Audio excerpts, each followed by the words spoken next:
Merhabalar, Türkiye'nin sosyal fayda için bir araya gelen Hello değerli to insanları.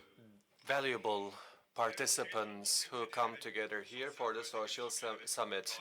NGO representatives, development experts, activists, technology producers, public officers, entrepreneurs. Last year, we have said that world is coming to an end, and we said that we are the sole responsibles. In all the planet, we don't have any other universe, we don't have any other planet in this universe other than world, including but not limited to Mars or Moon. It doesn't substitute for world. Once again, I would like to reiterate that the next generation, our kids, do not have anything to do. We are the last generation to save the world. If we cannot save the world, then unfortunately, the world will continue with this unfortunate process. So your presence here and the presence of our audience in front of their tablets, their mobile phones and their laptops, it is quite critical, and I'd like to say welcome to each one of you. This year, we are organizing the 6th Social Good Summit of Turkey. I hope it will be proven to be beneficial to each one of us. We are going through hard times. Yes, we can say that the people are more aware right now. They are more socially responsible. But unfortunately, the problems are increasing in a faster pace with comparison to the solutions. How we will solve those problems and how we will save our world. 2030 now. This is the motto of the UNDP, NGOs, media, activists, artists, in a nutshell, all of us in this last turning point in order to open a new pathway. We come together for the social development goals. We have come to a consensus on that regard.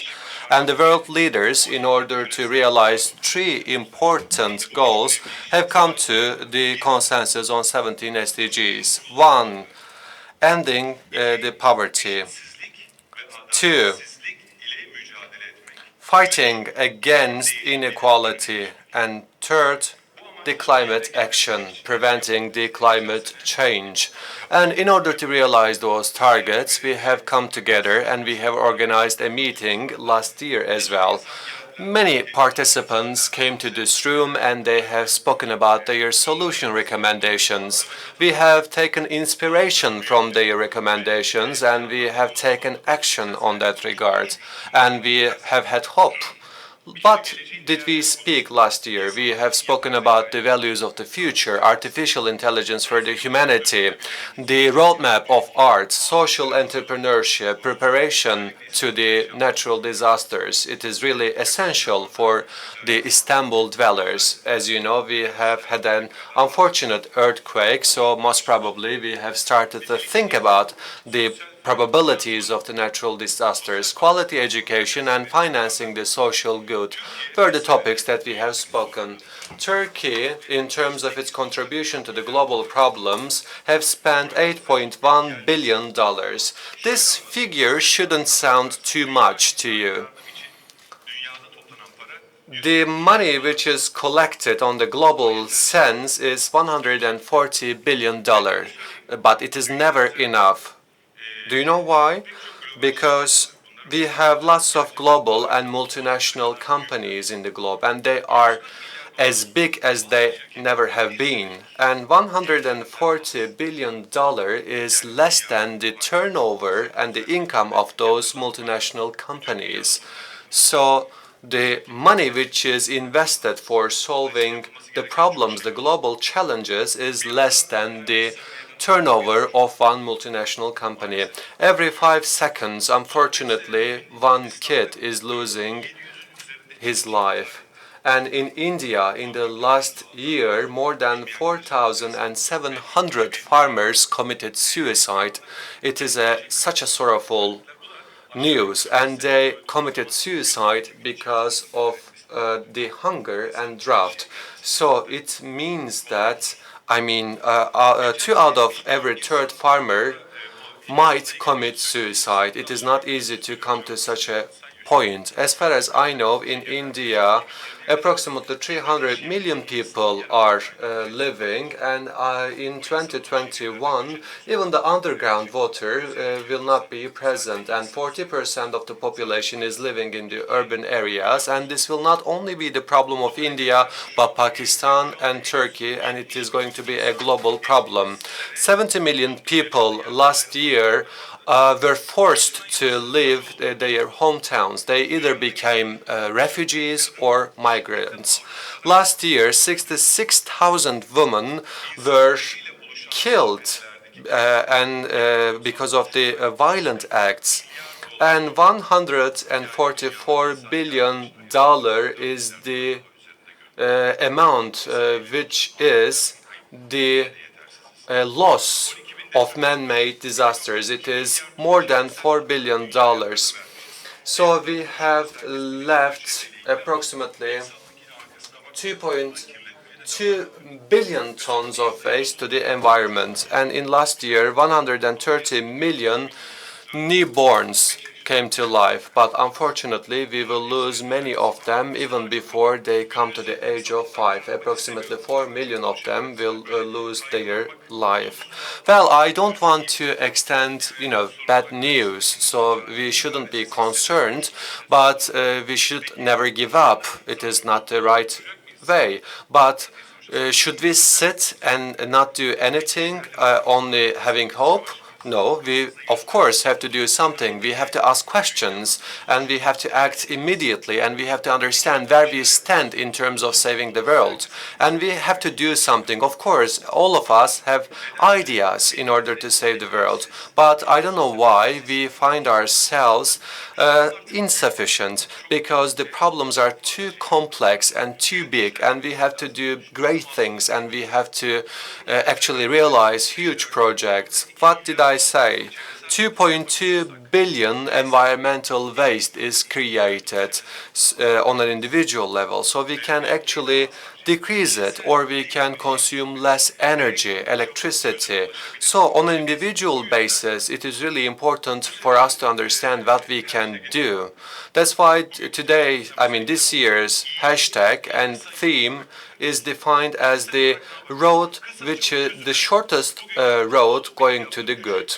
So when I do something small, it will be disseminated on the global scale, and we will come up with the bigger solutions. I'm sure you have your own examples. Please share your experiences with us.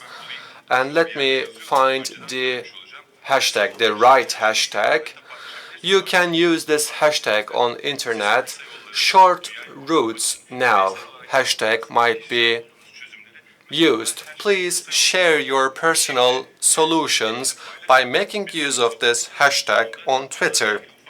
We will collect them, and at the end of today we will present you the summary of those actions, and we will share your solution recommendations online on the internet. Enkelmen funkule is the sentence, actually a saying of the Swedish people. Simple but functional. Please do not leave food on your plate.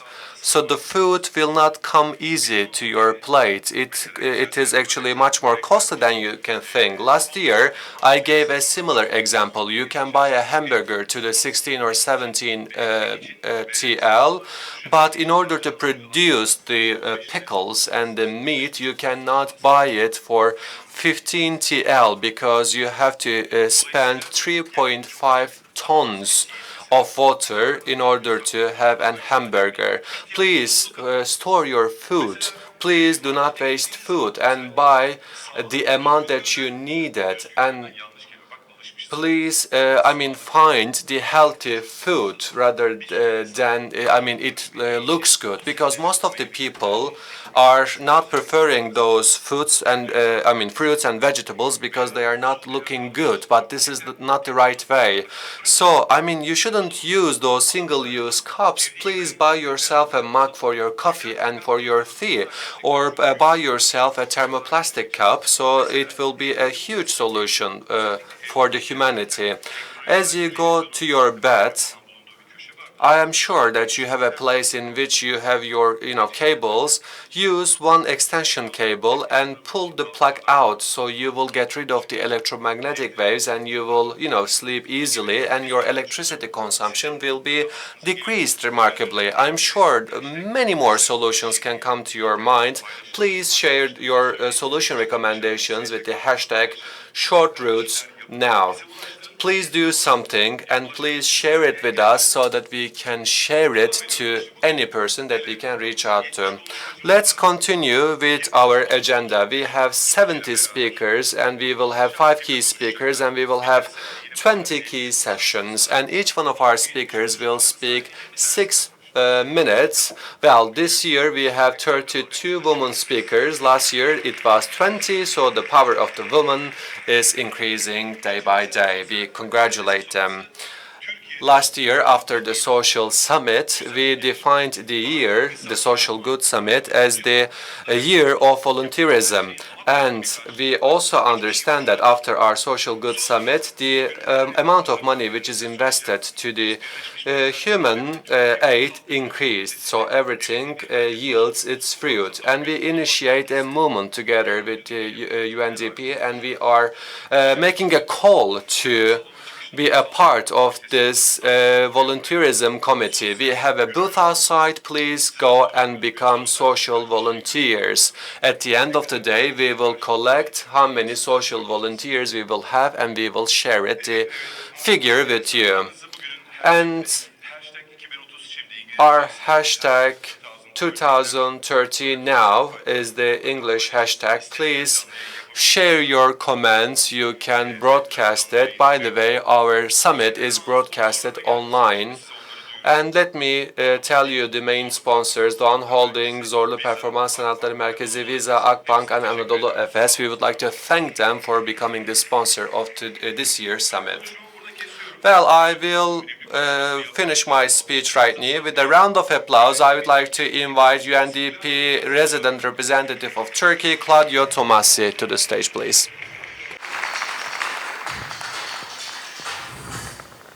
Welcome.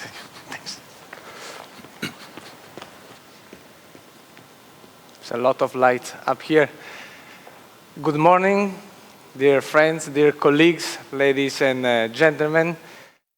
In the first place, thank you for being here and welcome you to this 2019 edition of the Social Good Summit.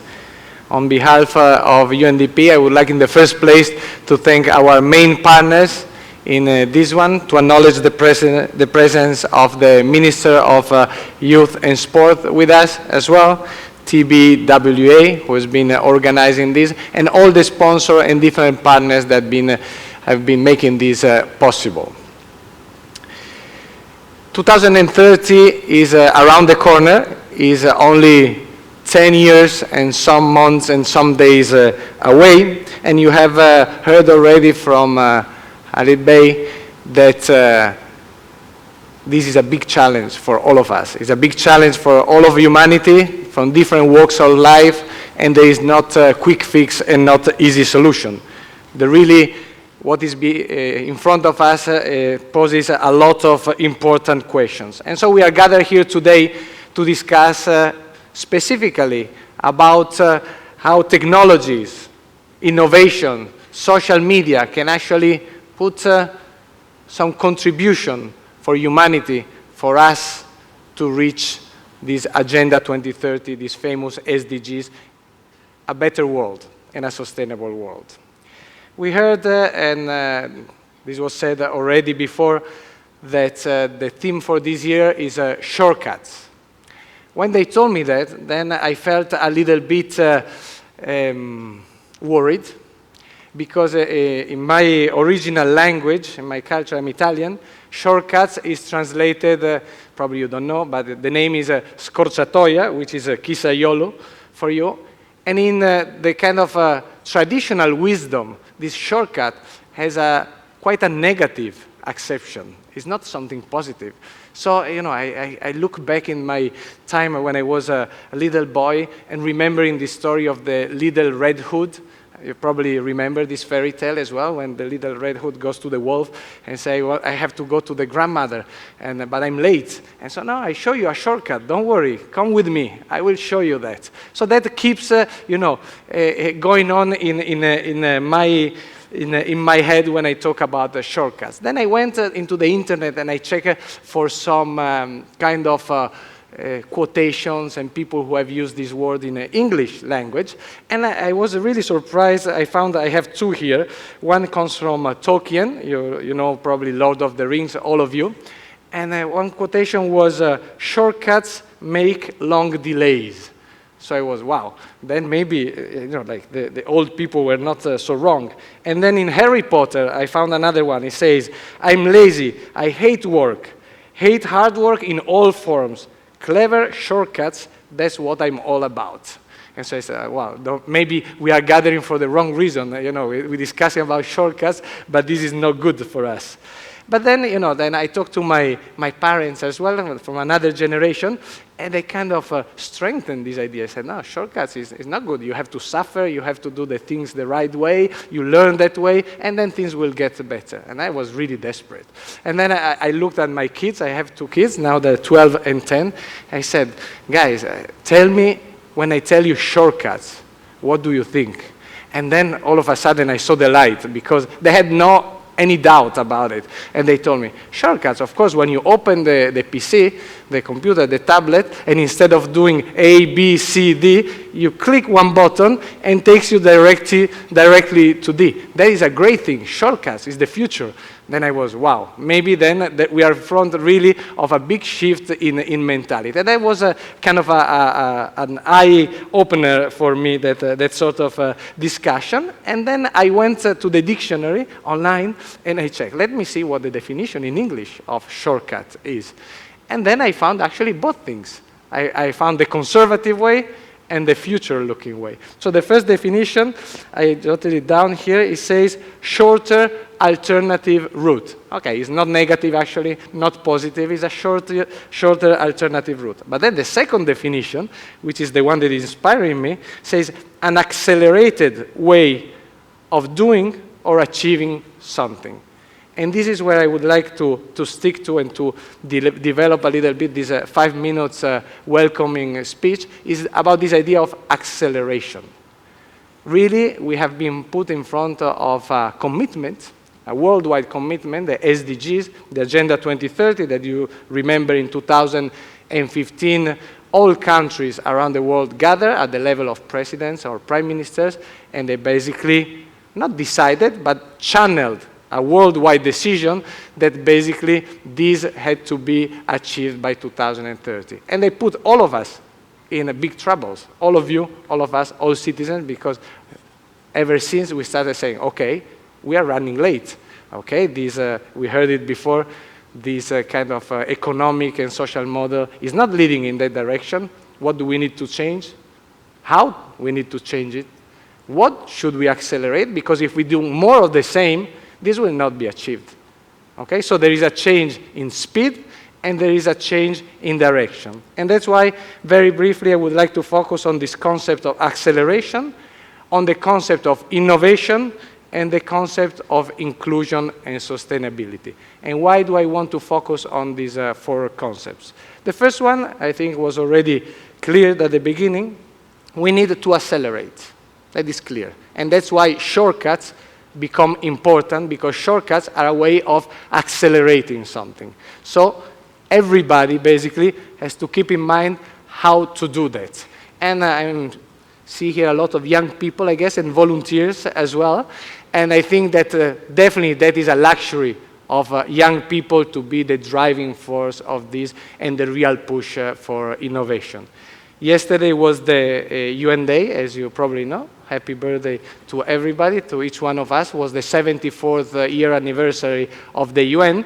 And so in the morning in Ankara, we go to the Anıtkabir and to do like the ceremony. And so then we visited the museum, the Ataturk museum. And I was really impressed at some point. There are so many things in that museum, it's so interesting.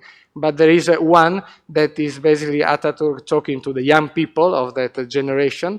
and it was after the war and everything, and so a lot of young people were sent outside also to study and to gain skills and capacity. So he said, we're sending you outside as sparks, and you will come back as flames. And that really stuck to my mind as well, because I thought that is exactly about being young and about being able to innovate and to accelerate. So this idea of innovation and starting, because we heard before, we have a big issue of budget around the world, okay? There is not enough money for the SDGs, not enough money for the Agenda 2030. It's true, more money is being diverted into less significant and important things for humanity. But money is not everything in this equation, in this story. Innovation, ideas, sparks is also very important, because that can easily turn into positive flames for change and for development. So innovation definitely is something very good that we have to discuss today, and many esteemed colleagues and brilliant minds will be here on this stage today discussing, taking questions, and coming up with good ideas in that sense. But at the same time, innovation for innovation means nothing. You know, technology, okay, can be a tool for innovation. We all talk about technology. It's very important. It's one of the main tools for innovation. But then this innovation can go in many directions. So that's why I think we have to keep also clear in our mind that acceleration and innovations are for something. It's not for anything. And this something, according to the Agenda 2030, according to this general governance structure that we have given ourselves as humanity, is inclusion. Is inclusion and sustainability.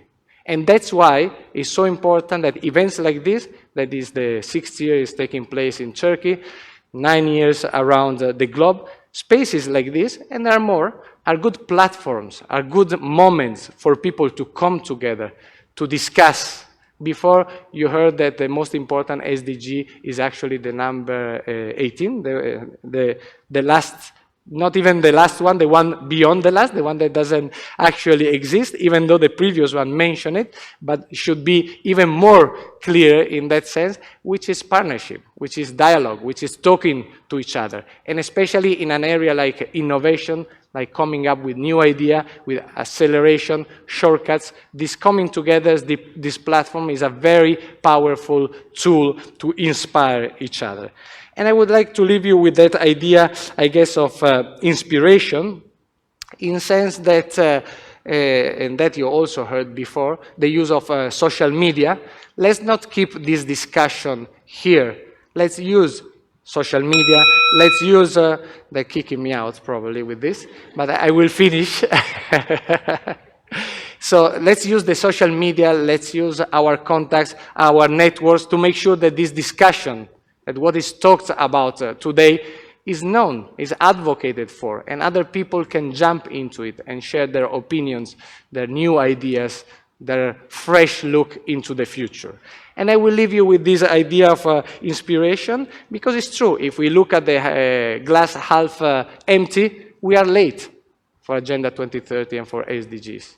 You know, we've been given this task of all together making this work in 10 years, when for thousands of years we had troubles in making work something like that. And now we have 10 years. So we are late. But let's look also at the positive side of the equation, of the half full glass.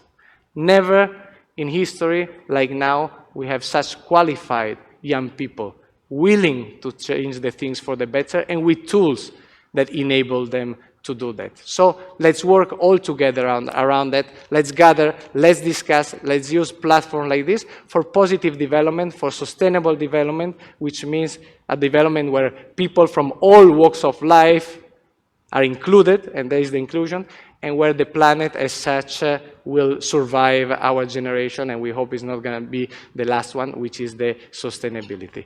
So I know that I took a longer time, but I like abusing time in this occasion. I wish you all a fruitful day, great discussion, and I'm sure that each one of us, each one of you will bring home something from today to plant it and to make it grow into a bigger tree. Thank you very much, and welcome again.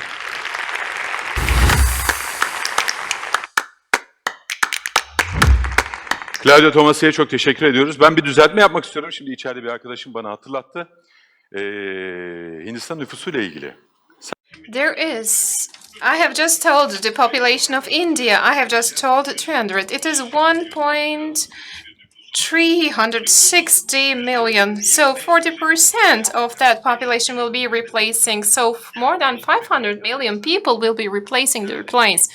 So the sentence which I have now replaced is showing that vital importance, emphasizing that vital importance. In the recent years, about, of course, entrepreneurship issues, we see the youth power, youth generation, and they are having a presentation more and more every day. So with this hope, with this energy, how we can transform this energy. So the topic of our next speaker will be basing on that. With a round of applause, I would like to invite Minister of Youth and Sports Mehmet Muharrem Kasapoğlu, and as a moderator, I would like to invite Faik Uyanık as the head of communications UNDP in Turkey.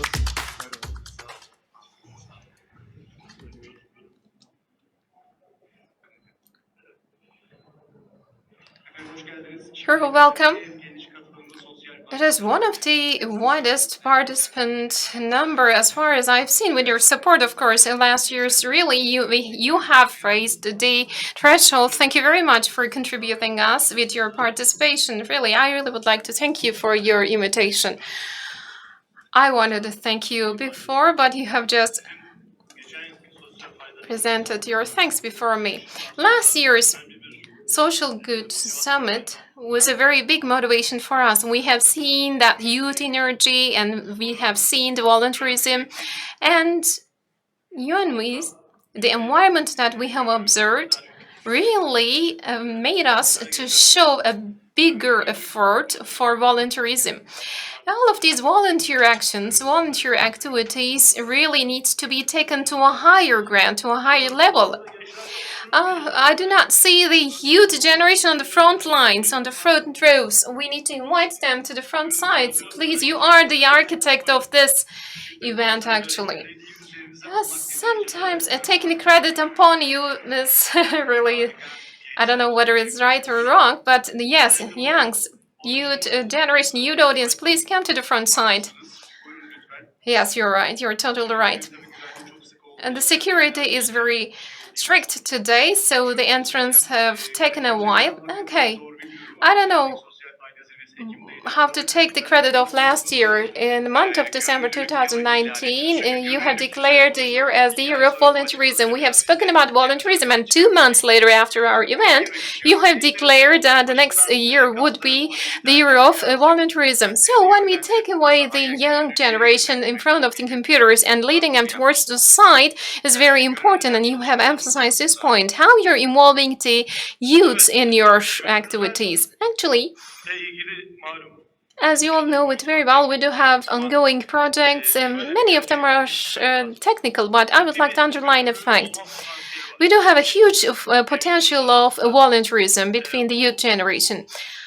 And we need to bring that out, this potential out. And there are some technical activities which are essential to be made. And we do have genç gönüllüler .gov.tr is the website, and we have declared the volunteerism day, and on our web platform the number of the subscription is really increased a lot. I especially would like to invite my youth participants, today's youth participants, and also NGOs. If you're not a member of our website, please complete your membership. Please, I really would like to request, this is very important, your participation is very important. We need to extend this loop. There is also a mobile application of the volunteers. Yeah, we do have a website, and we do have an application, and all of our meetings, in all of our meetings, we are mentioning that. We are asking them, requesting them to join our forces, our volunteer forces, and to be active. I'm also visiting high schools and secondary schools and even primary schools and, of course, universities. And we're always keeping it in our agenda. And we are taking the records, we are taking registrations. We do have a website. And besides our website, as I have just mentioned, we do have mobile application. And moreover than anything else, we have the volunteer heart so far youth generation, so we don't have any barrier in front of us. Yes, genç gönüllüler GovTR and mobile application is very practical. How many hours do you have as free time, and how long can you work as a volunteer?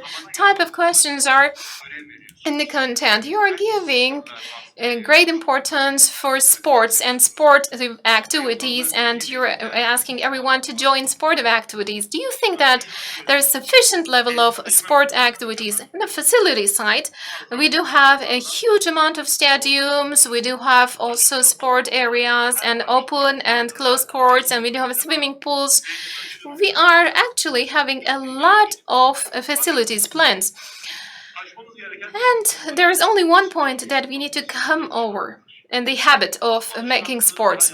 We need to disseminate, and we need to integrate it. We need to create the culture of doing sports. If we can accomplish this on the performance side, on the national, on the international Olympic Games, we will be multiplying our success, and we will be becoming a well-being society.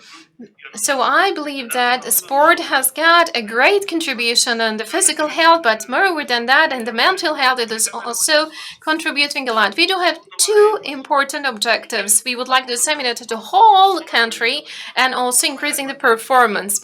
And we do have some ongoing studies, and collaboration is very important, and volunteer activities to disseminate sport to the whole basis is very important. Young or old, disabled or able, it doesn't matter. We do have very good activities. We have really taken a very long way. For example, if someone says that I have a lot of work during the day, then okay, we're opening our sport facilities 7 hours, 7 days, 24 hours, even in late at night, at 3 o'clock at night. You can come and do your sport. So if you would like to play tennis, you can come. Our facilities are fully giving service. And at the level of strategies, developing strategy, we do have NEEV strategy. We are having women-oriented sport approach. We would like to have the participation of female women more, and because they are the main pillar of a society, of a family, as a mom, as a wife. So they are the core of the sport and motivation, so they are very valuable for us. At this point, we really trust in women, and with our women, we would like to create an accessibility for them. We would like to create a culture of sports, and we would like to really disseminate it. Actually, bringing a woman out of her house and letting them to involve in the social life really is very important. Last year we have started Pilates groups, Pilates campaign in Kilis, in Gaziantep, and it is really continuing all around the country.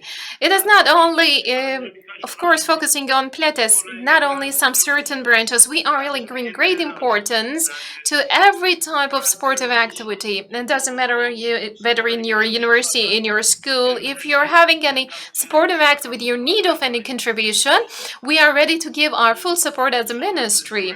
And by the help of this question, really great, give a great importance to the sport clubs. If you establish a club, we can fully support you. I mean, from chess to orienteering, every branch is very valuable for us. You're great. We will be having an announcement about this topic. Okay, we will be fighting with the poverty, and also we will be fighting with also hunger and famine. Okay, we will be doing all of these things. Okay, no poverty, zero hunger, and good health and well-being. Where do you place the youths in your decisions? Do they have any opportunity to propose anything? Exactly. We do have a participatory mindset. And because we are the Ministry of Youth, Ministry of Youth, is giving priority to youth generation. We are taking them in our focus. So I'm continuously trying to meet with them outside our ministry, and we're always inviting them to our ministry. Ministry is your home, we always say. Whenever you want, whenever you would like to have an official communication without having any official intervention, you can always come. Our door is always open. If I am available, you can meet with me. If I'm not available, you can meet with my colleagues. And in our Ankara central office or in all of the distributed departments, you can come and visit us. You can just propose your recommendations, or if you would like to develop anything or take any support, you can just refer them to us. We could only my communication data is open to everyone, actually, from by making use of social media or by making use of the other communication channels. We're always open to your criticism. We are always open to your feedbacks and really give a great importance to that. Youth center design. Youth center design is very important. In Kızılay, Ankara, we are opening a new youth center. Let's design it together. We have told to the youth generation. So we do have a model youth center, and hopefully in the future we will be seeing all around Turkey. Yes, it can be regional, on regional basis. In Kızılay, there was a demand from the youngs, and it can be in Beşiktaş maybe, but let's think it together, let's design it together, and let's construct it together, I say. Okay, 29th of October is our Republican celebration day, Republic celebration day. So, okay, we do have project supports every year. And so think about it, design about it, and let's make it real. Okay, last year there were 3,000 applications. This year it is now 20,000. So let's extend this application process. We have extended one more week, and 29th of October is the last day deadline. And from culture to animal rights, we do have some new teams which we have developed.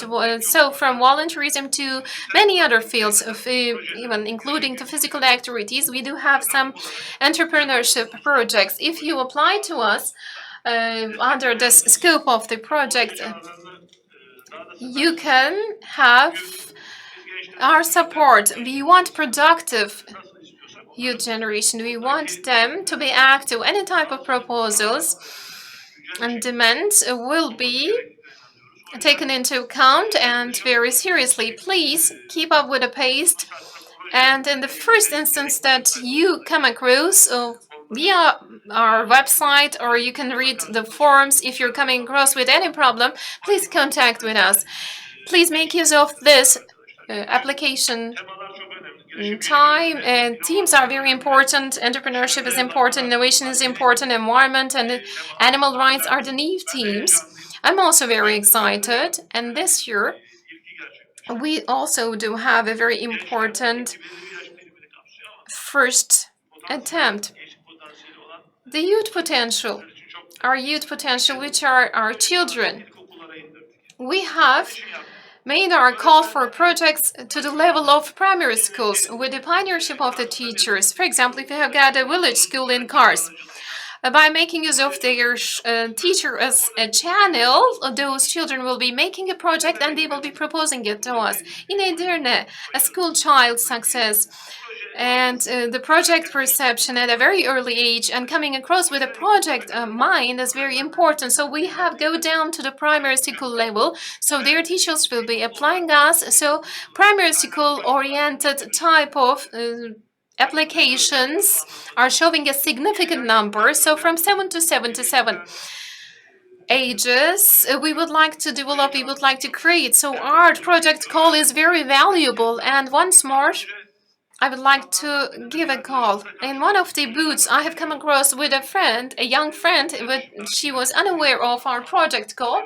So we need to inform everyone. By the help of this event, I would like to announce it once more. I believe that we will be having a lot of project applications. We do have 4 days left. It is not an underestimated amount of time. So the Ministry of Youth is waiting your projects. We do have very limited time, but I will be touching upon some certain topics. You're also working for well-being. Sports and well-being is very important as the Ministry of Youth and Sports. Maybe you are not coming in mind at first glance, but let's speak about your activities. Sport is very important and very important for well-being as an instrument. On the physical and mental level, it is very important, of course. As the the expenditures of health is becoming less if you are having good health by the help of sports. Of course, having activity, being active is very important, and sports may make you active. Cycling and also swimming and many other things. In the recent weeks, we have had the World's Activity Week. Our local governors are having very important activities. They're collaborating with the universities. I have visited many universities, and I also recommend the cycling routes to our rectors, to our students. After the construction phase completion, we will be supporting the bicycle using, cycling activity. Activity is very crucial for good health. Please take a little bit more steps. Instead of using the elevator, you can use the stairs, for example, and besides those activities, in order to park our cars when we go to a supermarket, we always have a tendency to park to the nearest place, to the entrance, and I'm seeing some touring cars. Well, just parking to the nearest place should not be the mindset. So please park your car to the farthest distance so you can walk. So in the walking distance, for example, in the walking routes, we are constructing walking ways, for example, and with the local governments, we are working very hard. And if you give us your recommendations, we will be taking them into account. Okay, the shortcuts have just arrived, so our team today is the shortcut. So yes, the shortcut way is going for good. So the city should be designed in accordance with your proposals. Everyone should have a ground to talk. So we should not leave anyone behind. This is the motto of sustainable development. And actually, when we look at the inequality, reduced inequality is the goal 10. So Ministry of Youth is giving great importance to that. Yes, accessibility is very important, and also accessibility for sports, accessibility to our facilities. We do have youth centers, we do have camps, we do have dormitories, we do have many different facilities for doing sports. And the level of accessibility, I have just mentioned that it is possible to access it 7 days, 24 hours. And whether you are disabled or you are not disabled, whether you're a woman or man, does not matter whether you're young or old. Everybody is young for us. In our eye, in our perception, we accept everyone as young. So within this framework, all of our facilities are accessible. The Ministry of Education, we are collaborating with the Ministry of Education. Our Minister of Education really contributing us a lot. We do have preschool sport activities.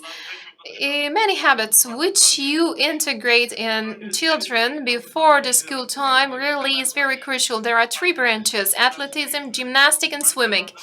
And also integrating them in the educational system, and also disseminating sports to the whole basis of the society is very important. If we can create a pyramid-like structure, on the top part of the pyramid, we do have the elite sports people, and it is really becoming more and more every day. And thanks to God, we have accomplished very big successes in the recent days, from swimming to box field, gymnastics, and Ibrahim has got a great success, and it is very important for us. Really, it's really giving us a very good news. It is a starting of good news. We are proceeding very good. He's a forerunner. And we are, of course, in need of working hard. And this is also so much related with volunteerism. So in this Social Good Summit, by making use of the Social Good Summit, I would like to make a call to everyone to do sports. Athleticism, swimming, and gymnastics are the basic fields that you emphasize. In the last 1 year, one of the major developments is the youth radio. The Ministry of Youth has opened a radio station and doing broadcast. You can follow it online, so you can follow youth radio. Last question. We are speaking about digital technology and focusing on the harmful effects. Of course, we need to focus on the harmful effects. I mean, how we can make use of the digital technology in our benefit, for our benefit, in order to integrate digital technology with a healthy manner. How we can approach to this topic. It's a very important tool, very strong tool. Before coming to digital, I would like to open a parenthesis. Books. reading books and the habit of reading books, and also widespreading this opinion is very important. We are giving a book for everyone as a gift. Today's gift is book for everyone. So you can select any book you would like to read. We can send it to you. Before passing to the digital topic, I wanted to open a parenthesis for book reading habit.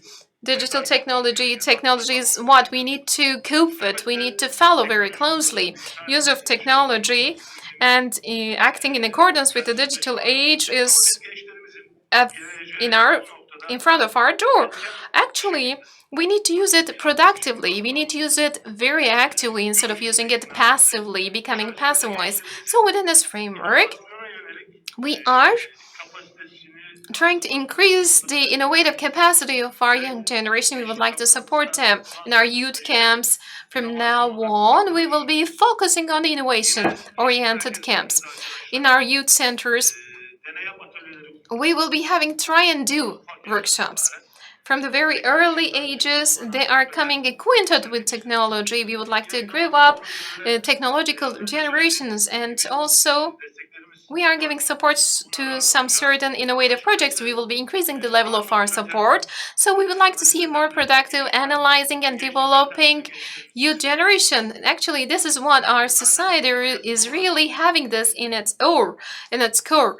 And we are open to any type of development. We do have a very practical mind and hope that many opportunities will be empowered, and we will be understanding more success stories. We, of course, and hopefully next year we will be telling the success stories. And this geography, this actually ancient civilization has got very good success stories, and our youth generation do have the same potential. Hopefully, all together we will be increasing the level of goodness and the level of love. We will be enhancing and empowering. And we need to work very hard for doing that. We need to show a more attempt, actually. At this point, I'm very hopeful.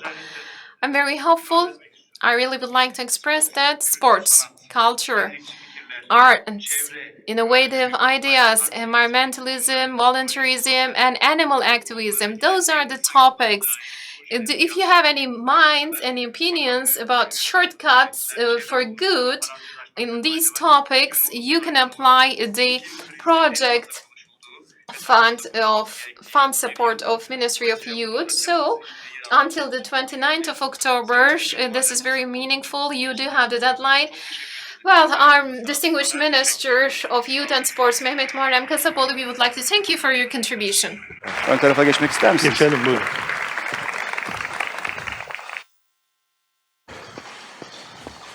Evet, kendilerine çok teşekkür ediyoruz. Yes, we would like to thank them very much. Now, Raj Kumar.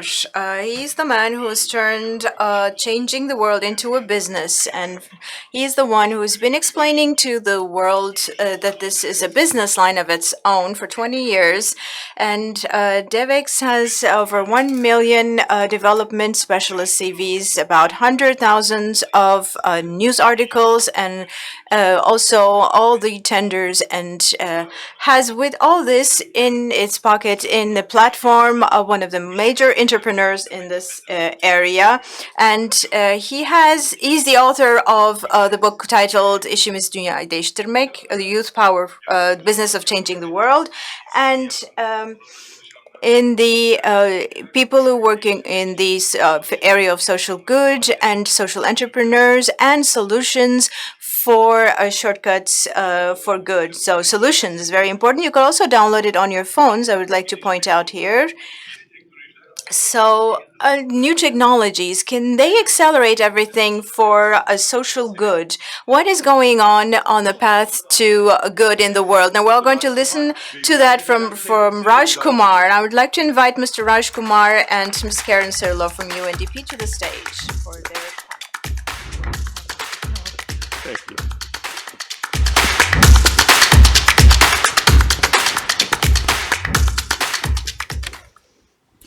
Hello, good morning. Good morning.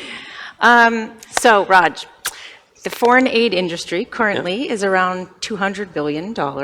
And when you talk about industry in the kind of humanitarian development context, it may sound a bit negative. So can you speak a little bit about foreign aid as an industry, maybe some of the challenges it's faced? I would be happy to do that. Good morning. It's really wonderful to be with all of you. We're very used to talking about industries and industries that are being totally transformed by new technology, new money, globalization. I mean, these are just a few here on the screen, but it's something we're very used to talking about. But when it comes to philanthropy and charity and foreign aid, I think, first of all, as you rightly say, Karen, we often don't even think about it as an industry. But really it is. I mean, this is an industry that's got millions of professionals working in it all over the world, people like yourself, but places like UNDP. It's an industry that has lots of sources of funding, much of it taxpayer money, but also lots of philanthropy from billionaires and ordinary citizens around the world. Lots of NGOs, international ones and local ones. It's a really rich ecosystem, and it is like an industry. And what I document in the book is just like these other industries that we're used to talking about, being totally disrupted. Newspapers sort of going out of business or being completely transformed by platforms like Facebook and Google, the car industry, the energy industry being totally transformed by Tesla and Uber.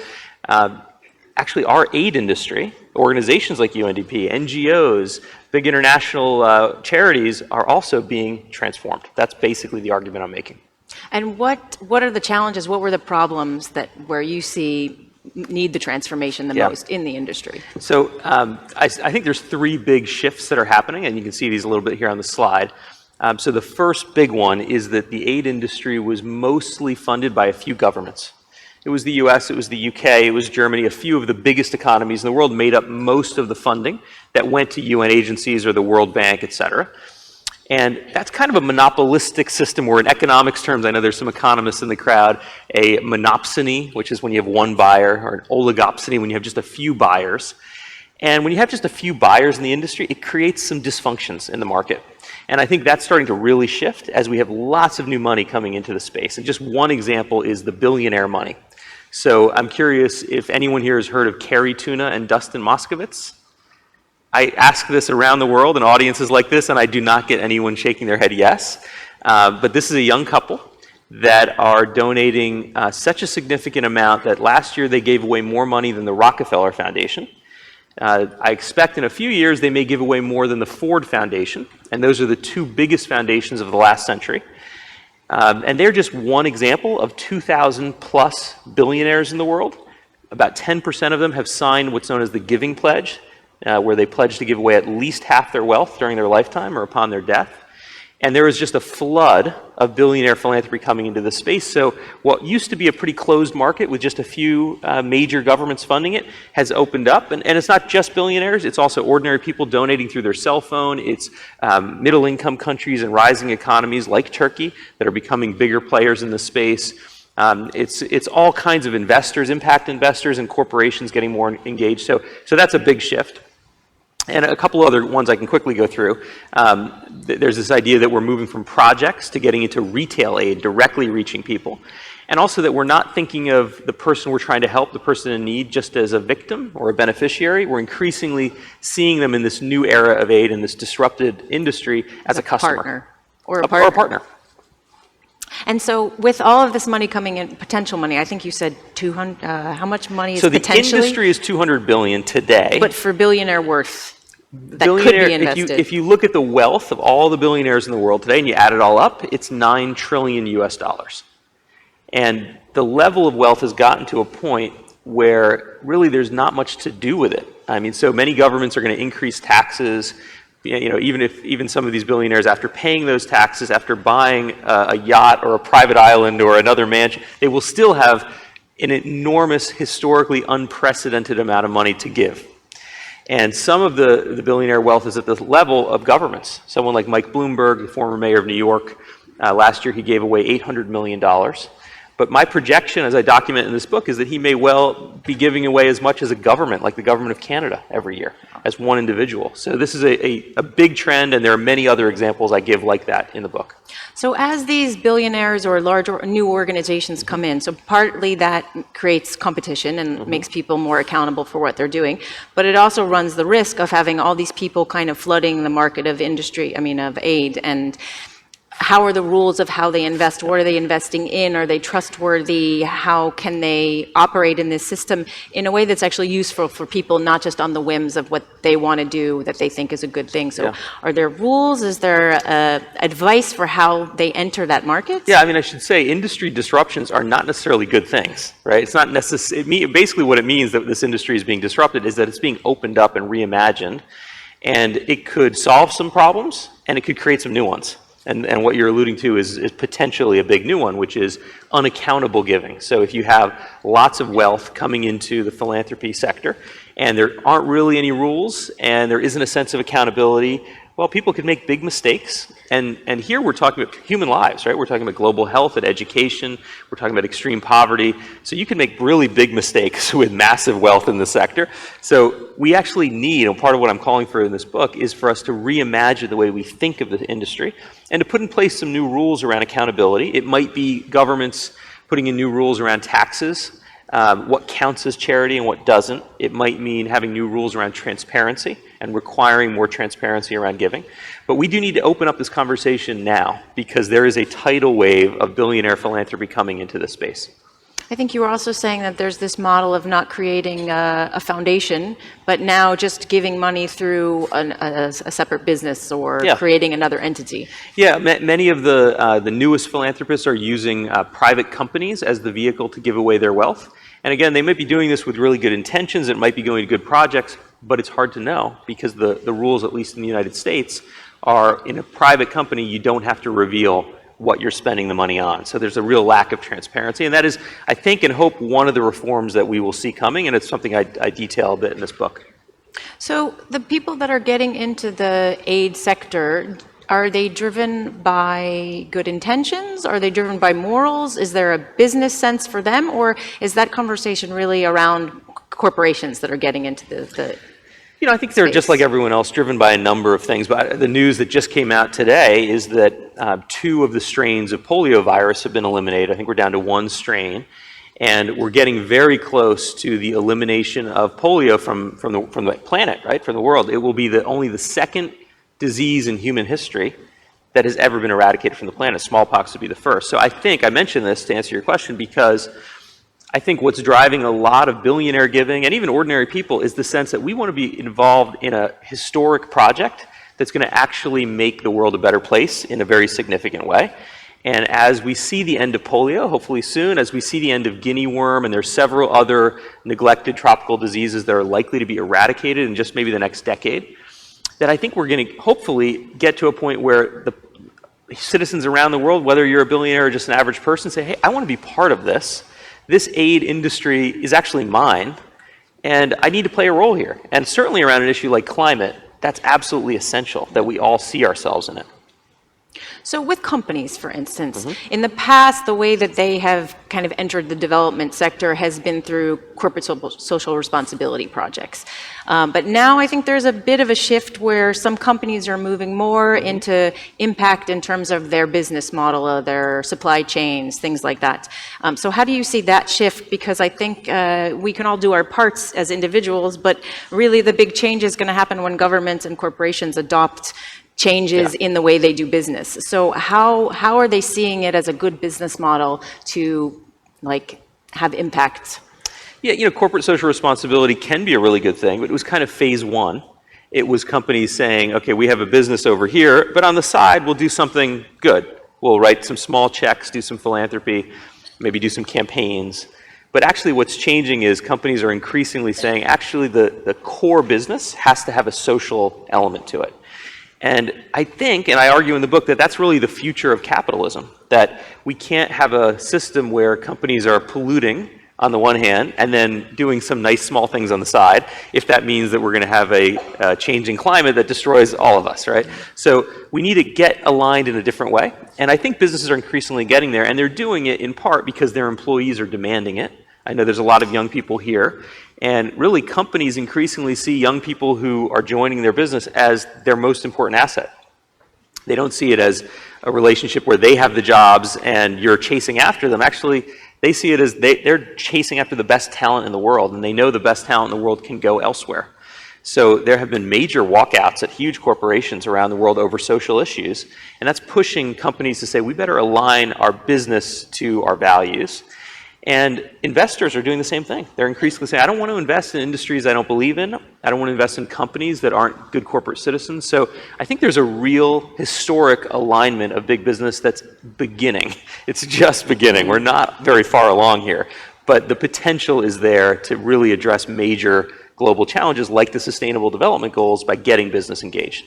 So can you give an example of maybe a company, a corporation that has introduced some of these impact things into their business model? I mean, Unilever is brought up all the time on stages like this as a good example. And it's a good one because they basically said, look, we're taking from suppliers all over the world the products that we then go and sell in many other countries, including many rich countries. So they're actually sourcing from people who are living in some of the most extremely poor places in the world, like tea farmers, for example. And they realize, you know what, everything is connected here. If we're not paying attention to the livelihood of those tea farmers, we may not get good quality tea. And maybe these tea farms won't be sustainable. They won't have the proper water to sustain the supply chain for the long term. Maybe their kids will end up working on the tea plantation.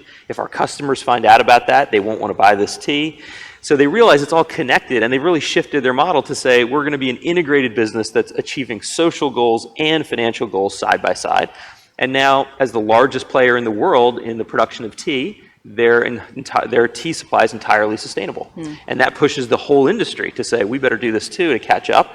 So there are many other examples like that. But this is the direction I think that we're beginning to really move in as a global corporate world. So you speak that currently the aid industry is modeled around having people say, I know what the problem is, and I know what the solution is, now let's put money into it. But you say that's shifting into more of a model of let's find out what the problem is, who the people are that they're most affected. So maybe you could talk about that. Happy to, and I think there's a slide here. Yeah, so anybody here heard of this organization? It's called Hello Tractor. Any hands around Hello Tractor? Maybe not. Most people have not heard of it. You know, in countries like Turkey, in the United States where I live, tractors are very common. They're relatively inexpensive. People even own them for their own garden, right? And the tractor was invented in 1892, so it's not a new technology. But in many countries, tractors are still too expensive for farmers to own. And actually, it takes 40 days of really hard labor to prepare your field to plant.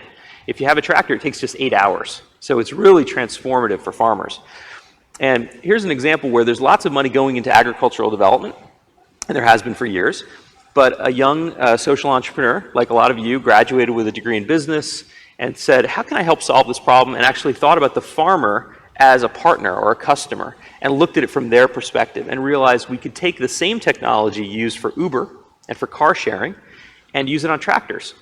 And so now you can share a tractor with your cell phone.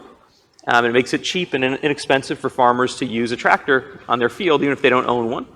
And it's incredible because it's actually now at this point that 75% of new tractors in Nigeria are using Hello Tractor technology, the country they started in, and they've now expanded to 5 other countries in sub-Saharan Africa. It's just a great example of thinking in a very different way, not thinking from a project standpoint, which is how the aid industry was normally organized, but instead saying, well, let's actually talk to the customer. Let's be like a retail business here and figure out what does the customer want or need, and then to take that further. And I've got another great example, which is I'm curious if people here know what the #1 killer of young people, of children in sub-Saharan Africa is. It's actually car accidents. That's the main way that children, adolescents especially, but it's the second highest killer even of young kids in sub-Saharan Africa die. And you might think, well, the solution to that, it's a big problem. Let's invest in roads. Maybe let's make cars safer. We can invest in police and law enforcement. Those are all good ideas. But a couple of researchers said, what if we go talk to the people affected? And they figured out that the people who are affected, most of these car accidents are happening in minibuses called matatus in East Africa. And that usually you're sitting in the backseat of that minibus and the driver is driving like crazy. And you feel like, well, there's nothing I can do. I just have to sit here and hope we don't get into an accident. And they said, well, what if we just did a campaign and we put stickers up and we say to people, if you're sitting in the car or the matatu in that situation, speak up and say something to the driver. So they tried it out. They put these stickers up. The name is Zusha, which in Kiswahili means speak up or protest. And they saw in their trial that there was a 60% reduction in insurance claims from accidents just by putting up stickers, something as simple as that. And cheap. And really cheap. The return on investment is huge. So they expanded it around Kenya. Now it's in Uganda. It's in Tanzania. It's going all over the continent. So it's a great example. And it's not a silver bullet. It won't solve everything. But it's a great example of starting with asking your customer, asking the people affected, what would really change life for you, and what's realistic and iterative that we can do in a small way and take the next step and make some real progress. There are lots and lots of examples like this that I detail in my book. Yeah. So these kind of small experimentations, I think this is happening more and more in the aid industry. People are trying this, but I think there's still a disconnect then between these small experimentations and the infrastructure and you know how the government works and the municipality, and how can we bridge that gap because these experiments are successful or sometimes not successful, but you're not losing a lot of money in them. So how do you connect those two? Yeah, well, there's a Nobel Prize in economics just given to 3 economists who focus on these small experiments. And originally, they did a lot of randomized controlled trials, and it was kind of exciting, but the problem with it was it wasn't always applicable to the way the aid industry actually works. Right. So you would find out that in a very certain specific set of circumstances, an intervention like providing chlorine tablets to clean water really works, but it's very hard to scale up, and so these things weren't largely adopted. But that's really shifting now. And I find that big NGOs, the international aid agencies are changing the way they work from trying to design a really big project at the beginning in a place like London or Washington and think they know all the answers, and instead saying, well, let's start with something small. Let's put in a small amount of money, use tiered funding, see if it's working. If it's working, we'll put in a little bit more. If that's working, we'll put in even more. And eventually, we'll put in a lot behind the things that really work. So some of these small experiments, like Zusha, that started out small, have actually really scaled. There are many examples of that, and it really is shifting. Great. I think that's our Bing. I think they're binging us. I just have one last slide, which is that, so all of this taken together is what is known in the aid industry nowadays as a results revolution. So the big shift is the idea that we used to think of giving and charity as the focus was on us, the person writing the check or giving away the money. And now the focus is on the person who's actually being helped. They're the center of the equation. And what really matters is the results, not your intention, but the results. And that results revolution starts maybe at people like Bill Gates and the many billionaires I mentioned and the many foundations and NGOs, but really it doesn't work unless all of you, unless everyone in this community sees this as their industry and adopts these ideas like the Sustainable Development Goals as their own. So it is really an honor to get to be here today, to get to talk about this at the Social Good Summit, because I think the Sustainable Development Goals really are that frame that are going to push us in this direction of a whole new aid industry that and hopefully keep us will accountable. And keep us accountable. And give us a roadmap. Yeah. Absolutely. So thank you. Thank you.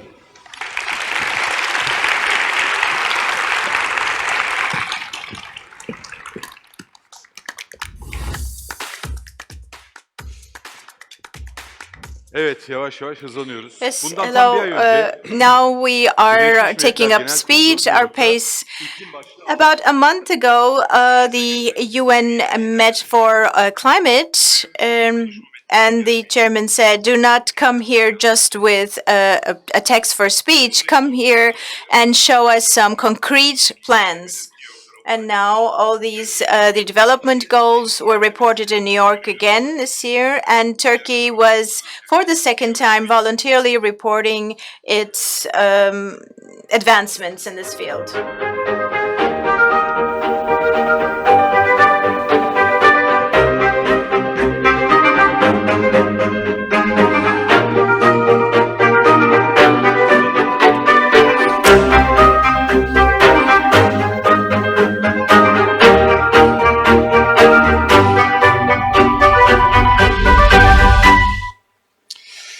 Temmuz ayında New York'taki bu toplantı In July, because of this meeting, in the sustainability talks in Turkey has been changed a lot. In the UN and Turkey partnership, about the 17 goals of half of the 17 goals has been changed in the Turkish translations, and about 169 goals there have been a lot of modifications. Now these are not global goals, they are global hopes for us. So you can also reach this image from our website. Now, Peter Drucker, the famous businessman, says that you cannot manage what you can't measure. So there are a lot of projects that are being done for this from municipalities, from different organizations and private sector, and they are also working for it and they are taking responsibility. Now we will listen about the business for goals and reporting. And Arzu Ünsal, Arda Batu, Melda Çenik will be coming to the stage. I'm welcome them to the stage with your applause.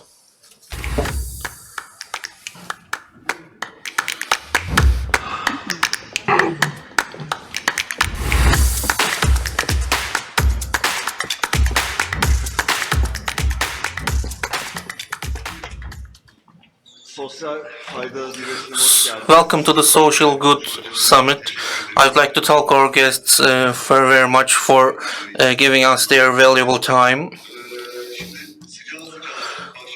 Now we will start very quickly. There is about, unfortunately, our time management is not very well right now, so we will go as fast as possible, and I will start asking my questions in a minute, and we will start with the government and we will continue with the economics. And after we have Melda Çele from TÜSİAD. And lastly, from Anadolu Holdings, Mr. Khan will continue. We just saw a video and they had a lot of big numbers in the video. There were a lot of big subjects as well, and this is a video that's been shown in the United Nations, and Turkey is one of the leading countries in this manner. And what do you think about it? What do you think the road ahead has for us? Thank you very much, Mr. Khan. And the videos you have seen for the reporting at the start of 2019, all of the local governments, all of the private sector actors, and all of different organizations started the cooperation for this goal, and we have taken a look at about 400 projects, and with the cooperation of about 3,000 people, we created a report for about 150 pages long, and in 15th of July we have shown them to different places, and our president also taken a look at the reports. And what have we figured out with this research? For the sustainability development targets and other politics has been seen in this problem. As Turkey, about our goals, we are seeing that lowering poverty, healthy life, healthy water, clean energy, sustainable cities and sustainable industries is one of the places that we are forward in, and we would like to share it with the world. For example, Turkey has solved its extreme poverty problem, and about the general poverty, we have lowered the numbers by 3%. Starting from the 2000s, access to health organizations has been increased a lot, and everyone in Turkey can reach clean water. And the SK7 goal that is about energy is one of the happiest goals that we have. The renewable percentage that has been 22% has been reached the number of 26% last year, and half of the electricity we use has been from renewables. Solar power has been reached 3% of power generation, and wind power has been increased from 7 to 17. Telecommunication systems about taking its budgets, 3% of its budget from the government. It's one of the biggest resources. The research and development has been increased from 12% to 22%. And we are rebuilding our problematic buildings in urban development, urban transformation problems. We are building better buildings for healthier lives, and there are about 4 points that I will have to say that. And we have to continue our work to help people be prosper in their and increase their welfare. And we have to increase our development and we have to increase the quality of our projects. We have to do more research and more develop our projects in a way that, and we have to increase our human resources and help them. It's a great summary in a compact way. We have listened about the journey of Turkey, and we are in the social good summit right now. Of course, we have to measure what good we are doing, and we have taken great information from what Turkey has been doing about this. Now, our next speaker is coming from TÜSİAD. And TÜSİAD is in a good position about this. They've been working about the global impact for a long time.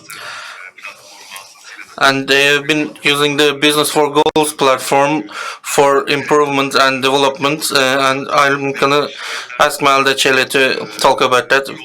TÜSİAD is a group of different companies, and would you talk about what you have been doing? Thank you very much. And first of all, I'm very happy to be a part of this panel, and of course,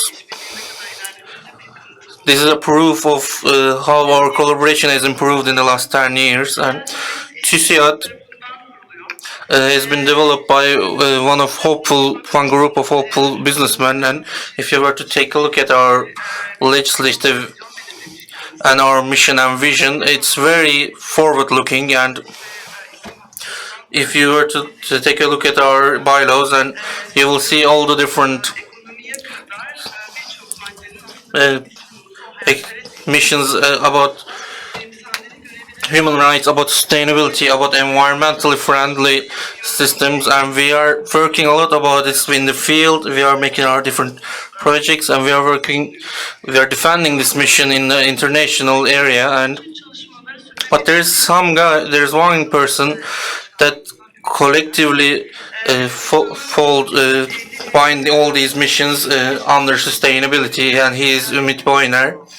He let us imagine that the sustainability is very important, and to see as sustainability speech is very much important at this point.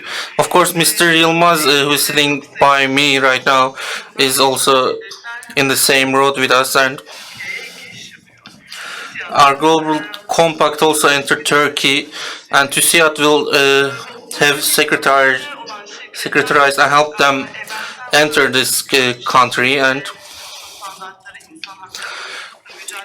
there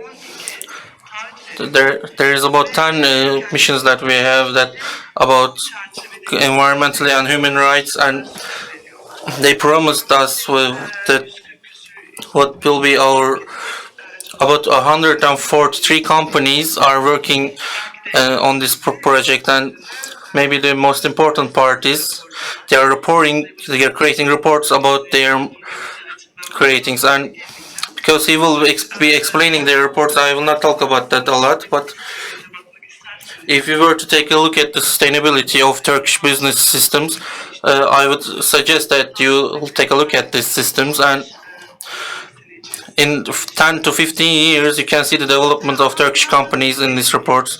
Of course, these are very deep works, and we need a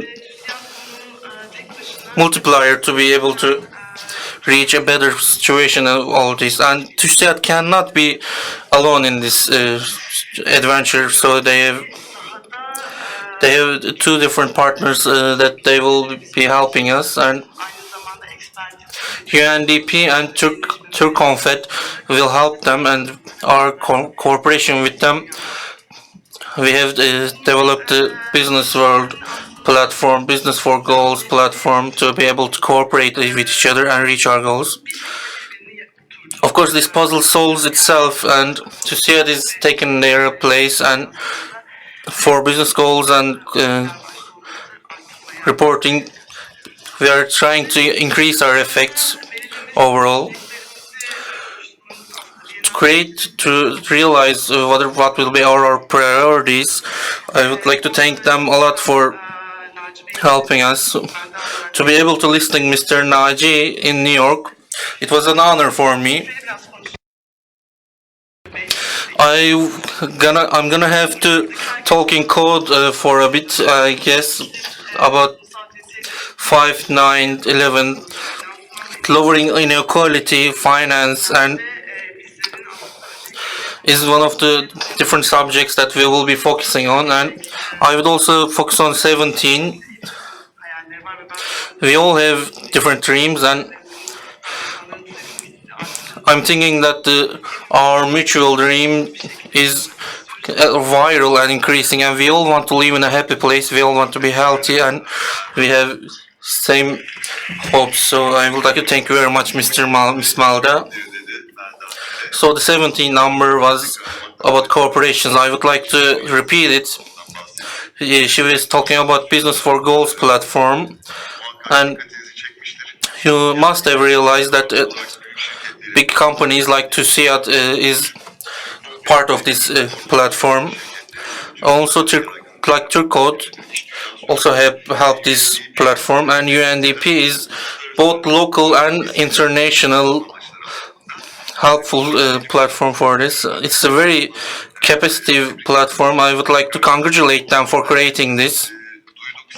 We all have heard about Global Compact, and because of your company, first of all, and I hope that Business for Goals platform will help our future as well. I would also give Mr. Yilmaz the stage right now. Peter Drucker has a very important saying that you cannot control what you can't measure, and Mr. Yilmaz is very much a defender of this idea. He helped research about, and they created a note card for them, for companies. About, if you would talk about the note card you created, I would like to thank you very much. First of all, I would like to thank all the guests and all the organizers for this program. It's very important for our goals and missions. The context of sustainability is within life, actually. It's in the basis of religion, and what religion, and to keep humans from their own bad practices and their own unfortunate choices. Sustainability is like a moral system. What you believe in yourself, believe in others too, is an important saying in Turkish, and keeping the social balance, keeping the environment and our healthy life is one of the important subjects that everybody all throughout history has been thinking about. Now, thinking about these concepts, how can we improve upon them is what we should be asking ourselves. And Mr. Haluk also talked about, if you cannot measure your performance, you cannot improve it. So how can we measure our performance? First of all, before talking about this, why are we focusing on companies? Companies are very important for the global economy, and they decide on how our resources are used. So the decider of these people have to have their ideals in line with sustainability. It's very critical for humanity's future. For this reason, if we were to take a look at if we ask ourselves what can we do, how can we learn from the companies that are good? So in the world, about sustainability, the companies that are leading sustainability in the 6 stock exchange markets, in the 6 biggest economies in the world, we have found 150 companies that are in the best situation for sustainability, and we created a note card for them. You can see our book, Sustainability Note Card for Companies. It's all based on their own reporting. And so why are they talking about the lens of governance through this? Because sustainability is about governing the system in a well mannered place. So while you're deciding on the subjects, are you in communication with other actors? Is your governance system is focusing on the system? Is your governance system has people that understand sustainability? Are you only talking about what you are doing well, or are you actually giving the real data to the public? While you're sharing what you've been sharing, do you measure your effect on the supply chain or only within your company? Are you only sharing your past, or are you also sharing the data about your goals? So about the key points about your no goals, are they affecting your governors, your administrators' bonuses? So we have about more than 300 questions, and we have 2 main results. One of them, the leading companies in the world can develop themselves, improve themselves about this context. And we are also the second result we have seen that we are not the only ones thinking about this sustainability problem. There are great examples, and of course examples and comparison is very good tools for improving ourselves. So we hope to increase the speed of improvement in the world about this sustainability system. We don't have a very long time about talking about the book, so I would like to be fast. For example, we divided the 150 companies into 5. For example, the companies that have more first and second class companies have better sustainability. For example, you can see South Africa is leading, are better than USA and United Kingdom and Germany. We don't have the slide that I was thinking about, but one of the reasons is integrated reporting is mandatory in South Africa. So the integrated reporting requires you to take a wide look, see the big picture and report it. So because of this regulation, the South African companies are reporting the system very well, and they can think about it themselves. They have the data themselves. So the second result what we have found is, as you can see, the natural resources and medicine pharmaceutical companies are better than others. For example, these companies are better for management and organization, so they have to abide by regulations from states. And as you can see, also the consumer products are about this in a good place for this, because the public's opinion about them are important. So the B2B companies working about machines is not seen by the public. So unfortunately, I'm not talking about that they are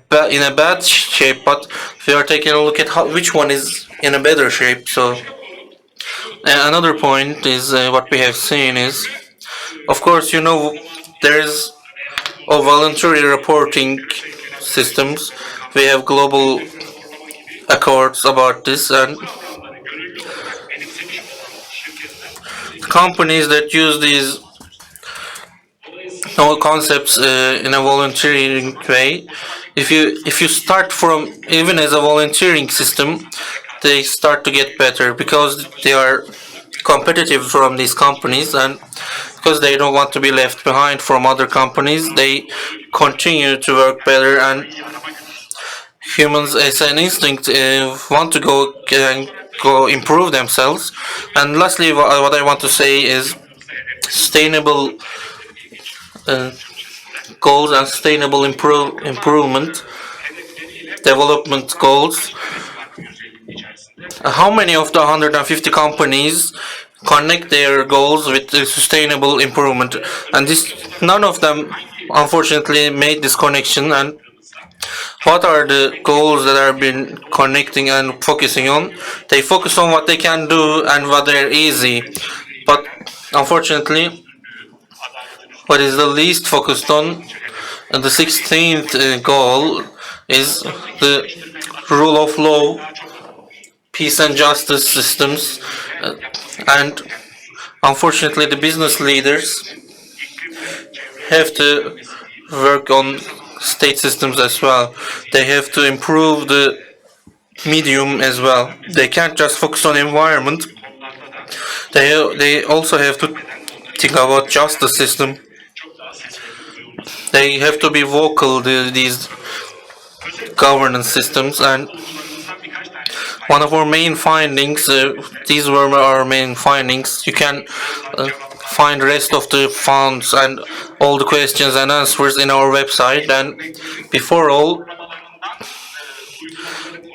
we have shown that practices that has been existing from good reporting. But it's not just about reporting. Reporting starts from an idea and a sustainable process. You have to feel the backstage of the reporting for a better world. This system will help us all. Sustainability will help us all. So research from Turkey. This research from Turkey aims to increase the speed of which that we are continuing into a sustainable economy. This has also taken attention from a lot of foreign companies, and they are asking us to help them also. And I will also thank you for letting us share this very important research with them in this very important meeting. Thank you so much. Definitely this work deserves a good round of applause. I mean, giving note cards to the companies is something comprehensible, because if you give note cards and notes to the companies, we say be careful.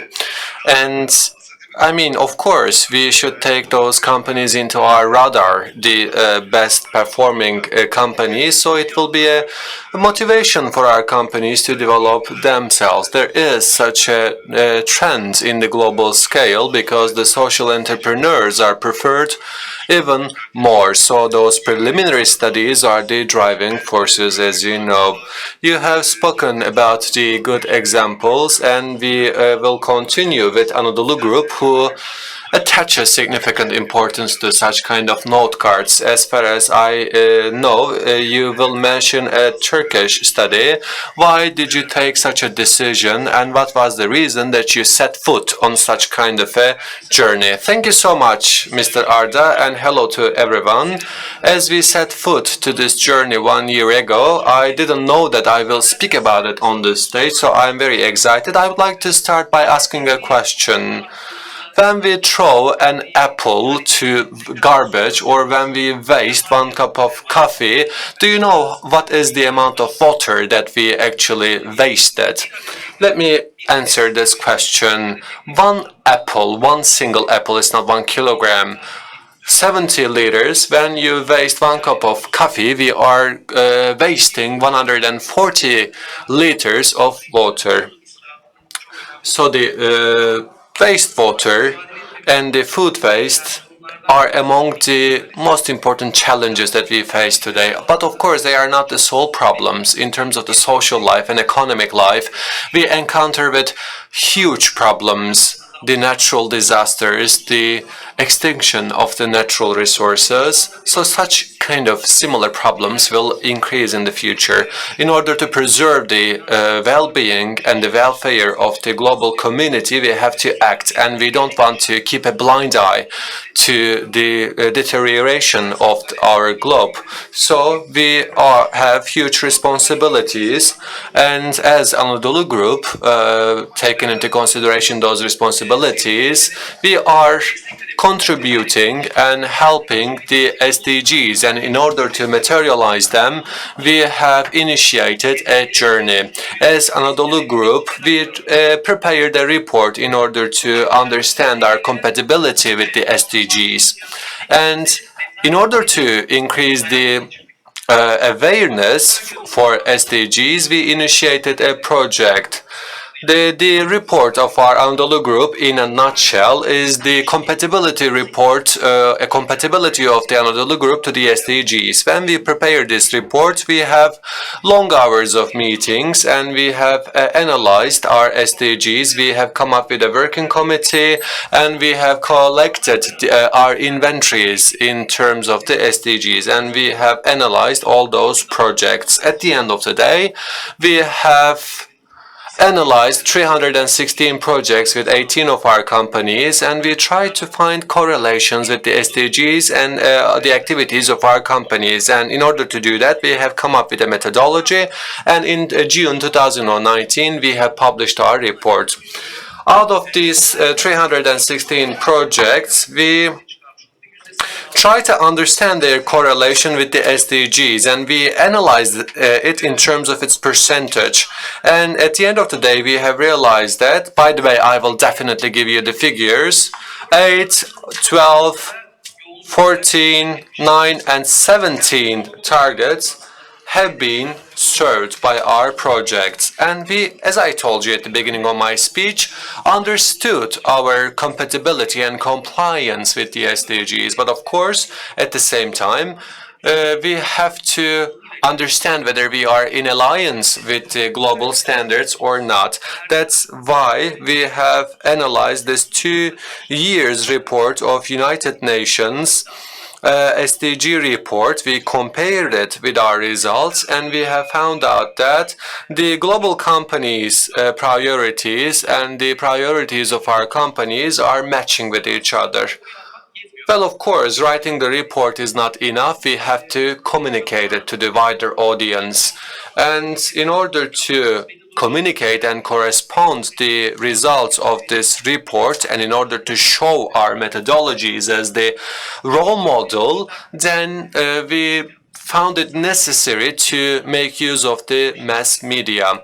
Only during the week of launching our initiative, we have communicated and typed in information about our reports from 40 different social media channels of our companies. In 80 different provinces, Anadolu Group has a chance and power to reach out to broader audiences, hundreds of thousands of people. Of course, it was not easy to read out the whole report. That's why we have prepared such a small brochure and insert a summary.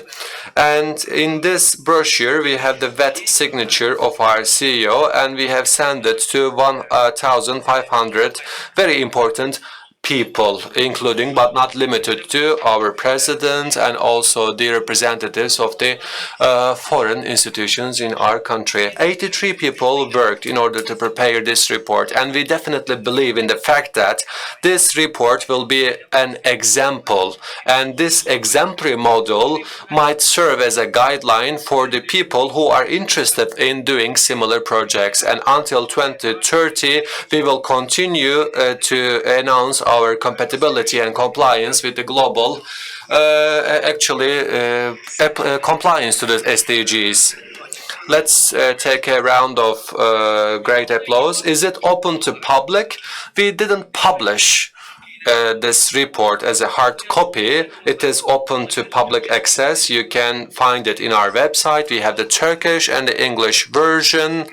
And when you visit our website, you can download this brochure from our website.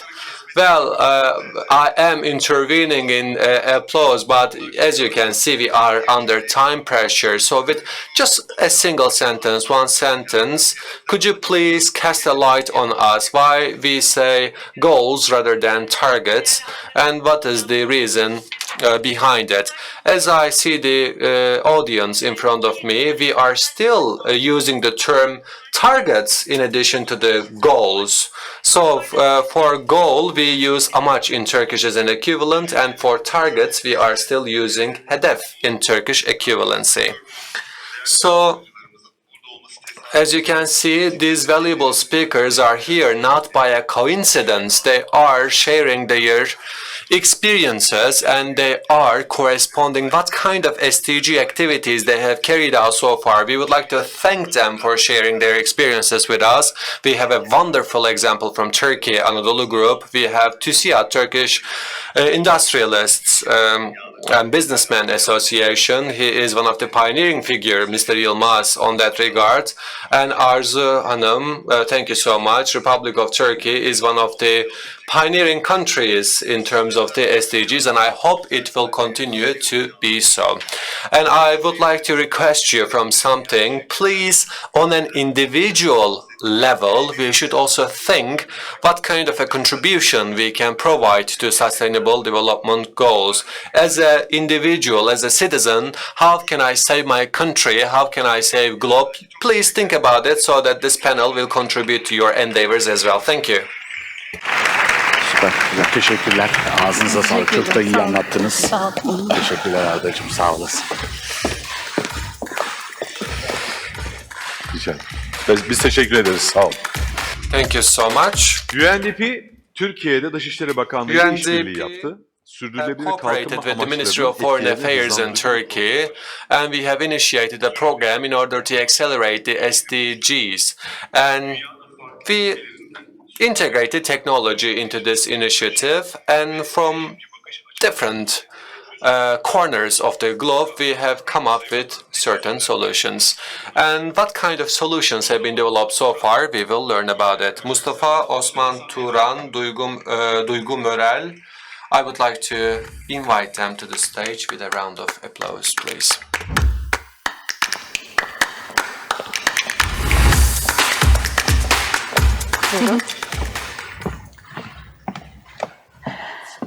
Hoş geldiniz, merhabalar. Welcome. In this session,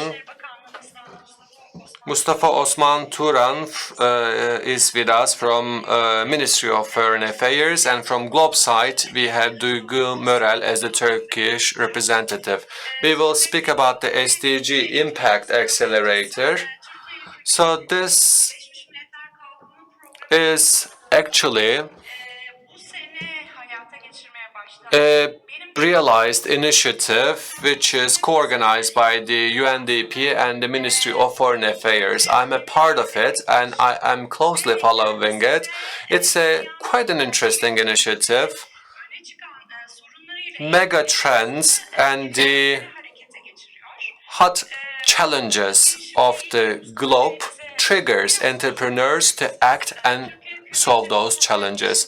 Mr. Mustafa, could you please explain us why the Turkish government, the Ministry of Foreign Affairs, have taken a part in that initiative? There are lots of accelerators who are aiming to increase the impact on SDGs, but what is the difference of SDG Impact Accelerator? Thank you so much. Well, Turkey has bilateral aid programs in all around the globe, as you know. And we give those aids in terms of humanitarian aid and also for the development of those countries.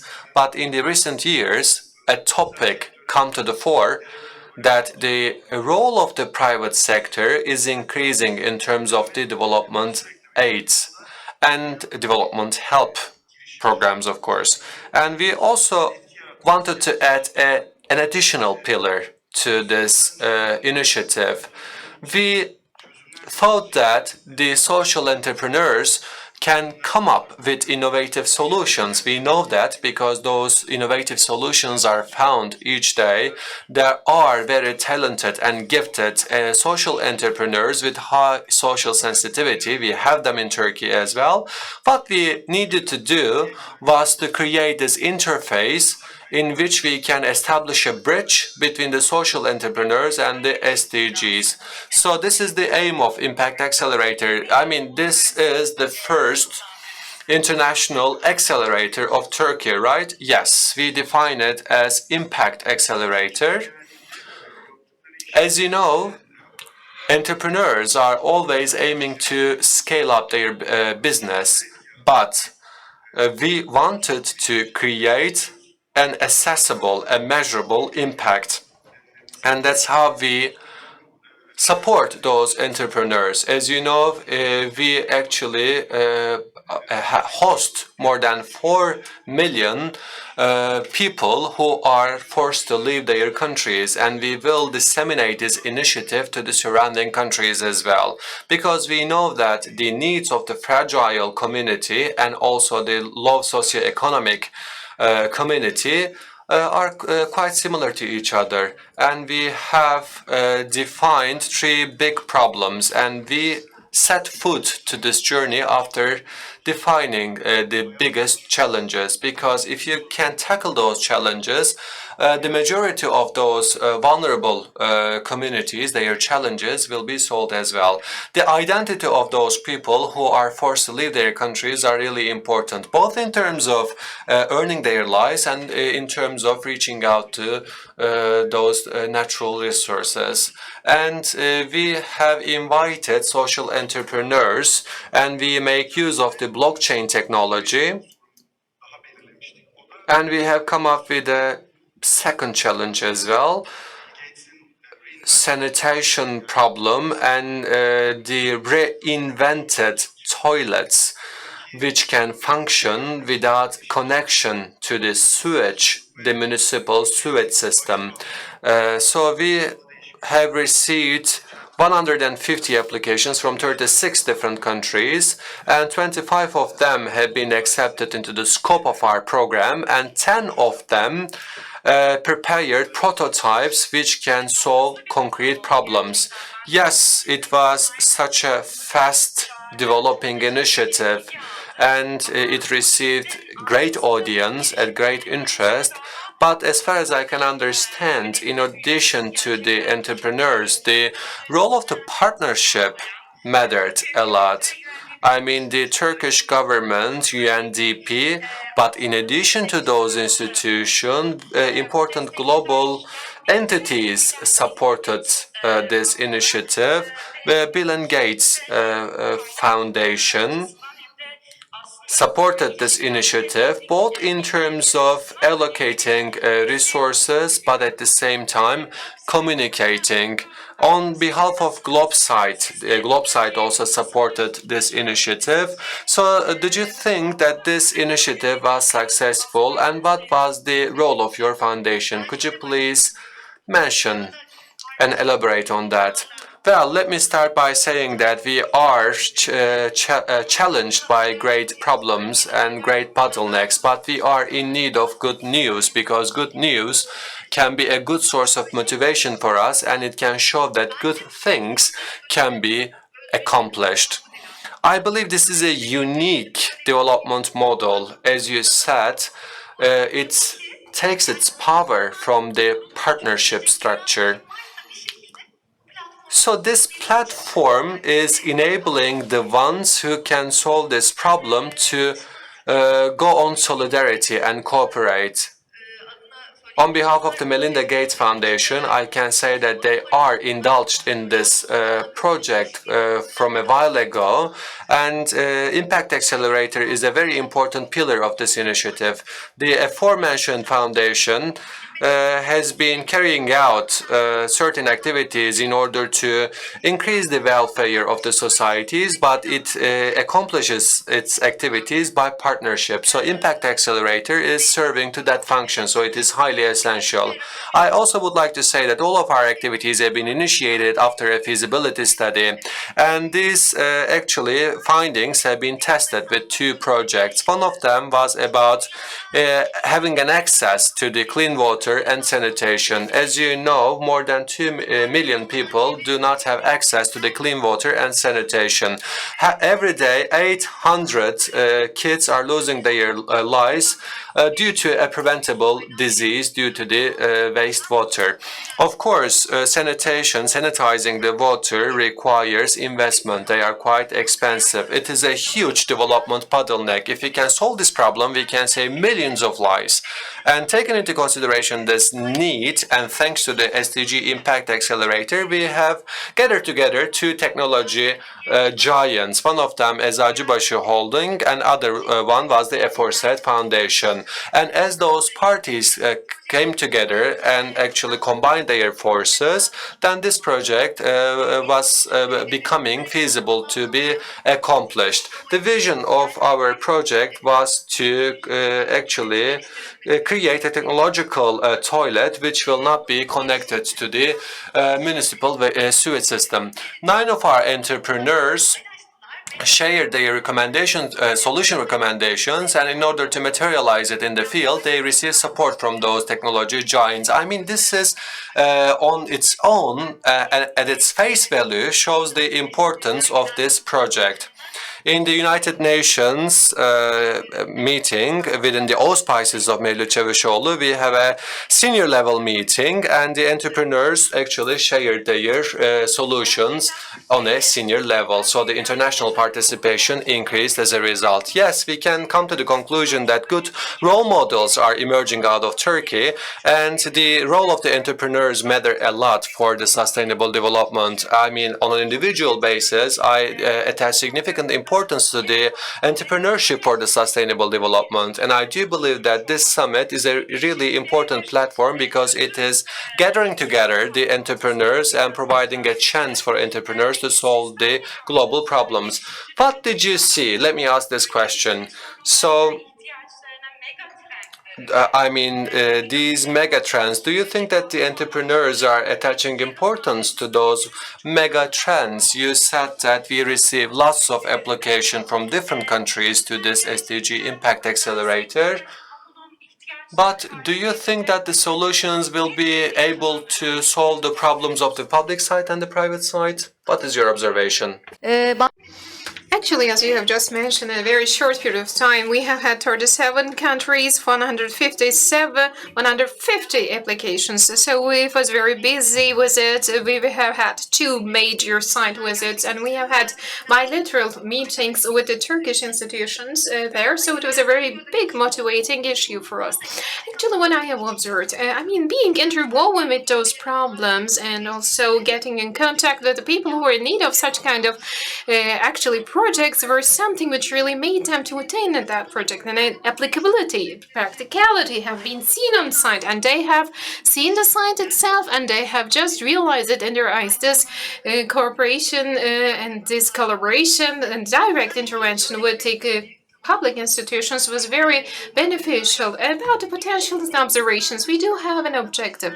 So we would like to create a synergy creating type of actually partnerships by the help of this impact acceleration effect. And actually we have had a winning team and to New York, and about the toilet project, the winning team, which is evaporating the waste 90% and also lessening the volume and providing a sustainable sanitation solutions. These solutions will be applied in Turkey on site, and so our journey has not completed. So about the potential, this is a very significant example. Actually, this design process, this impact accelerator is being supported by big institutions, and besides their support, actually, all of the ecosystem studies that we realize and different parties of the civil society and participation and being on site from the public institutions. Of course, we have had a support, and accompanying each other is a very important added value. Okay, last but not least, I would like to ask you, Mustafa Bey, what is the road that we will be taking from now on? What is our roadmap for the future? Actually, we do have very exciting entrepreneurship projects, and they should not be completed in a short while. They need to be sustainable. As I respond to your previous question, actually, entrepreneurs all around the world, and then look at the global trends, there are a lot of people who would like to bring benefit. They are talented people, they do have very good innovative opinions, ideas, but you need to place them on a trustworthy platform, and you need to support them on this trustworthy platform. And this is our main objective. Of course, it is not very easy to achieve that, bringing all of these partners together and keeping them together from the private sector to Eczacıbaşı and like Limak. We do have very big, actually, institutions and corporates and companies, and Qatar Development Fund was also joined recently. Keeping all of these partners, stakeholders together really is asking for a huge attempt. And in order to provide that, we have created a foundation-like structure to bring them together with the private sector. We are having some negotiations. The state, instead of doing it of its own, they would like to be the starters, and they would like to pass the responsibility of this foundation-like structure. So they would like to give a priority to the private sector in collaboration with international organizations. Our main objective is providing a sustainable legal structure, and besides that, we would like to bring a tool for the entrepreneurs to allocate the related funds. Actually, if you're not supporting these entrepreneurs with the impact fundraisers, then you won't be fulfilling the main goals, main objectives. So you need to bring a platform which will be bringing the benefit of all sides, and vision, of course, here will be a global vision, since it's a global platform. So for the even in the least developed countries, it will be possible to share this experience, how we have established this platform, how we have brought together these partners, how we have attracted these entrepreneurs to our company. In order to make them to do the same thing, we would like to share our know-how, our experience, all of the outputs, solution outputs like the sanitation toilet or digital health and artificial intelligence type of financial, for example, participation calls will be announced, and we would like to bring those solutions that we have found out here. We would like to bring them to the least developed countries. Actually, we would like to address them to most needy markets. So this is a very effective incentive, actually, this SDG Impact Accelerator. For the global partnerships, you're including different parties and seeking for a common solution. I really would like to congratulate you for joining us today. Thank you.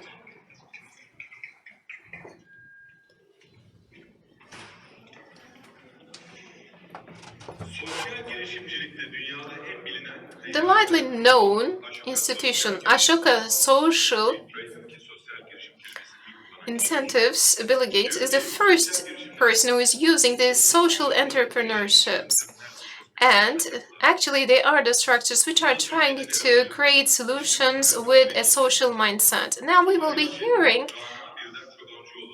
our next speakers, Rana Birdan Çorbacoğlu, İstem Akalp, and Pelin Baykan, to deliver their opinion. The floor is yours. Ashoka, Turkish Social Entrepreneurship Program Director, and Anlatan.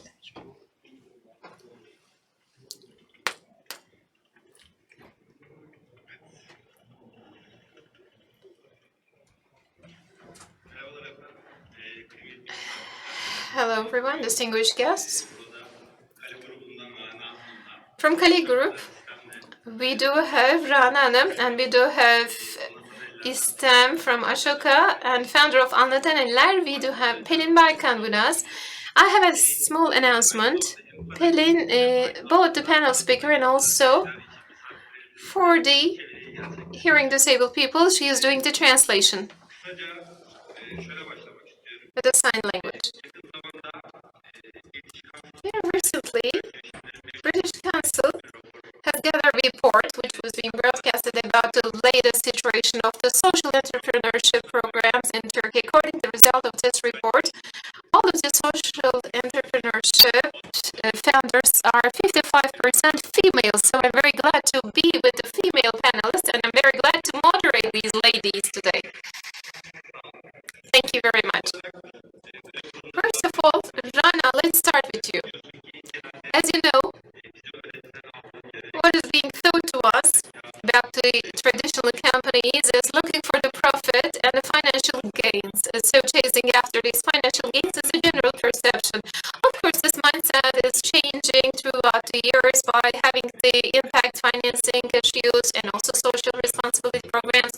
And Kaya Group is a pioneer of this incentives. Why it is important to have social entrepreneurship in the field of business, actually. Thank you very much for giving us this opportunity, Ahmet. Actually, as a Kaya Group, the points that we have approached so far will be explained briefly by me. Ibrahim Bodur Social Entrepreneurship Award is a very important collaboration that we have with Ashaka Turkey. And we look at it as a group, we are 62 years old and we have never placed the profit in our focus. Actually, we were not profit-oriented. We do have the 21st centuries in a way of mind, a different mindset, a different approach and perception. So we would like to create a social impact, and I'll be speaking about our ongoing projects. When we look in general, when we look at the point that we have reached so far by the impact of globalization, we are living in a world of VUCA. And beyond that, actually welfare and stability is not global.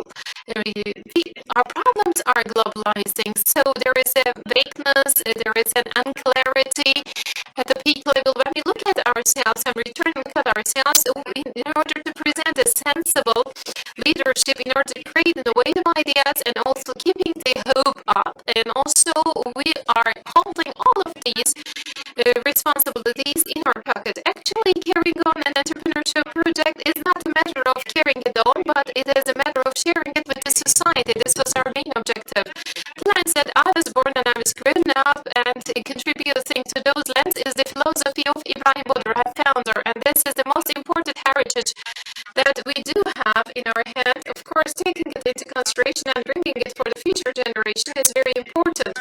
And we are believing in this strategy, and we are believing in keeping it. And also, the most important way of actually following and laying a claim for the future is going from the way of social entrepreneurship. Actually, we are seeing it as the future projectors. We are seeing them as the breakthrough projects. Actually, they are our wings and they are our roots. The more we hold our values stronger, also we would like to fly by making use of our wings. And in this ecosystem, the new generation social entrepreneurship is trying to be supported, and Ibrahim Bodur Social Entrepreneurship Award is very important. We will be having the third year, and we will be doing the award ceremony very soon. And one more important point about our perception for the private sector is the corporate social responsibility. Well, it is not a corporate social responsibility, it's actually corporate obligatory condition. So supporting the ecosystem of social entrepreneurship is beyond our communication strategy. It is something mandatory for us. In this journey, the second meaningful point is our comrade, which is Ashoka Turkey on the global platform and in the local platform. They are one of the pioneering activities and incentives. And with the Ashoka team, we have designed this program and we have planned with them all of their experience, their network, and their constructive approach really created a very good partnership. Actually, from end to end, we have interwoven our award ceremony. We have really shown a great attempt, and we are looking at everything very intensely. It is not something that we can outsource it fully. So very naturally, the most visible part of the award ceremony, if we can show it from the projection, award ceremony is the most visible part of this activity. However, in the background, in the backstage, we do have a very important topic which we attain a great importance, and we would like to make it visible. And every year, we would like to bring it forth, and our main motivation is beyond our award ceremony. Everything, every social entrepreneur that we are getting in contact, we are aiming to create a community. And in the third year, we think that we are about to reach our target. Just walking hand in hand with the community, within a social dialogue and creating a synergy is something that we can never give up. One more important point that I would like to underline, as we do have a preliminary and advanced award module, and we have added a third category. We have added the cooperation awards, and in cooperation, social entrepreneurship is so much involved in this cooperation structure. So by including it in our award mechanism, we would like to support, and also we would like to give a ground for cooperation between the institutions and corporations. I would like to pass the floor to Istanbul, Ashoko, Turkey, and I'll continue later on with Pelin Baykan later on. Istanbul, I'm passing the floor to you. So, I know that you have one of the most advanced and wide networks globally on social entrepreneurship, and you're also cooperating with Kale on this. I want to ask you a little bit about more of the local bonds that you have, because research shows that generally social entrepreneurs emerge locally to solve local problems, and they turn into the value creation and sharing part. So you need very strong partnerships and cooperations and collaborations. Can you talk a little bit about that and about the coordination between the local and global scales? Yes, of course. It's very nice to be here with you today, but on the backstage, I felt like I was like having again a school reunion. Seems we are all here together, and we are not leaving. We're all here in one way or the other until all the solutions are there and the problems are solved. And thank you very much for such a great explanation. Actually, Ashoka was one of the innovative platforms that brought together the innovative social entrepreneurs around the world and explained to them that what they're trying to do is a good thing, and giving them an identity to come together to collaborate. We have more than 3,500 social entrepreneurs that we support with our global network now in many countries of the world. And it's been active in Turkey as well. Now we have their entrepreneurship identities, their ideas, their social good being scalable or not are some of the criteria that we look into how they work together and cooperate with their recipients are also very important. So we have three main areas that we support them with. One of them is the social funding and capacity enhancement and network support are the three areas that we support them with. And none of this can be done also on its own. Ashoka works with small teams in their offices, and Ashoka Turkey office is actually sort of like a small corporate communications office. So it's not possible for us to do all this on our own, but that's not what we wish for either. So this is where our cooperation with Kale comes in, and in this way, our cooperation with Kale gives us enormous network where we can reach out to social good societies in Turkey as well. So in the beginning, we see that, of course, in being a social good network is all fine, but you have really local problems that you have to deal with, local issues that you have to deal with, and the solutions to those issues also need to be unique to these local issues in that sense. And then you have to walk through it and scale it to a larger scale, global scale, where it can be applied to other similar situations all around the world. So in that sense, when you look at it, Turkey is a center for innovation and also for perseverance. And this is our geography, this is our character. And so as much as we bring in the global scale to Turkey, there is also a significant amount of experience that we export from Turkey to the global scale. So with these global networks, we try to bring the Turkish social entrepreneurs eye to eye with other social entrepreneurs on the world. And of course, there are some global tendencies that we see as well. For example, one of it is that the generation and the population of social entrepreneurs are becoming younger and younger. We see this also in our collaboration with Kale, and we see that this is a very good tendency towards that. And also social entrepreneurs are becoming more and more adept at using technology as a tool for their activities. However, they are also trying to keep their ethical standpoint in using these technology as well, which we think is also very well. And they also are becoming better at explaining their own stories to the investors. And social entrepreneurs is becoming the new trend, the cool trend. It's in now. And so I do believe that social entrepreneurship is the business model of today and tomorrow. And our faith in this is becoming stronger and stronger with these developments as well. This is what I can say about the global trends in general. Apart from that, we have traditional, I'm very happy to say that we have a traditional social entrepreneurship.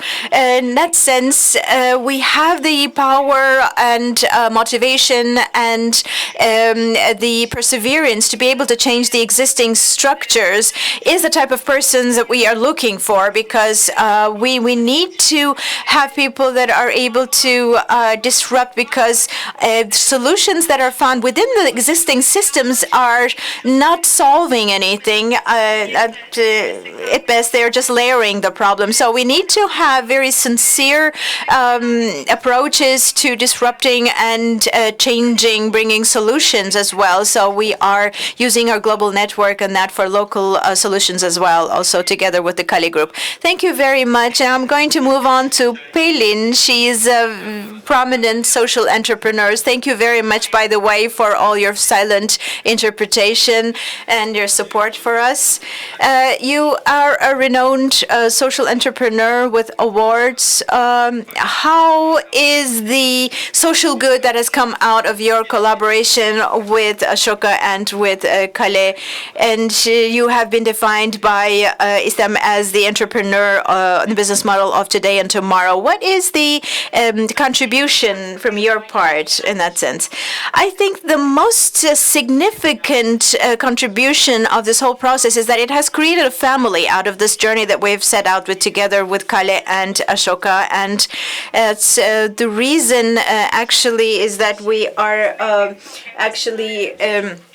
reaching out to sectors of society that could not be reached until now. That's why I was interpreting in sign language here, because we have a friend who is deaf here in the audience, hearing impaired in the audience. So it's for us, until that's in that sense, it was very important for us to be able to reach the people in different sectors of society, and we have support from social sector a lot. We can knock on each and every door, and we have, rather than any positive or negative results, we have some guidance and orientation from each and every door that we knock on. And I think this is the most important part, because you're on the social sector here and you have an entrepreneurship side to your efforts. But all of that doors that you knock on are very well versed in the social sector, and so they give us very good guidance as well. So, and I'm going to continue with my sign language interpretation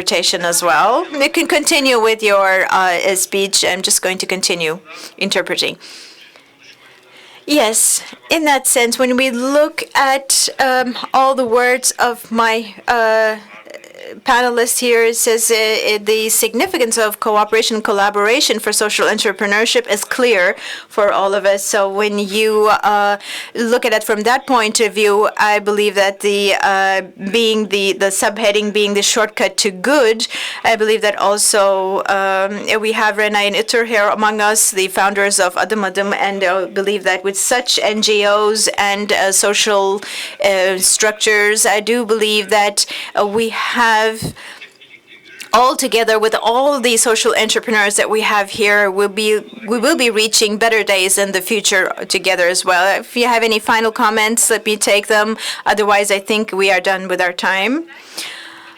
Maybe I can say one last thing, saying that we are, of course, taking all this into effect, but from the private sector perspective, let me point out that the good and the feedback and benefits for the corporation, for the corporate structure is also very important, and also in that sense, all these sustainable development goals and the related activities being able to be related to the 5,000 employees that we have in the corporation is also very important for us in terms of our aims and goals as well. Of course, in that sense, when we look at it from the 20th century perspective, we see these are the steps of like social entrepreneurship, sharing of the ecosystem are the steps that we were most afraid to take in the 20th century. But now these are also being tackled in that sense. And as Istam also pointed out, yes, the population is becoming younger and younger, but they are also becoming more and more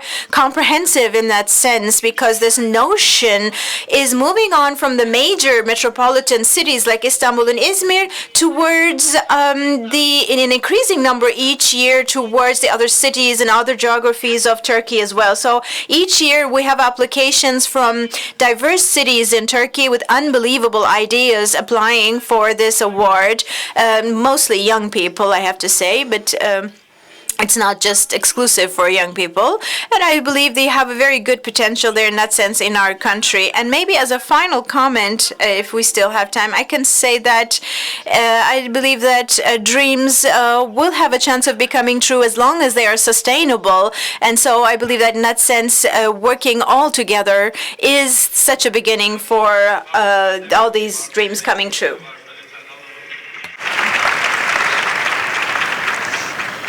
Senin eklemek istediğin. Böyle gayet su akyolu anarak buradan istikrarlı hayal şeklinde. Şöyle bu işbirliği aslında bizim I would also like to point out that this collaboration is actually helped us a lot in working our muscle and working with the private sector in that sense. And Merve Oktan is a name I would like to really appreciate here. Ashoka means absence of grief in Sanskrit. So it means it's also, it's very meaningful in that. But when you go there in Turkey, in any place and say we are Ashoka, it's not very well known. You say it's very, so in that sense, our cooperation with Kale in the private sector has really helped us work that muscle as to introduce ourselves to society. And I believe that in that sense, our motto is everyone can make a difference. And in that sense, that has also helping us further in turning our ideas into activities as well. And the awards that we give out in that sense is also especially emphasizing the collaboration between social sector and the private sector as well as the public sector as well. So I would like to also thank Ms. Zeynep Bodur for her vision in this perspective as well. Zeynep, any final comments from you? No, thank you. Okay, thank you very much for your attention, and we're so happy that you are all here to make a contribution to the social ecosystem all together, and it is our greatest hope that we will walk all together towards better days in the future. Thank you very much.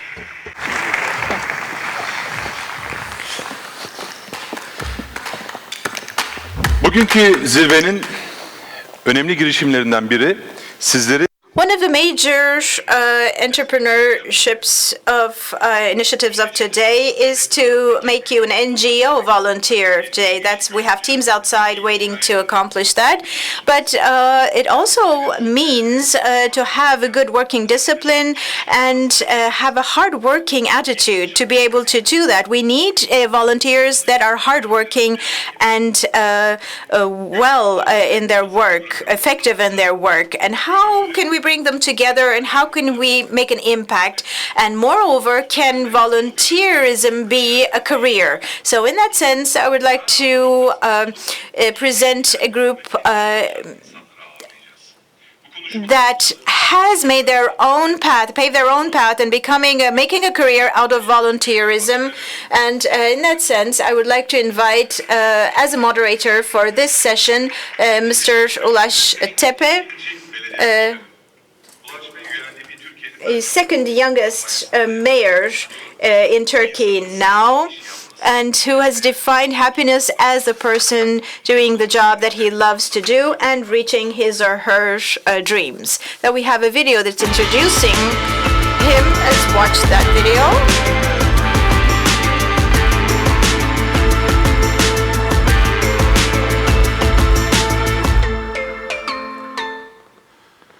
Kısa bir tanıtım filmi. Bu A filmin very tamamına brief introduction video. I do believe you can get the entire footage from mutluluk.undp.gr or the Turkish channel. So, for the panel Shortcut to Volunteerism, I would like to invite Murat Gölü, Renay Onur, Ayhan Soyfi'den and Ulaş Tepe to the stage for the panel, with your applause. Yavruları gibi yürüyoruz. Buyurun.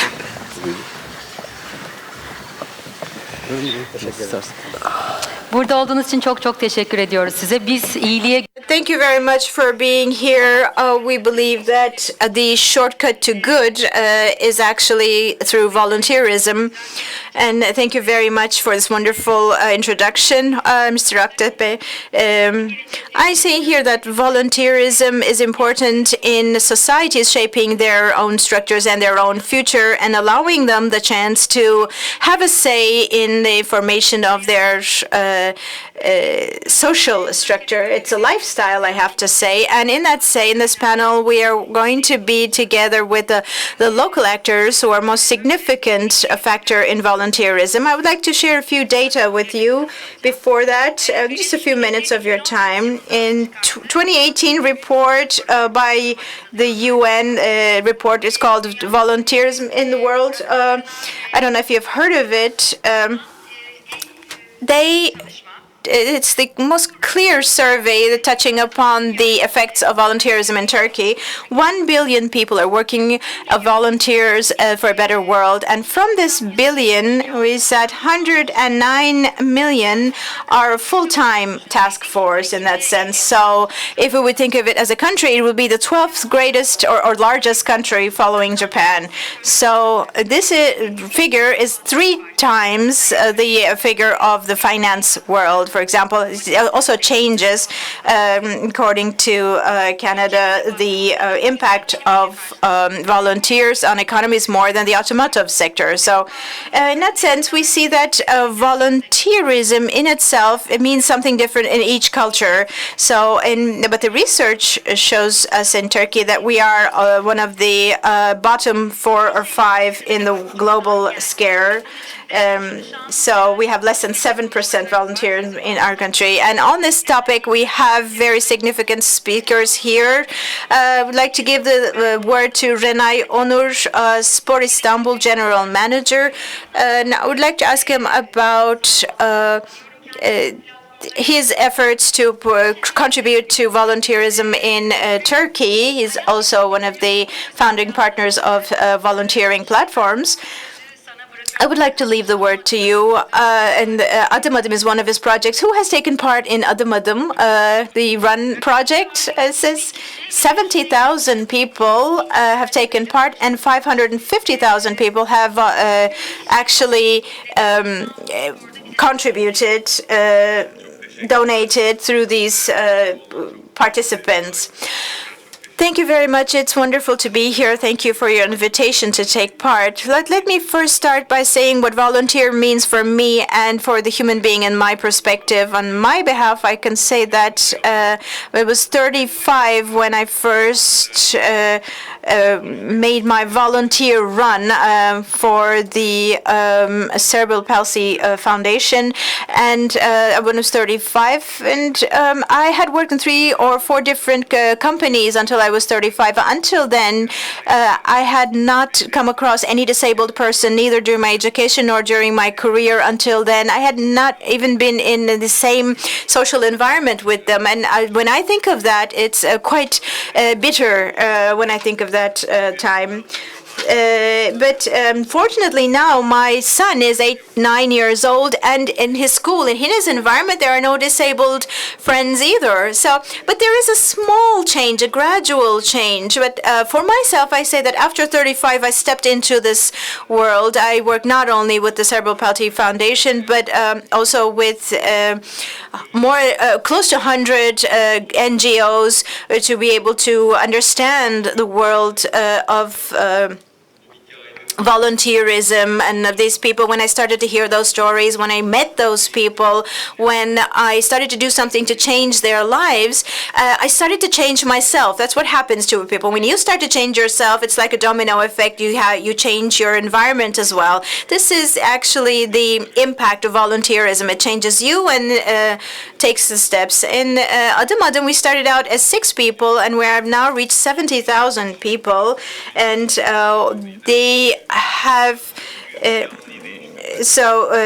these 70,000 have changed the lives of 200,000 through the donations of 550,000. In that sense, when you have good in your actions, or sports in your actions, and fun in your actions, it's sort of contagious to others as well.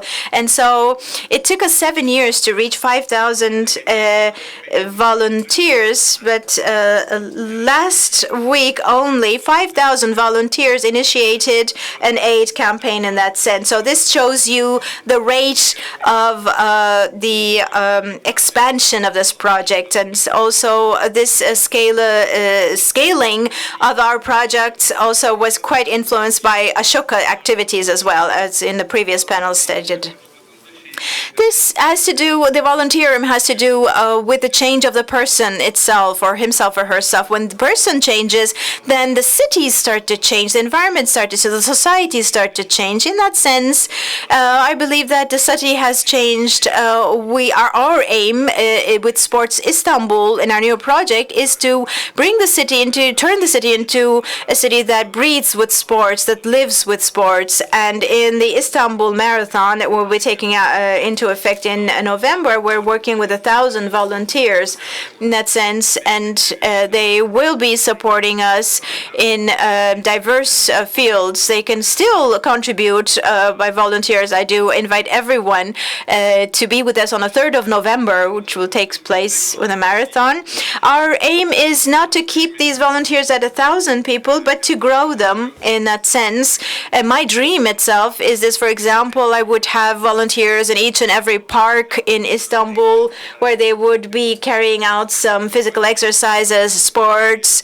Yes, we have already 50 facilities, but there is an end to being able to build facilities. But Istanbul in itself has hundreds of squares, hundreds of parks where we can turn into living, breathing facilities through our volunteers, and each and every day.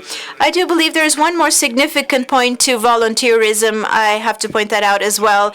As you know, all the companies have their volunteerism and volunteer activities to be able to enhance employee loyalty, because in that sense, someone who has taken in that small breath of volunteerism changes their interests, their passions, and when they change, it also changes your business and impacts your business as corporations as well. Yes, unfortunately, Turkey is one of the bottom 6th or 7th country among 145 countries in the world.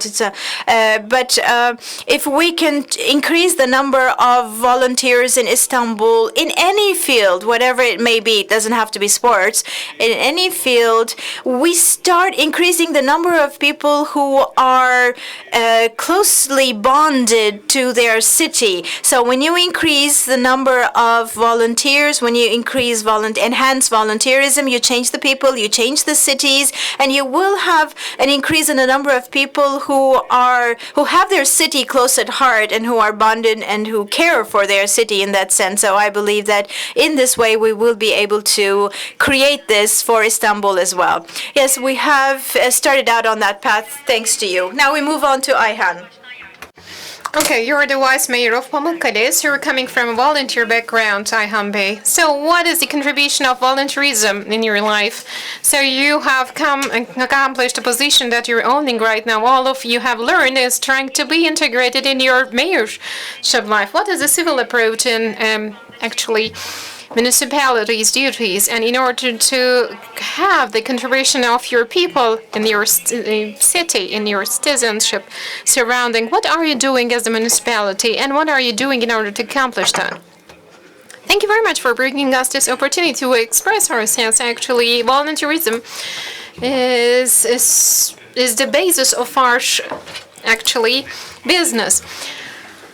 What is volunteerism for me?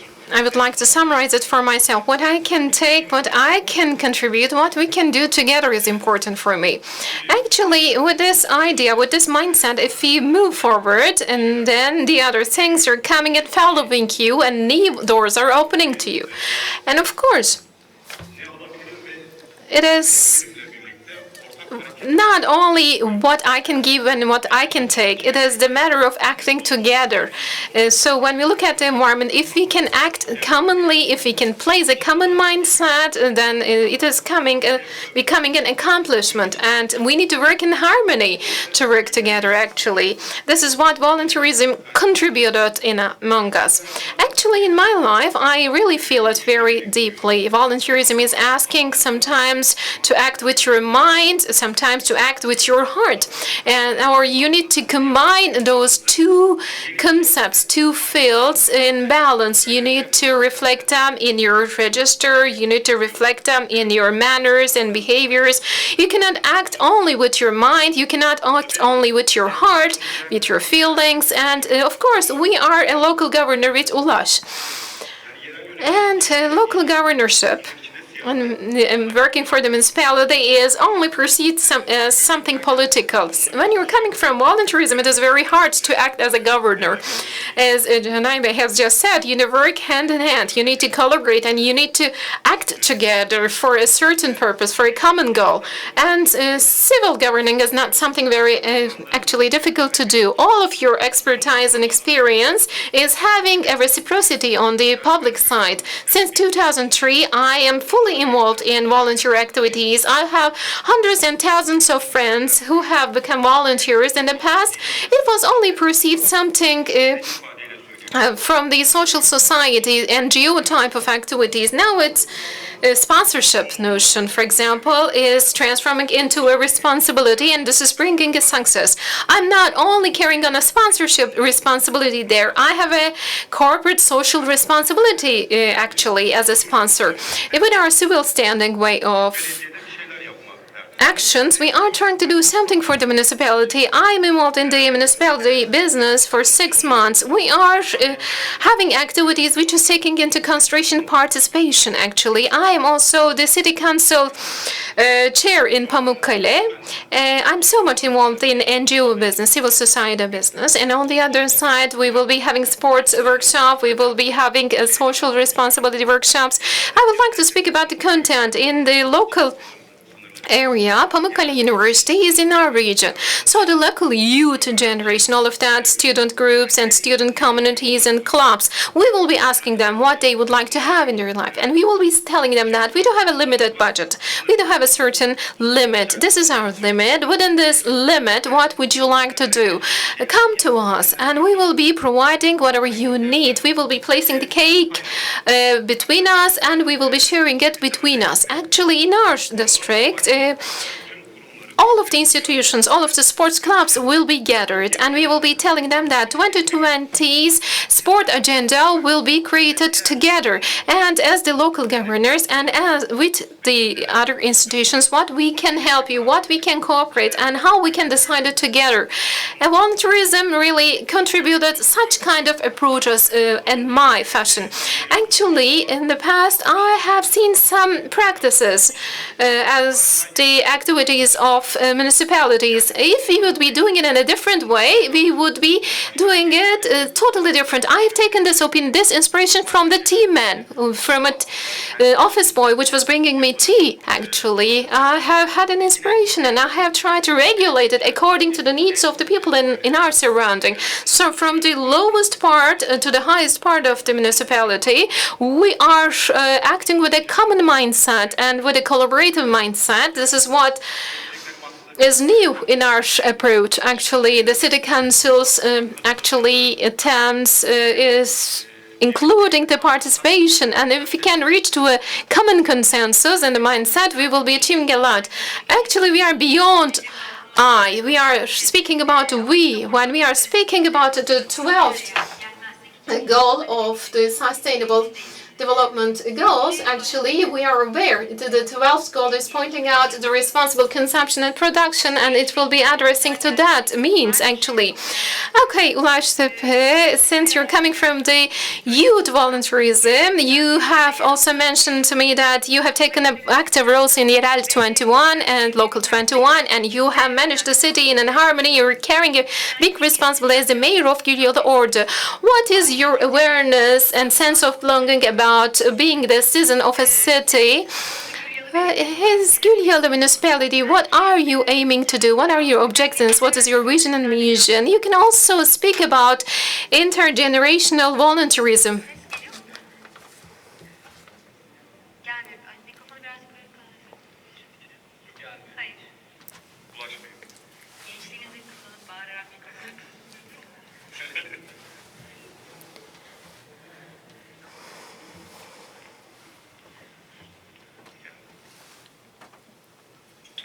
Yes. First of all, I would like to say hello to everyone. Actually, today, as you have just mentioned, I have a very long tale, and my story has started in the 3rd class of the primary school. Our teacher has distributed us a card, and everybody was writing what they would like to be in the future. I wanted to be a mayor. At the age of 29, it is not a coincidence that I have become the mayor. Since the 3rd class of the primary school, I have shown a huge attempt, and my biggest thanks will be going to Gülyolu citizens. As the mayor of that region, of course, we need to create a harmony, and we need to act like an orchestra maestro. Actually, we need to hear a common tune, and we need to hear a very musical tune. All of that expertise, experience, transparent and accountable way of understanding has aimed to be implemented, and we are calling it as the new generation municipality activity. And we are not dictating anything. We are asking for the opinion of the citizens, and we are having meetings every month. We are doing our meetings in different districts of our city, and we are asking the participation of our citizens, because I was always dreaming about our city, because the municipality actually council is the highest authority. I have not seen the participation of the woman. I wanted to hear the sound of the woman also, so we have brought it to the different neighbors. In which field we are working? We are going and asking for the opinion of the people related with that topic. We are constructing a new playing ground for children in our district, and so we don't have the same experiences with Ayhan. I'm going to repeat some certain things. We would be constructing a playing ground for children, and from my social media account, I have proposed 3 different opinions, and the children have selected their favorite playing ground. With their votes, they have elected that. With the consciousness of being a citizen, they are feeling themselves so much adapted, so much belonging. So we are the owner. I have just recognized that as a citizen of that region, I am not criticizing, I am constructing. I was always on the other side of the table. Now, as being the governing side of the table, I'm listening what is being told to me. I'm replacing myself in their shoes, and then I'm trying to understand them. What I'm trying to do is creating a family-like environment in my city.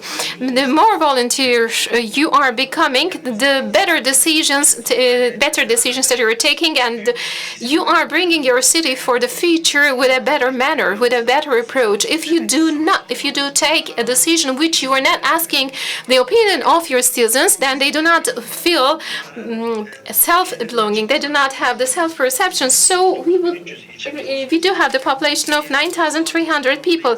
We are actually in need of establishing a city council. It is essential to establish a city council. We will be establishing the smallest city council of Turkey. But actually, inclusion, the sense of inclusion is essential that we are trying to achieve within a harmony, within a family environment. We are having a slogan. Actually, we would like to hear a municipality, we would like to hear the smiles and laughter of the children on our streets. Actually, we are giving an ear to our children. If we are making our children, I believe everyone would be happy, because as a society, we are having a common point. Our children are our common point. From the rural areas, we see a migration to the urban areas. There is a certain reason of unemployment, but of course, our citizens are migrating in order to have a better education for their children. So we need to keep the women and so youth generation and children in our focus, and we are giving them priority. Our citizens have got, and their opinions have got a priority in our program. Thank you very much. By the way, I believe that you would be in my place, because I see people who do have actually brilliant, sparkling eyes, and they are so much in love with the business they're doing. Murat Gölli, Akbank Corporate Communication Director. Now, the private sector has got a great importance, actually. Thank you very much for your attempts. You do have 1,000 volunteers as Akbank, as far as I know. You're signing a lot of projects. You're a volunteer of your own. They are not coincidences, actually. It is starting from an individual, and it is being disseminating and transforming the environment. And you do have a lot of teams, and you do have a lot of awards which you have received. Would you please tell us about Akbank's volunteer programs? How did you achieve the success, and how did you create such inclusion, sense of inclusion? Aslında bu sosyal As my friend also talked about, these social projects are more associated with the institution.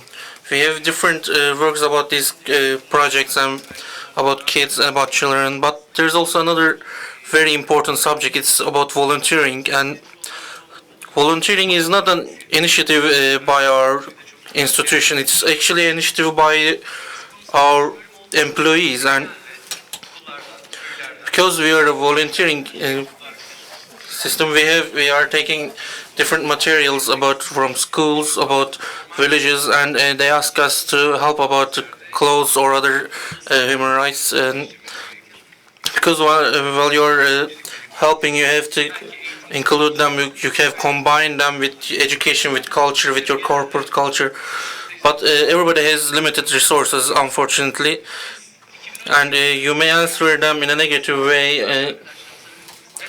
So we talked about our commercial friends and our employees, and why are we not supporting them?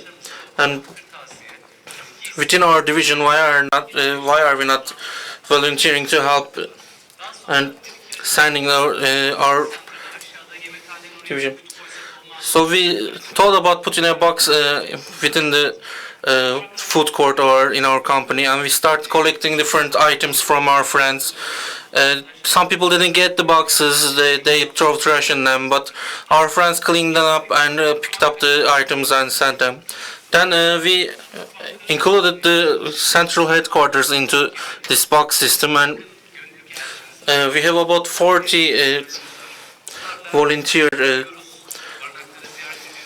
ambassadors in our system. We are collecting different books, toys, clothes, and another thing that we are very proud of is in every holiday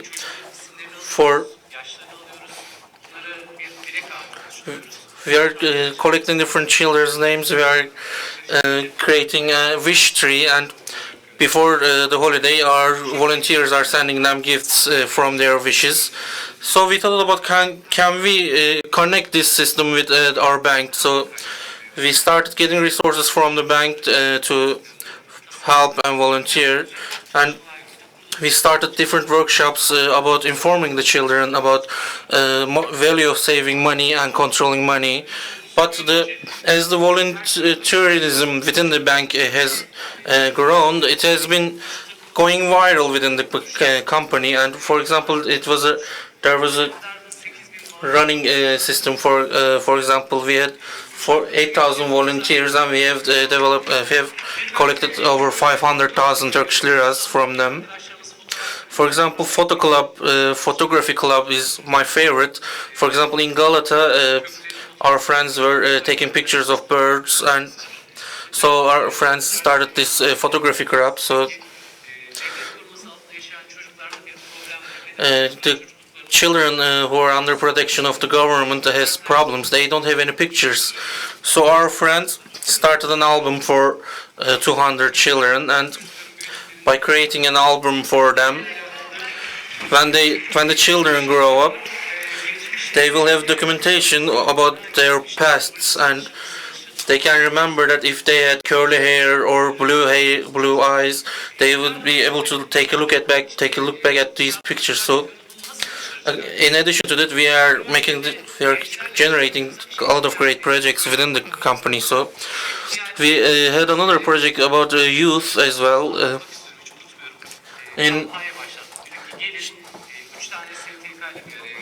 We started with the 3 different NGOs, and we are making a project. We are filming an advertisement, and it will be on the air on the Monday.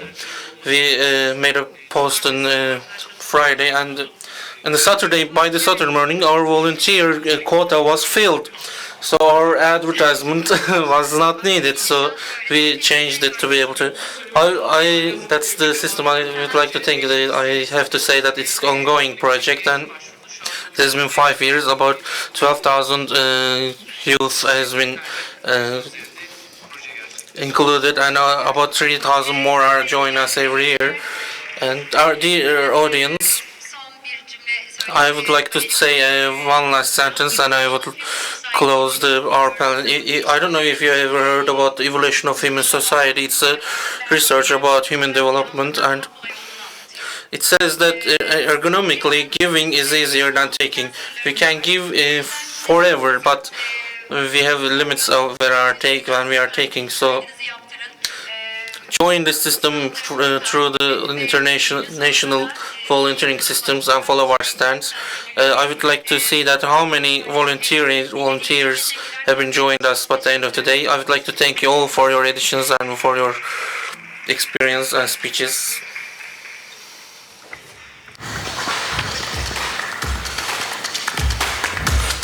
Doğan Holding tarafından By Doğan Holding in Turkey, they did a research for World Value Index, and according to the research in Turkey, first 5 values in Turkish peoples: first, justice; second, third, family; 5, and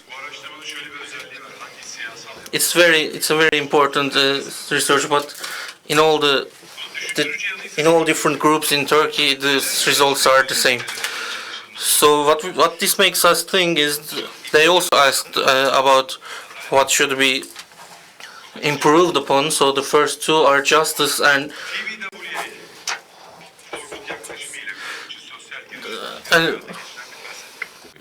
And ethics. And about the sustainable development goals, all of these approaches and all of these concepts, how they are overlapping with each other, how business world is interchanging the values and how they are contributing for the region. Neslihan Sadıkoğlu, Burcu Kayımtu, and Dr. Ali Ercan Özgür will be taking the floor.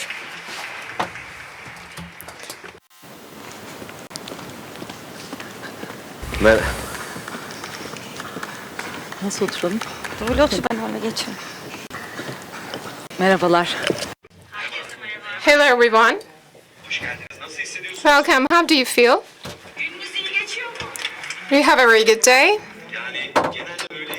Actually, before the lunch, I really do like. I'm in favor of the sessions because you're hungry, so you're in the limits at threshold level. As the country, we are really in need of a positive agenda. We need to place them forward. It is the same. Russia told it in the morning. The previous volunteerism panel was really hope-giving. We do have NGOs, we do have the civil society representatives and the governors, and we are gathering the people who are really adding value and changing value. With your contribution by making use of social media in a shortcut way, it is possible to be involved. Every moment is very valuable. In our panel session, we will be looking at the impact of the business world, how they are evolving and becoming pioneers, and what are the futuristic projections do we have in hand. So we are dividing into three groups. First of all, as the corporates, DBWA and Doğan Holding, what are they doing about those impacts, these values, and how they're integrating it in their corporate structures. First of all, we'll start with that. We will be looking at the social benefit side. And last but not least, we will be projecting the shortcut ways to 2030. First of all, I will be passing to Neslihan from Doğan Holding. What has Doğan Holding is doing, and you have mentioned about the values, and what type of a transformation you are speaking about. Actually, let's speak about the values in our panel session. We will be speaking about our internal corporate values. And actually, values are very crucial within our group, within our holding. It's a very important concept for us. Then this year's motto, this is our 6th year, so we say if you are actually evaluating, you add value. So creating a motto is very easy, but in order to fill in that motto is the crucial part of that. The value concept and the social benefit is very important, very rooted concept for Doğan Holding. Within our corporate structure, first of all, we are seeing the main core of our individual internal triggering force as an inspiration source for us. It is very important for the individuals. So for the corporates, it should be as important as the individuals. For the communities, it should be very important. Because when we speak about the whole of our values, it is the reciprocal. Just going to the culture, I mean your culture within the corporate structure, your relationships with the administration, between ourselves, is so much basing on our main core. The more powerful culture you have, the more motivated workforce you have. When we look at Doğan Holding, indeed, and when we are involved by 2017 in this recognition process about our values. What are our rooted values we have started to look for? As you all know it, we are not passing through very easy periods, processes, and years. Doğan Holding have had really difficult bottleneck situations, but it is one of the value creation corporates celebrating the 60th year. And our values have brought us to our present time. When we look back, when we look at our 60 years ago's values and today's values, they are sometimes overlapping. But we were in need of looking at our values in the perception of our employees. As Haluk Bey has just mentioned, we have carried on a community research and we have figured out 5 values. I mean, knowing the value and valuing the value and innovativeness and transparency and responsibility and having a passion and also acting together and accomplishing together are the main cores of our values. About the HR department, about the administrative body, executive body, we have not determined them. We have carried on a survey among 7,000 people. We have carried on a workshop and we have had interviews with many people. And the most important point of this process was not naming it. We have tried to figure out the behavioral ways, approaches, attitudes be met them. Every position have been integrated in our agenda in order to achieve together, in order to work with a great passion. What can we do as an HR department? We are speaking about responsibility and we are speaking about transparency, but what do we mean by those concepts? The most important and actually hopeful side of this process, actually social benefits. Whenever we go for a workshop, whenever we have an interview with our colleagues, touching, having an impact on the society was something very valuable, and it was the output of that. So our targets, our visions, our performance evaluations, everything has been involved in this process. It is not a matter of speaking about values, playing a value game. In the end of the year, as Neslihan, I have got a performance management system, and I have such kind of interviews. What I have done for the values, what I have contributed for the values. We do have very serious agendas. We are in such kind of a progress. Thank you very much. Really, so much inspiring and so much pointing out the discussions of the international organizations and also governments, and you're bringing it into the level of corporates. I mean, referring it to the hopefully so civil society institutions. Burada Özdemir Kayımtu, TBWA is doing a lot of business about social benefit and leading towards a different, shifting towards a different paradigm. What is TBWA is doing for the social benefit? How you're integrating impact? Well, most probably, a majority of our participants might question why we are in this field. In 2015, I have attended to a TBWA network. You know the situation in Africa, and the social issues require solution. Of course, they were aware of the global targets, but we took this concept, and as TBWA office, we broadened this concept, and we had a chance to meet with the relevant stakeholders, and I have come up with the roadmap for needs and necessities, and we actually created a digital platform for our social needs and for our, collective voluntary work, and we had a chance to meet with UNDP in 2015, and we have expressed our initiatives in 2015. And I realized that as the social issues are tackled and discussed, their impacts are growing. And our aim was to contribute to increase this impact. Lots of researches have been carried out, and according to the latest research by Thomas Kostner, it says that 65% of the population want to buy from the brands which can create a social impact. As the representatives of those brands, we are managing those impacts, and for the upcoming 10 or 15 years, we have to communicate to them what matters. Of course, we want to sell those brands, sell those products, and we will continue doing that business. But at the same time, we have to conquer the hearts of our customers, and it really depends on our social responsibility. In the afternoon session, the team members will definitely express and explain what we have done so far. But in a nutshell, what I would like to say that TBWA, by taking the first step by supporting the NGOs, continue supporting this program. And by the way, we actually gave design support to those NGOs by taking into consideration the UNDP report, because after all, our aim is to increase awareness in terms of social development and disseminate the message to the broader audience. This is our mission, and our second goal, by the way, as an agency, we touch different stakeholders, and we are the company who can prepare a sustainable development report for the first time for this sector. There are international examples, but we lack that example in Turkey. Thank you so much. We see that there is actually a social economy.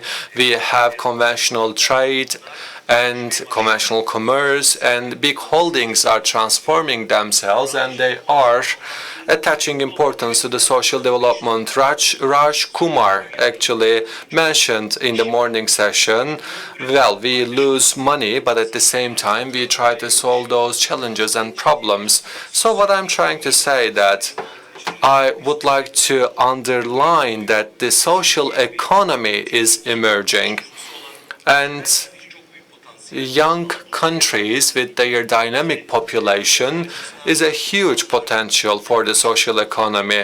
But of course, there are concerns emerging and arising out of the neoliberal economy. Well, Turkey is quite rich in terms of its principles and values, and Doğan Holding made a research about it. So, what kind of a transformative power were you able to accomplish through the establishment of those values? Well, first of all, let me start by saying that the companies without strong values and a strong business culture cannot be sustainable. First and foremost, you have to find a connection between your values and your targets and goals. As Doğan Holding, we did this research because there are two main challenges in the world. One of them is polarization, and the other one is sustainability. With regards to polarization, there has been ongoing studies and researches. Begüm Doğan Faryalı was the auspices of those researches. In 2016, lots of researches have been carried out. For example, people who are voting for a specific party don't want their children play with the families who are actually voting for another party. And we ask Turkish citizens whether you trust the person in front of you, and in the developed countries it was stated that only 10% of people trust each other. So in a nutshell, we can say that our society is polarized even more. So our 10 main values, it doesn't matter to which socioeconomic group we are analyzing or which age group we are analyzing. Our first 10 value is the same, because in terms of our dreams, we can come to consensus. We can find each other at the same stage. We all want to live together. And in our social media environment, whatever you liked with your finger will be shown to you because of the algorithms that those platforms are using. So people who we believe are different from each other, we should come together with them because the trust environment will be settled. For Doğan Holding, partnerships, this concept matters a lot for us, because neither on the individual level, neither on the state level, we cannot wait those problems to be solved only by state or only by individuals. So we have to accomplish together. Social good, it's a very important concept for me.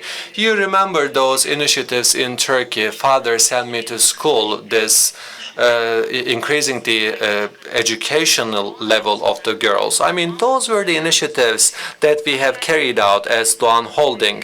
So this common goal initiative, we believe that it's a very important project, a very important initiative. We developed 2 games, and with those 2 games, we visit different provinces in Turkey. And we have some tools in order to spark the dialogue, and we invite everyone to this call this dialogue. But the shortcut to common good is actually depending on our values and our principles. Well, I mean, shortcuts now, it is widely spoken and discussed in Twitter. What kind of a recommendation can you give to us in terms of the shortcuts? Well, you can actually start by, playing the game that our previous speaker mentioned. Well, let me say this. As we decide on something, we always act based on our values. And when we take a business decision, we always, base our decision on our values. So we have to assess ourselves. Do you have other questions for me, or should I continue answering this question? Please continue, because what you develop on the social side is really important, because TBWA is really open to create values, and we support lots of NGOs. I mean, this is our social responsibility after all, because we have to create value. And again, for the Common Goal Initiative, we actually visited several different regions and different provinces of Turkey.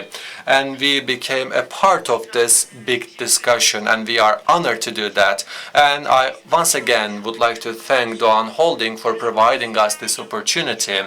At the end of the day, we shoot more than 300 videos. Most of the ads that you see on TV are the ads of our brands, and we create videos for them. We have a different ecosystem surrounding us. All of those wooden material, electricity, water which is being consumed is an integral part of the sustainable development. First, what we are aiming to do is to create this internal awareness inside of the company. For example, we will not use those plastic bottles for drinking water, but rather we will actually use, for example, those glass jugs, or we will, for example, disseminate mugs in order not to use those plastic bottles. So such kind of examples will be reflected on the outcomes of our reports, and we will try to actually create less waste so we can have a transformative power. And together with our brands, we will try to transform them. You heard the sound, you heard the bell. Let's give an answer to the last question. This call for 2030 is a very important call. Although it seems an ambitious goal to be accomplished, as companies, as brands, we have a huge responsibility to accomplish. As Doğan Holding, we have a slogan, we have a motto. We say that please create a value, because as we wake up and get up from our beds, there are simple things that we can do which can, create a huge transformation. For example, we can say, how are you, to a person we don't know in the street. So it might be a simple step, but it can definitely initiate and establish the trust environment. Perfect. So I will adjourn the session. So you can say to somebody, hello or how are you, to a person that you see for the first time in order to contribute to the social good. Thank you so much. Evet, bu panelle With this panel, we come to the end of our morning session. We will have a lunch break. Let's come back, let's reconvene at 2 o'clock. Please go to our volunteerism desk, introduce yourself, become volunteers. We will come back at 2 o'clock.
Evet, sizleri çok geçe bırakmamak adına öğle yemeği To arasında delay the program any further, we have kept a short lunch break.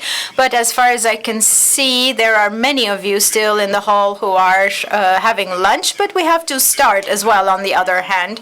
So I would like to welcome you back to the Social Good Summit 2019, Shortcut to Good, second half. According to a survey by the Tema Foundation, with our increasing population in 2020, we will have 400,000 hectares of agricultural land that we will need. That maybe football fans would know that would mean 550,000 football fields. That's the amount of land that we need for agriculture by 2020. And by the same count, until 2015, Turkey has lost 2.4 million hectares of agricultural land. Sometimes these numbers don't mean anything for me, so I asked for a physical reference point. It means almost the same square meters of Albania. So that we're going to have an additional 400,000 necessary. So 56% of the land was good for animal breeding, and now it's down to 16%. And especially in rural areas, agriculture and empowering of women are one of the most important issues that we have right now. So therefore, innovations as well as actions to be taken are the special focus of this panel. I would like to invite to the stage, with your applause, Deniz Tapan, Adalet Budak Akbaş, and Gülden Yılmaz.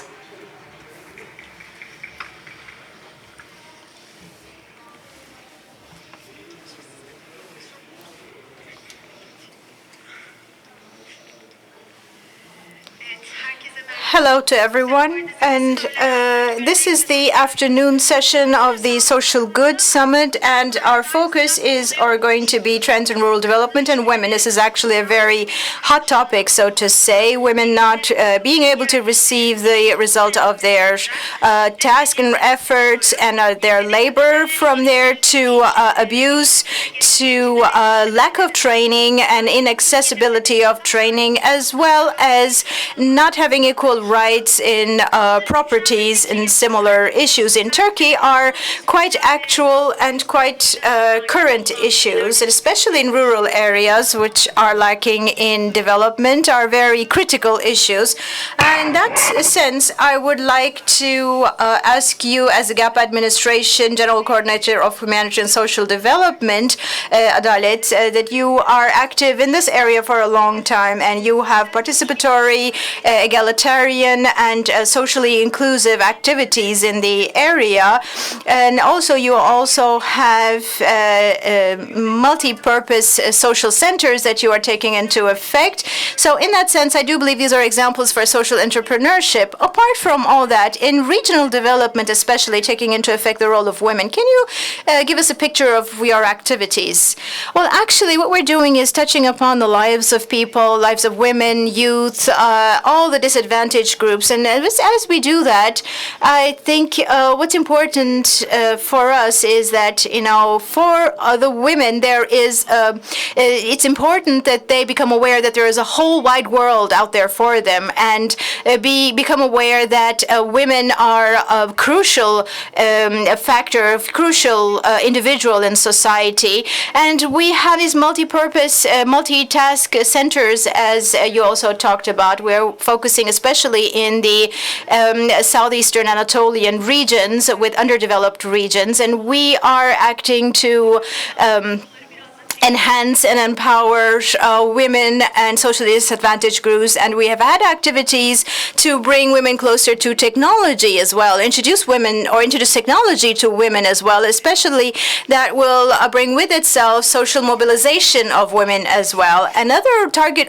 group that we have is the youth, and we have youth culture centers in the southeastern Anatolia region, and also in these centers we we allow youth and women to enhance their technological skills and also their cultural capabilities. And also international exchange groups have allowed us until now to have many young women take part in programs abroad. And of course, when we talk about women, we have to talk about mothers and children. And so we have centers that are focused on children and on the mental, social, and physical development of children.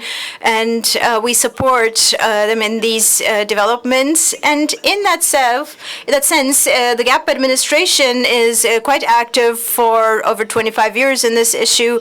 And we have reached thousands of people. It's actually quite a critical job. You invest in women, in people, and there's also the sustainability issue that GAP is very keen on. And to be able to ensure sustainability, we never take things or do things alone. We always cooperate with either public bodies or international institutions or private institutions. And also we are in cooperation with almost all of the UN institutions operating in Turkey, especially UNDP is a strategic partner since 25 years. And we have been deeply working on the humanitarian development issues with UNDP in Turkey together. So this is a process that has already started out when I was too young myself. So as of the beginning of 2000, we have also focused together with UNDP on women, on economic empowering of women.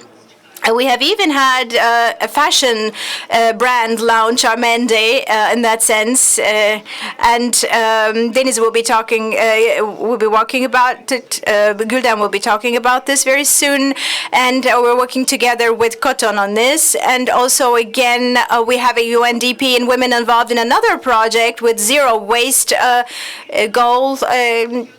In Turkey, and it's going to together with Philo, and it's going to be so similar projects with multi actors and multifaceted activities that we're going to work on empowering women. Now, I'd also like to thank you and ask Gülden about your activities in empowering women in and including them in your supply chain and in your production processes, especially women with low income profiles. And you are actually in this way inviting everyone to walk on this path towards good. Why have you chosen this path for yourselves? Actually, I believe very keenly on social impact systems in society. This could be individual as well as institutional action. So actually, as an individual myself, as Gülden, I have an impact on the people here socially who are going to listen to me, are going to be impacted and influenced by me. So these influencer circles, I believe, is very important in terms of individuals as well as institutions. And as a company, we are also keen on this path, is being an influencer on this path. We have 11,000 employees, and we have 145,000 people visiting our stores. So this is the influence sphere of our retail stores in that sense. And this is what I've come to understand within the years about my company. Then why women and these multi-purpose centers? So I believe that to be able to include women in economy, you have to have more women in jobs, take place in jobs. So employment for women is very important. In that sense, I believe in Turkey, if we can reach a level until 2025 that is close to the OECD levels, that means that in that sense, 20% of the GDP in Turkey or GNP in Turkey will also be increased. If we can reach this level of economic inclusion of women in economy. Unfortunately, this labor force is at the moment unemployed and working at home. And in my company, we're also very active on this as a company as well, we are the one of the institutions that is undersigned BESF, and now we are working on that field. And we are also cooperating with Turkish public bodies and the French Development Board, and in the projects that they are undertaking. Together with our 16 partners in our supply chain, everything that we do in Coton based on women are reflected on these partners and the women that they are helping, both in terms of our tasks and also the WEB's principles. And the multi-purpose centers have been operational for a few years now in participatory task model. And we have around 6,500 women involved in our projects right now. It is a handicraft projects that we are carrying out with these women. So it is the women themselves in these multi-purpose centers that are putting their work into it, their labor into it. So they have handmade products for our country. So this is sort of like it's not a separate social responsibility project fund from our side, but rather we are integrating it into our business model to have a fair trade as well, because the women themselves determine the price of their handmade products in that sense. So we have 2.5 million income already transferred to this group project. So this is sort of like a project that everyone is really keen on, especially the female employees. We have a film about this that is explaining everything, so I can maybe move on to that film because it's a very good summary of what we have already done and what we want to do in the future, because we are trying to have an influencer position, a leadership position in that sense for the other companies in the private sector as well. So the private sector is going to be also taking part in these. So we are inviting everyone in the private sector to take part as well. So, okay, let's watch the film then.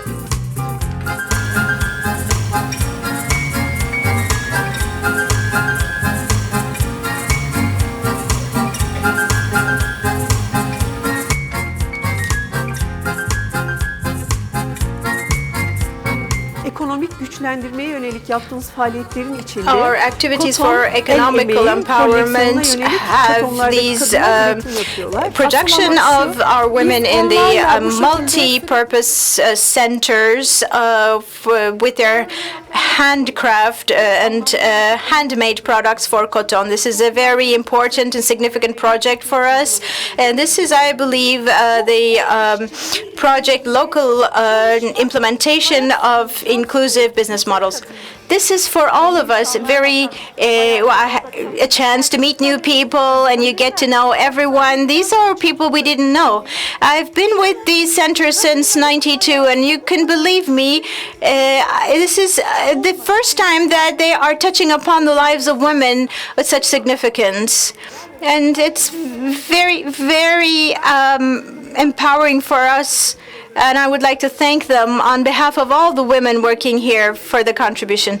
One of the major issues in employment in Turkey is employment, and we are taking great steps in this regard.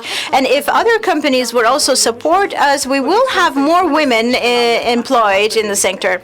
We are improving the sales channels through this project as well, but also our major aim is to become a role model, a business model for the handmade products of women and the labor of women. Of course, this was very important to hear from the women themselves what kind of a contribution that this project is making, especially this collaboration that you have with the private sector and the public sector is very, very influential in removing disadvantages for women in that sense, and also in social gender equality is also important for them, and also in that sense you are having your contribution contributing to the goal of not leaving anyone behind in that sense, and also social equality, because you have Turkish and Syrian women working together in these centers as well. In that sense, so you have these. Thank you very much for your participation with all the activities they are doing on behalf of empowering the women here in rural areas, and hope you continue your significant work. Thank you very much.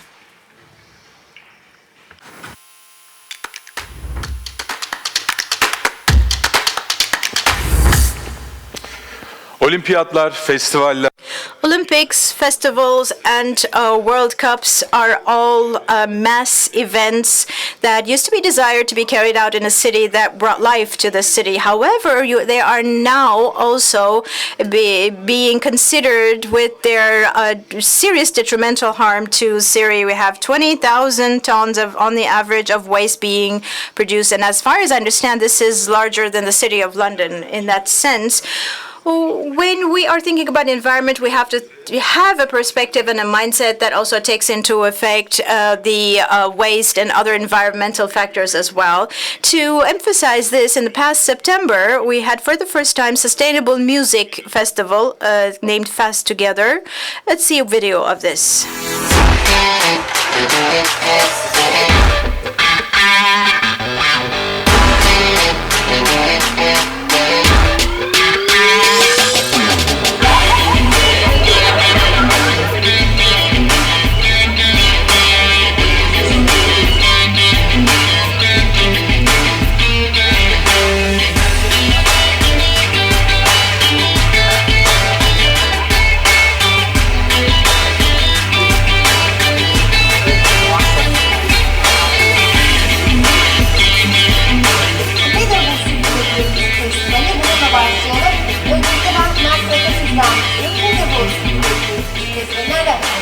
Doğa bize öğretecek onu. Yani biz istesek de istemesek de bize öğretecek.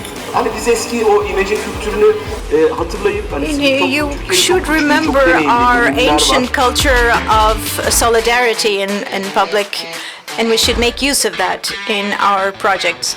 Sizin göreviniz cam atıklarını So your job is to ensure that people put their glass waste in the right bin. If you put your glass waste here, it will be beneficial for the environment. Thank you.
Arkadaşlar teşekkür ederiz. Emeğinize sağlık. Görüşmek üzere. Evet, bu panel. Yes, now for this panel, I would like to invite to the stage with your applause Mert Fırat, İksan Başarır, Itır and Serhan Süzer.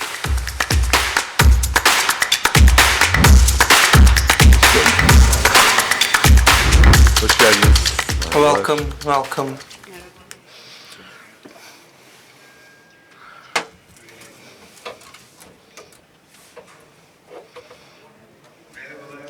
Hello everybody.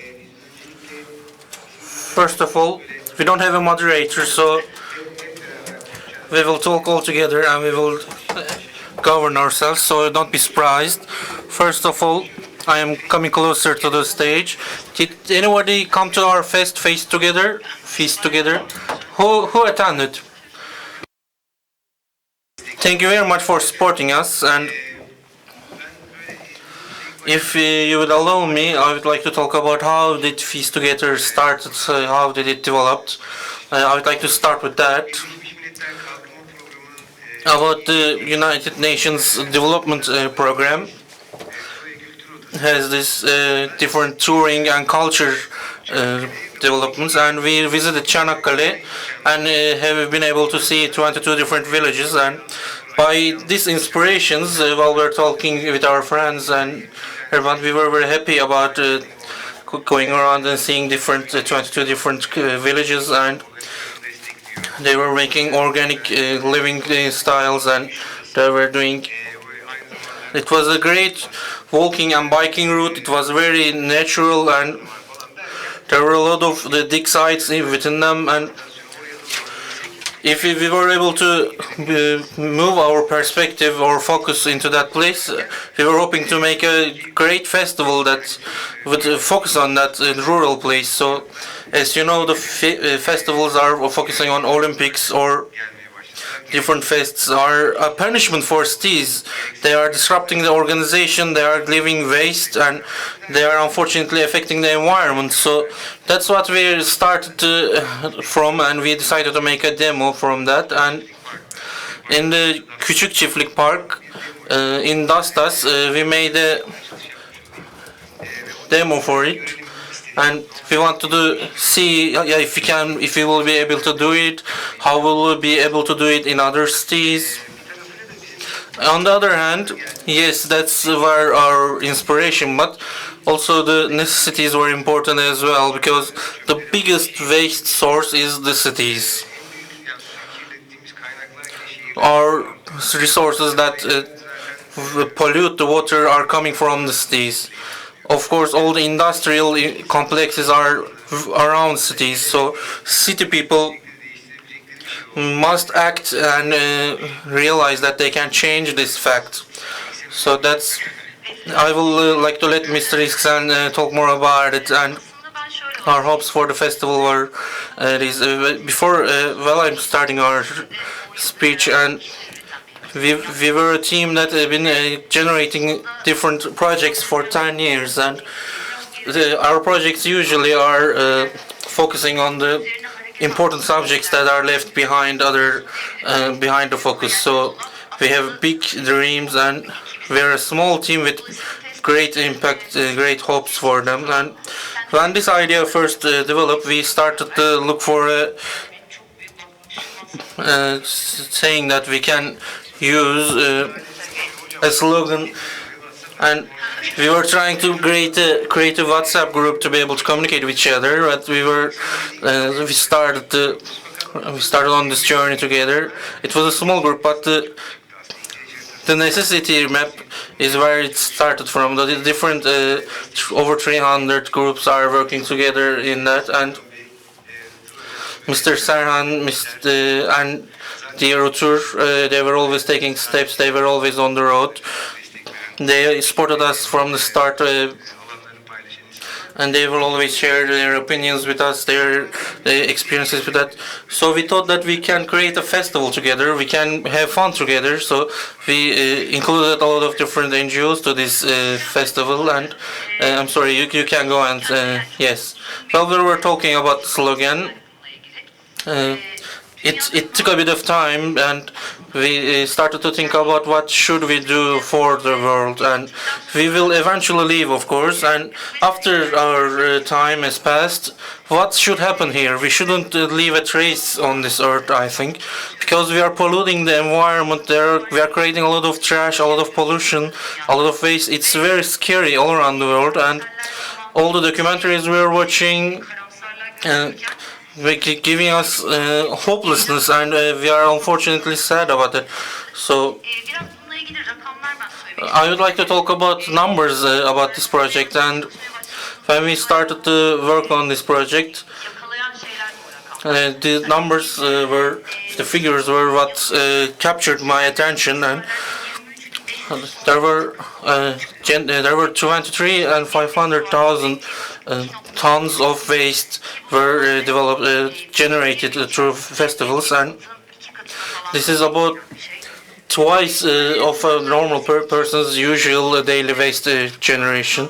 They use about 5 million liters of fuel, and about 20 billion carbon pollution is released and emission is released. In the near future, there will be more plastic in the oceans than living beings, and my purpose is what I can call that after my departure from the world, I hope that I can realize my small goals without leaving a trace on Earth. We can transition to July if we were to talk about that. By STDAR, we have two main visions, and since the 2010 we designated these visions, and we are trying to take attention to them. First of all is lessening waste, and the second one is we are saving products from waste, and we are also providing people in need by giving them food and giving them different clothes. We were talking about this model since 2010, and in 2015 it started to move along and started to be active. We have different professionals in there, and what I've been saying most of the time, when you are just talking about people, it's not easy, but when you start to put it in practice, it's very easy to actually realize it. You have to experience this. While we were talking about that, we weren't reaching our goals. I guess take a look at the topic of the meeting, and it was about the organization of Bozcaada Marathon. And when we were talking about it, for example, why are we not applying this to this marathon? And can we do it? Can we not do it? We were talking about it. Thankfully, all of our volunteers were positive about that. The organization's company also joined us. So, step by steps, we were able to develop this event in Bozcaada. I would also like to explain a bit about our organic development categorization. We divide them by three. So, food banks and giving different systems, and there are a lot of different animal shelters that are moving the wasted food to animal shelters, and so we are trying to stop the waste by designating different. So we have a great system for this, and we have different organizations that are feeding each other, helping each other. So we are always talking about civil development projects, and my friend once called me, and he said that they would like to apply my system to a festival, and I was very positive about that. I wanted to do that. I wanted to help them. So we joined this organization by that. So us and 16 other NGOs started to organize this festival together. One of the most important values of this festival, I believe, that everybody living in Turkey has a bit of a discussion, there's a bit of a fight. So us NGOs has to show that they can work together, and they can generate great works by working together. So after that, step by steps, where did we reach? And as step by steps, we were the movement partner for the festival. Well, we are finding adım adım, we were like to activate people and activate everybody. So imagine that running a marathon as a metaphor. Well, everybody was thinking about who am I, what am I, what can I do. We make people realize that you can make a change even if you are just one person. Instead of being passive, you should move, is what we try to teach people. We have about 70,000 runners right now, and in the coming Istanbul marathon, they all will run with us. Also, the festival idea came from Alcan to me, and they asked me if we would like to be included in the organization of the festival. So we want to make people have fun. We want to train and inform people, and we would also use the power of the arts and sports. We have been using the sports inclusivity power for years, so we wanted to combine these two different tools in the one place. In the morning of the festival, there was a great event in the morning for example, plugging is a new event, and you are carrying trash. You are getting trash while you're running. So you're also squatting while you're running. It's a very healthy movement actually. We started in the morning with plugging, so we should actually add this event to Olympic categories.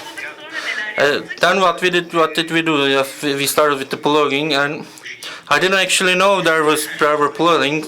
I went there for the running, but when I learned about it, it wasn't a real big problem. I joined, and we started running, and then after that we had some yoga classes, and after that the panels and speeches started happening, and there were a lot of attendees in panels. We weren't expecting that many people. Atlas was with us, Açık Radio was with us, and Madria was with us, and well, we're all saying that we are generating and developing this together, and WWF was with us, Buğday Association was with us, and while we were also having fun and generating and creating together, we also had, for example, food stands, and it was an open place. Mrs. Sam might be able to tell it better than me. You know, all the wastes about in the festival area, it's mostly food products. It's packages and cardboards and different packaging materials. So we had to talk to Ömer Madra about it. I want to visit him in Açık Radio, and I asked him to do a panel, but he had only one. He just wanted the festival to be a vegan, and the animal industry is the biggest progenerator of the climate change, and we talked about it, and we tried to conclude how can we organize, and we started connecting Turkey Vegan Association, and other people were eating meat outside of the fest, but yeah, we'll talk about that later. But inside the festival there were no meat, and people were happy. About 7,000 and 8,000 people were happy with our vegan food. But there was a meatball maker, he was very successful outside of the feast area. But what we have seen is people, when you present something to people, they can enjoy whatever is being served. They know that the reason why we are doing it vegan, and everybody is looking for a purpose. Everybody is looking for an ideology. Yes, our point is to not leave traces while we are having fun. So what makes me very excited is all the workshops we have been starting, and Buğday associations and vegan workshops. We had, for example, a vegan baklava workshop. I was running over there to be able to eat one, but unfortunately I wasn't fast enough. So, do you know what they are putting? Animal fat instead of butter, what they're using for vegan baklava. Also, Atlas also came with us, and they were very prepared, and Mr. Ali Ercan, Şevko also, all of them, we had a presentation together, and our feedbacks were very positive, and they made us happy, and we had a lot of positive influence and feedback all around the world, all around Turkey, and we will hope to continue making this festival. So we should also talk about how did we control waste after the festival. As you told about it in the morning, and runners all started with plugging and collecting the trash. Then after, we divided the trash, and in Küçük Çiftlik Park there were a recycling vehicle that collected all the trash, and we also placed containers around the festival area, and at the end of the night municipalities facilities were what collected all the trash to be recycled, and at the end of the day the food waste has been collected to give to the street animals.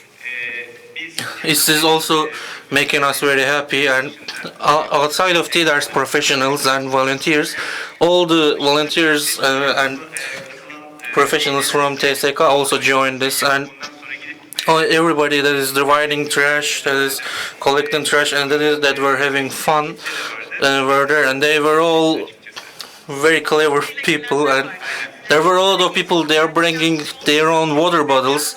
We said that they couldn't use any plastic bottles, and we didn't know how people would react, but when we asked who were using a water bottle, their own water bottle, everybody showed us their water bottles, and we were very happy to see that, and it gave us joy. It was great. We had about 500 kilograms of waste is all that is created that day, and we sent all that waste to recycling in its entirety. Also, about the idea of sustainability, we have to think about the laboratory side of the sustainability. Recycling a cloth, recycling plastic, all these recyclable materials we should talk about. We should make a hackathon about this, and all around the year we should talk about this recyclables, and we should talk about climate, and we hope that we can turn it into a main point all around the year that we'll be talking about, and we're trying to make this a focus all around the year for our own teams also. We see that our attendees also wish to generate this, and we are excited about continuing this work together. And of course we are getting great feedbacks, and they're also helping us, giving us ideas, maybe new product designs, or maybe special cups or different materials. We are hoping that we can generate and improve this effect all together. We are hoping to collaborate on this. Maybe there are others that will be wanting to join us for this organization, and we are all open to them. For the next year, all of us are more excited to be able to do this feast again to this organization. For example, I have two different suggestions. If you let me, my coordinator. I am a consulate for Costa Rica, and one of the most important artists in Costa Rica is Manuel Obregon, who has been a Minister of Culture also. He has a great show that includes Costa Rica's different bird sounds and natural sounds. It's a piano recital, and we can add that, for example, to our festival. And what's also, in addition to that, what's missing is we should add that to NGOs, that Alternative Living Association. Arjan is also here. We have met with him in the break, and I would like to give him my greetings. He has a social inclusion band, a music group that has a lot of different backgrounds, from disabled people to different professionals. They are creating jazz and rap and mainline music, and I would also like to include them next year to our organization. You can see that it seems like our festival will exceed its limits, and also there is a Facebook community leaders is a program that I am also included in. I would like to, with the help of Ali Ercan and our team's support, I were joining them in that association. And a friend of mine from Kenya also came to me and said that they wanted to join the festival, and they joined the festival. And they said that they wanted to do the next one in Kenya. As you know, Buchanan is the starter of that, and they developed a figure for helping the African Kenyan people. And of course we would like to bring face together to Kenya as well, maybe. As the director of the festival, would you like to talk about what you would like to do as well? We'll have other STs in our platform, and it will make another festival in Istanbul as well. We will explain the details in the coming times. Thank you very much. Yes, this way, this way. İnşallah. İhtiyaç haritası son 3 yılda bir sosyal pazar... When we look at the needs map has become a social market. And within this framework, in collaboration with EasyGo, they have developed a very important cooperation program, local economy, and also it will be including the local service providers inside this program. We will be having Belçin Bilgin as the moderator, Barbaros Özbutu from EasyGo, and Matt Frat as Needs Map co-founding partner. Will be taking the floor. Nasıl olursak acaba? Hoş geldiniz. Welcome everyone.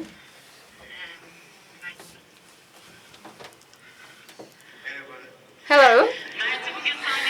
So we will not take Mert off the stage today, actually. Mert, you're doing a lot of actually humanitarian, being involved in many humanitarian aid projects and giving a lot of support for many things. I have somehow missed a phase to go. It's very exciting. I have some festival dreams and hope to share them with you soon. We do have very limited time. And when we have got the goodness inside the summit, and when we speak about sharing these goodness mindset with people, we have come together, joined our forces. You are implementing the first common marketplace of the world. How you have achieved this? Actually, we're doing a lot of good things, you said, but we're a very big team. You have seen İlsen Hanım and Itır Hanım. Actually, with Ali Ercan and Burcu Hanım and Güller come together, and we were thinking to do something in order to reach more people and in order to extend the marketplace. When we have opened our Turkish map, the first years we will be taking a support, we will be transforming and we will be empowering, and the digital marketplaces will not be implemented. This was the idea in mind. We wanted to activate people, we wanted to get feedbacks, and also we want to take our steps with a better culture. Of course, we have developed infrastructure. We have reached up to 100,000 people in 81 cities. We have become very active, and there has been some certain things which we could not respond. And at some certain live broadcasts, the need map have started to collapse, and we could not respond to every demand. So the structure has changed, the system has changed, the structure become more stabilized, and we have digitalized, semi-transformation I'm speaking about. And actually, we have thought that I wish we would be having a local system which will be addressing all of the needs, all of the demands. I don't know whether we have shared it or not. And 3D printers, for example. When they have come into market, I was very excited. I was thinking, okay, you're only clicking on your need and it is going to print out your need. When you place a 3D printer, when you place money, for example, inside the 3D printer, it is producing you a shoes type of thing. Has not, of course, evolved yet, has not been realized yet, but it's just providing solutions on site. What do we mean by providing solutions on site? I'll leave the floor to Barbaros. NeedsMap and our relationship with NeedsMap started platonic, but it has transformed into a bilateral love. Actually, we are bringing a need to a local partner, and in this NeedMap, transforming it into a social marketplace. There are two important topics to be mentioned in this process: infrastructure, and actually, which is exciting us more, is in Turkey in 81 cities, we are very active and we are trying to act together. And what are we doing right now? In this, we are including the local service providers and suppliers inside our system. And for the local development, when you push on a button, in order to access to a certain system, you are providing supply for the demand. Actually, it is something very vital, and it is providing the needs of that local need. Okay, what type of products, what type of a scale you're presenting? Is it including everything?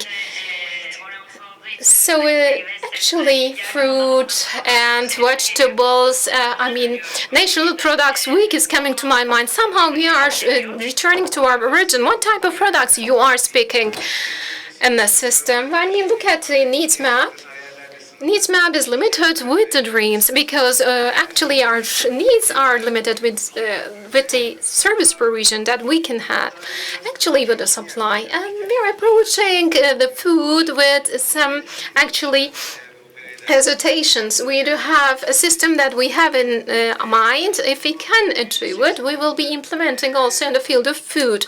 Actually, stationery goods and book expenditures were being included. Now, somehow, we have started to disseminate it from telescope to wedding dress, iPhone 5 to many other needs are being provided. Actually, we are prioritizing some of the needs and we have started to change the story. The most important thing here is, of course, a local development. Actually, we are having a school in Antep, for example. In that school, nearby that school, we are in need of 100, for example, notebooks. What were we doing? We were buying them from Ankara, from big cities, from Istanbul, and we were bringing them to Gaziantep. Our supporters were sending them. Now, in that surrounding, in that environment, we have integrated the stationery shop in our system and we are providing our needs from that. Whenever we complete that 100 notebooks, the school, the teacher himself or herself is going and taking that needs, or we are sending them within that structure. Actually, this is the main core of this system. As I have mentioned to you, we do have dreams, we are limited with our dreams, anything can happen, anything may take place. Actually, the suppliers are continuing to do their own business and they are becoming a part of a social benefit, a social good. Actually, what they're doing and how they're dealing with being a part of such kind of a social good. What type of feedbacks did you receive? How do they feel about it and about their adaptation process? Do they really feel very comfortable?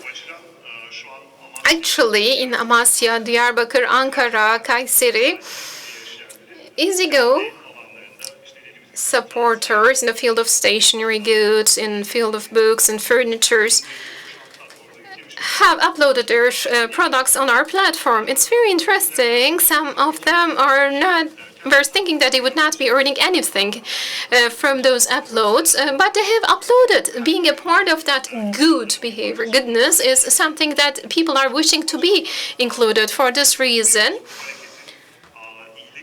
under the title of goodness, this will be totally distributed all around Turkey. Actually, EasyGo support is very important. On one side, it is really making people to activate, to move, and of course its comprehensiveness is very wide. It is activating people on the visual platforms and also on the active platforms. I mean, they're going and making research and following up something. SMEs are very important.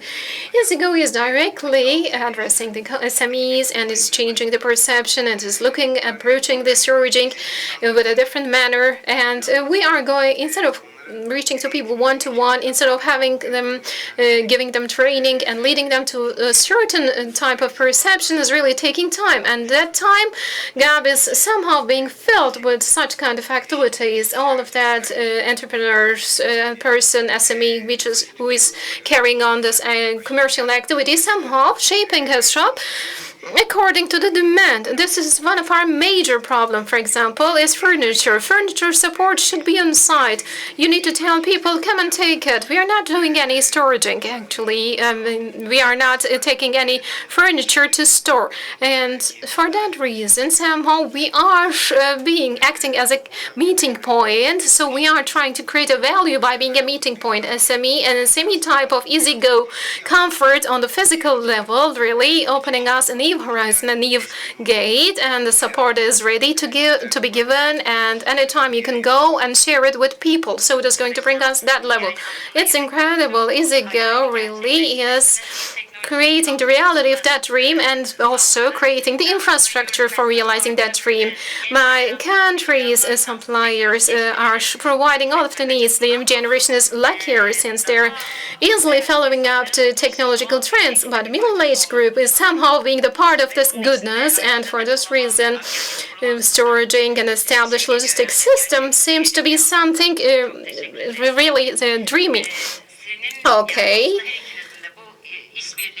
In this collaboration, you are having some expectations from your circle, from the NGOs. So what are those expectations?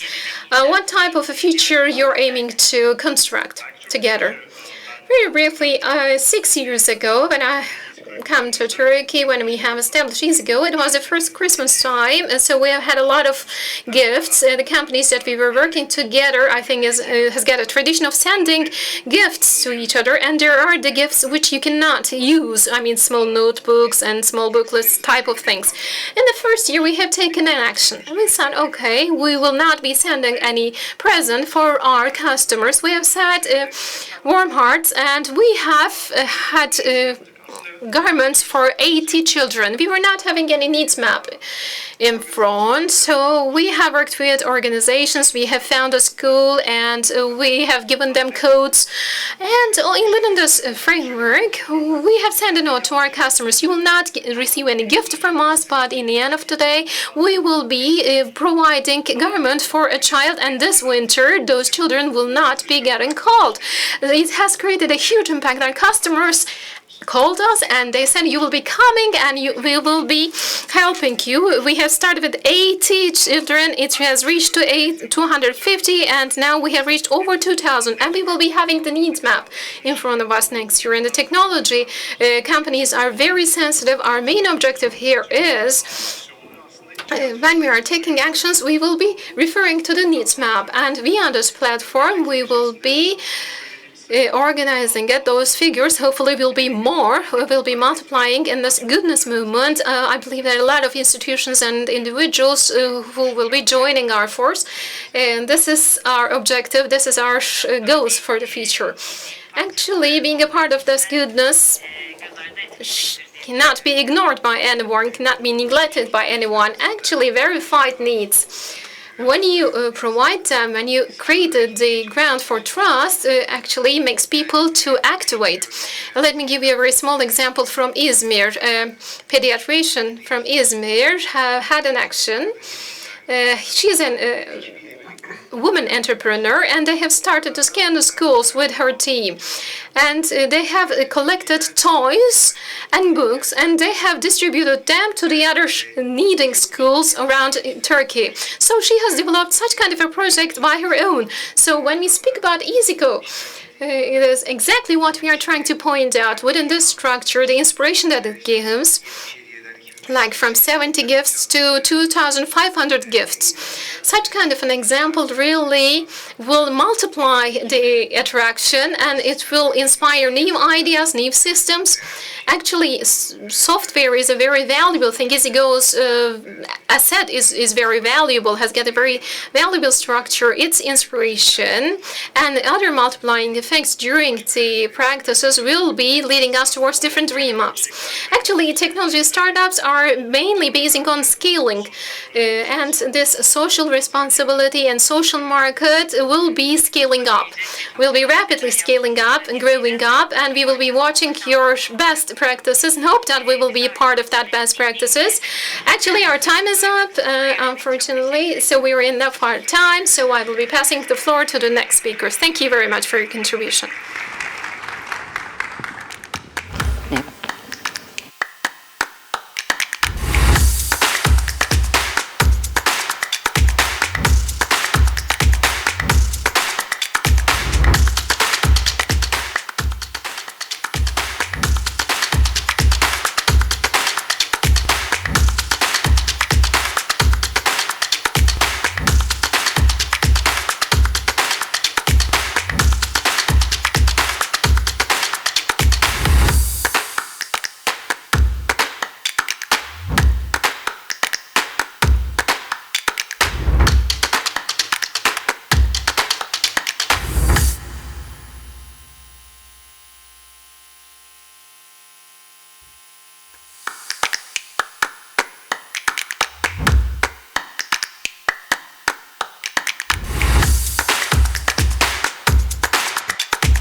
Türkiye Cumhuriyeti Cumhurbaşkanı'nın eşi Sayın The Emine First Lady Erdoğan of the hanımefendi Republic of salonumuza Turkey, teşrif Her ettiler. Excellency Madam Emine Erdoğan, just arrived in our hall. Please give her an ovation. Thank you.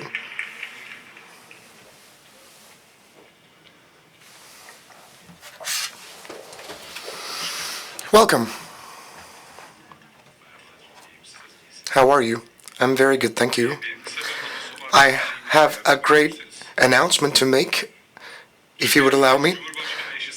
The First Lady of the Republic of Turkey, Ms. Emine Erdoğan, has been joining forces with the Ministry of Environment in order to launch a project called Zero Waste. It's about widespreading recycling and the separation of the waste in every public institutions, and she's going to deliver a speech about the energy efficiency and the protection of the environment through zero waste. Ladies and gentlemen, I would like to salute you all with my most heartfelt emotions, and it gives me great pleasure to be able to get together with such a distinct audience at the Social Good Summit 2019. We all have, as the participants of this summit, a common goal, which is, in order to render this world a much more beautiful place, we need to explore the shortest path to good. Every step that we take forward will be bound to design the next couple of thousand years. That's why we're not only focusing on 2030, we're also focusing on 2050 and 2070. And it's now. Similarly, the environmental crisis that we all face has been accumulating for a long time in the making. That's why the scientists' continuous warning about a very near future need to mold all of our behaviors and attitudes right this minute. One of the alerts that we need to pay close attention to has got something to do with the irregular migration due to global warming. If the global warmth exceeds 1.5 degrees Celsius, many of the locations around the world will become uninhabitable. And in order to find a habitable ground and in order to explore water resources, people will be forced to migrate in huge masses. That's why we said it's nighttime to start doing something, and back in the year 2017, we've launched an appeal to widespread zero waste initiative. The pollution deriving from ignorant consumption, and we were not in a position to allow our children to inhabit a world where the natural resources were completely depleted. Ladies and gentlemen, with the Zero Waste Project, we're not only focusing on managing our waste, but we're also focusing on making sure that we manufacture and produce in full compliance with the principles of sustainable development. Until 2023, we will exceed our recycling level up to 35%, and we will hope to generate 20 billion Turkish liras annually, and we will allow 100,000 individuals to have access to employment. Transition to green economy will render the world a much more livable place, and it's an obligation that we all have to rise up to. With green economy, revenue and employment will rise, and it will improve our access to clean water and energy. And the key of sustainable development is sustainable conscience. All of the issues discussed here on this platform should not be forgotten after tonight. Every good deed and every thought we embrace will have to be sustained, and the future generations should inherit them. That's why we attach great significance to our endeavors with the NGOs. Quite similarly, we have joined our forces with TEMA Foundation and the Ministry of Education, and we had launched a project in 20 pilot schools in a mere period of 3 months, including 280,000 students who have participated in an education on zero waste. The single-use plastic and paper packages will no longer be our only way out, and the Foundation for the Protection of Wildlife launched a campaign along with Turmepa in order to eliminate the use of single-use plastics. And in order to solve the pollution at the seas. Ever since the month of June of this year, Turmepa Foundation is also cleaning our shores. Own Up to Your Pollution Foundation draws our attention to the cigarette butts that are observable everywhere on the streets and all around the nature. And many projects like these of Herculean scale are very supportive in a voluntary fashion of our endeavors. Ladies and gentlemen, the Ministry of Environment and Urbanization reached more than 2 million inhabitants until so far in order to help them have increased awareness on issues surrounding environmental pollution. Ladies and gentlemen, the 21st century welcomes the technological marvels, and it's a great wealth to us all. And it's very important as to how we employ technology in order to mold our lives. And we will be determined by our success in using the technology in order to shape a better future throughout this century. In this day and age, we need to understand the fact that communication is usually used for misleading purposes. We are going through a very bizarre time, which can be labeled as post-truth. Instead of giving in to the transformation of the age, we need to divert that change and help transformation take place in a beneficial fashion. All the relationship we establish with the rest of the world should be based upon and erected upon a high understanding of morals and principles, also virtues that can be correlated with humanitarian, diplomatic, and environmental deeds. The technological development and the marvels should not be confined to the boundaries of producing quite well-equipped robots and robotic technologies. Technology should help increase the level of humanitarian virtues and skills, along with helping humans communicate with one another at a more spiritual manner. If we want to transition from a consumption community to a production community, we need to establish a bridge between these concepts using technology. The level of our development is identified through our service and our deeds in order to reach a better standard of living and through doing good, or else the technological marvels will be instrumental in destruction and in chaos. And in the past, many of the technological developments that we welcomed quite enthusiastically were used for not the betterment of the human race, but for the suffering of the human race, becoming a great disillusionment. Some of the agricultural pesticides that we have focused on as an important improvement nearly destroyed an entire generation of crops, and thankfully we've managed to compensate for the losses through not repeating our past mistakes. We need to learn our lessons out of the past, and we need to use the technology in the future in a better fashion. Technology should be used as a vessel to improve the human living, and it's one of the top priorities in our immediate agendas. The gift in the form of life needs to be well understood, and we need to give back. If a good deed is conducted in a part of the world, the rest of the world will surely benefit from that. Rumi once famously said that a candle, if it's used to light up another candle, will never lose from its illumination. That's why, in order for a better future to be possible, we have to forget the borders between countries, and we need to remember the fact that we are all members of an entire human family. Meetings of this scale will create undoubtedly a big synergy in order to settle our problems once and for all. Therefore, I would like to take this opportunity to thank everyone involved in this organization. I would like to greet you all with love and respect, and may you always remain in health.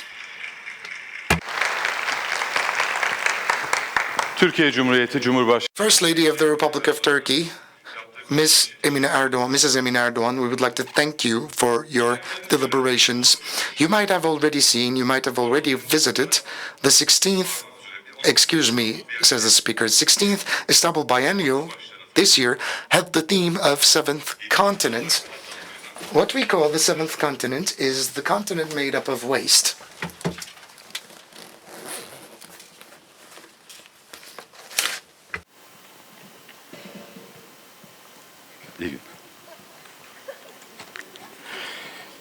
Tekrar alıyorum. Gidenlerin I am taking it from the beginning. Maybe you have seen it. 16th Istanbul Biennial has got the title of Seventh Continent. What is the seventh continent? It is the waste continent. 3.4 million kilometers square of 7 million tons of weight, a plastic load is composing this structure. I'm always understanding it from the landmarks in the landscape, and it is bigger than France. And all of that wasted plastics is composing the structure. 16 Istanbul Biennial, ecological problems and the contemporary art situation has been taken into account, and many anthropologists, sociologists, and also artists have taken this topic, and from the natural disasters and many other environmental problems will be taken into account and will be discussed. And with the melting of the ice glacier, Netherlands and Bangladesh are expected to be below water. This book is belonging to Levent Yılmaz before the last ice glacier is melted down. In this panel, we will listen to Rauf Kösemen, Professor Dr. Levent Yılmaz. Without further ado, I'd like to invite them to the stage.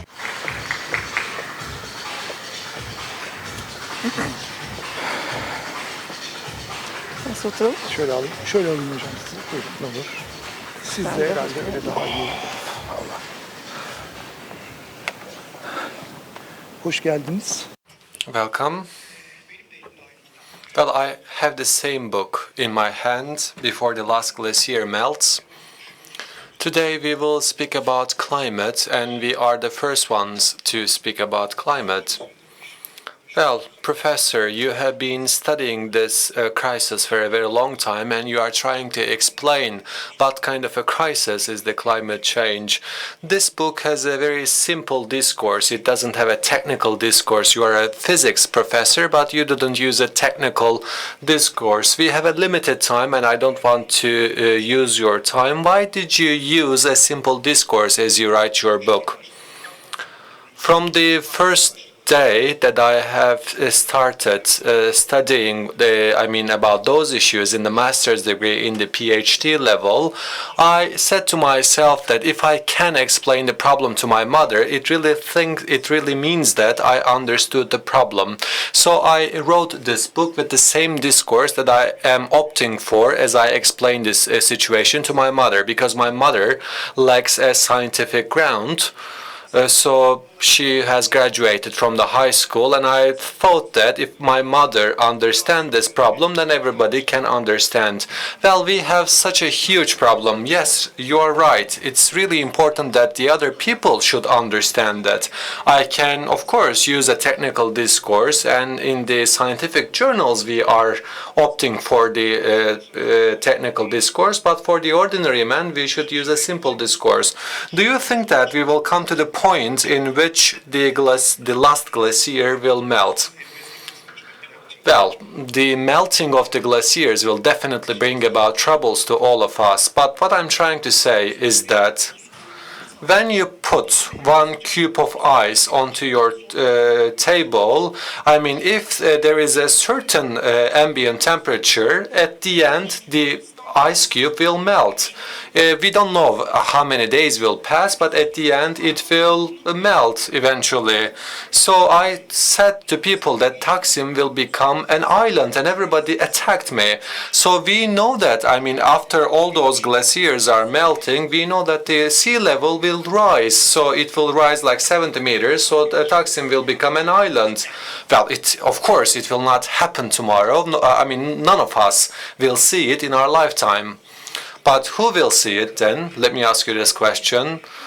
Our grandson and granddaughters? No. Even our grandsons and granddaughters will not see it. It will beyond their lifetime. But although this was my claim, I was quite surprised, because I thought that I will not be seeing certain negative consequences, but all of a sudden I started seeing them.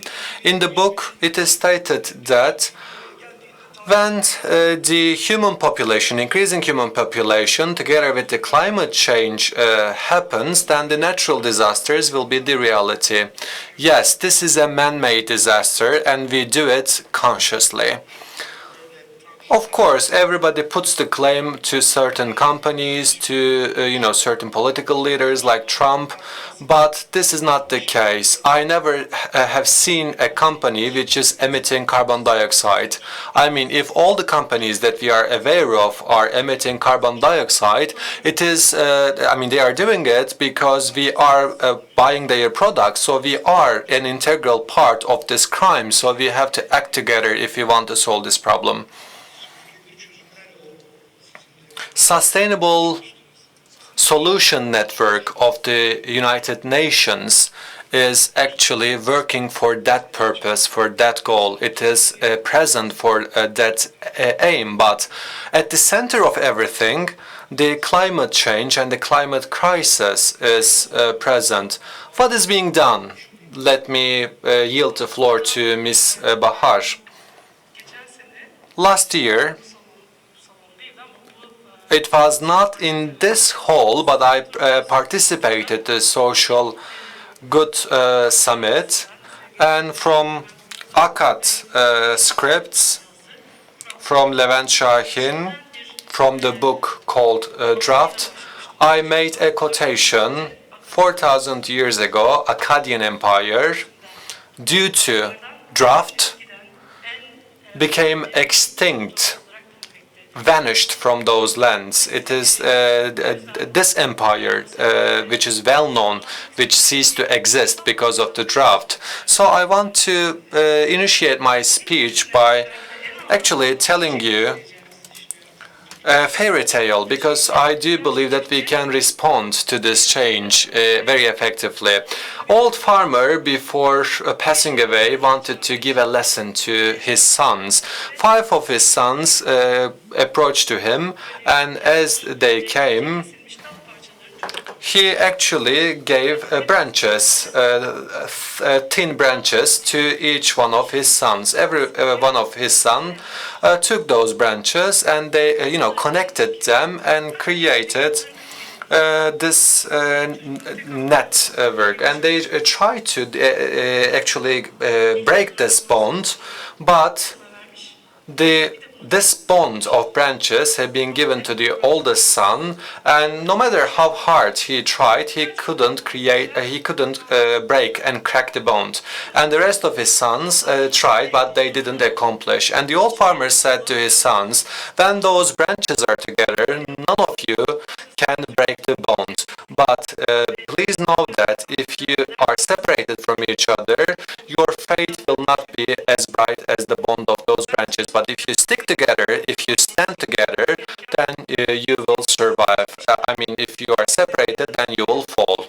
So this is what we have to do. There is the initiative of United Nations. The ex-General Secretary Ban Ki-moon, due to his special request, the academicians, scientists, and the researchers in the universities were trying to gather together. Columbia University, the Department of Geology, Jeffrey Sachs actually founded this platform, and it became operational after 2014 in Turkey. What do we do?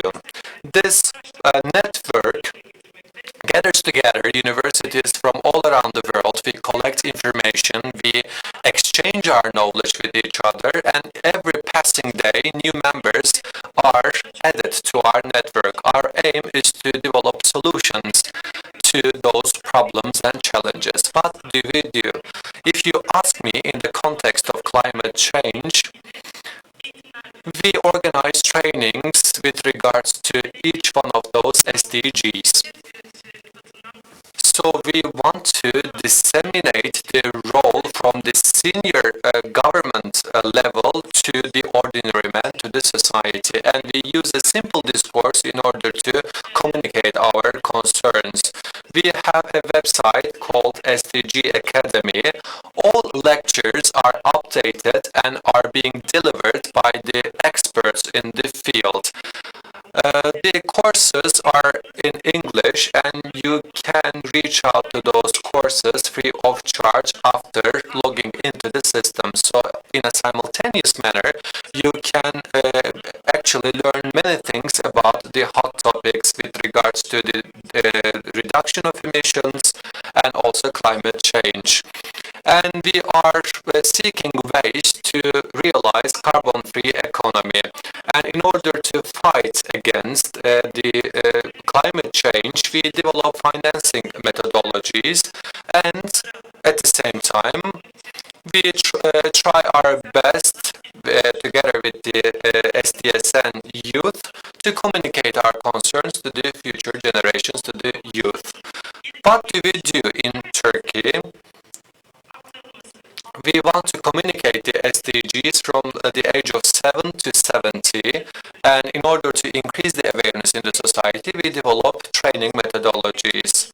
And in order to contribute to the social good, without expecting anything, we actually serve as mentors to our applicants. On the outside, you will see two booths, SDG for Kids and the Climate Initiative of local entrepreneurs. And we contributed for the development of this kid theater.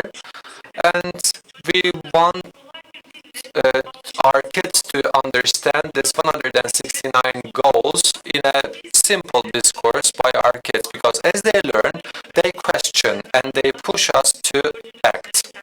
As you can see, they are acting on their own as well. I mean our kids. So via innovation and technology, by accelerating the pace of those trainings and increasing the awareness in the society is the most important part of our activities. We go to the primary schools, secondary schools, and the vocational schools, and we speak about climate change, and we communicate about the social entrepreneurship for sustainable development. Our doors are wide open, and we will be more than happy to help you. We believe that if we stand together, we will be more powerful, and we are so glad that the kids are also taking part. So before the last glacier melts, this book is a very important book which should be always next to our bed. Mr. Levent has a huge experience in this field, and he knows the local very well. As a scientist, we are ready to, work shoulder to shoulder in the scope of scientific developments. Well, as I told you, kids are really important, and they will put their families in order. I mean, in which topics do you think we should act more responsibly in every kind of field? I mean, in the past, when when I lived the lights, on, my grandfather was really angry. But right now we don't see such kind of habits. I mean, the kids are pushing us to turn off the lights. I mean, if the kids know the importance of this issue, they will push us even further, and they will be the ones who will actually show us the way. So,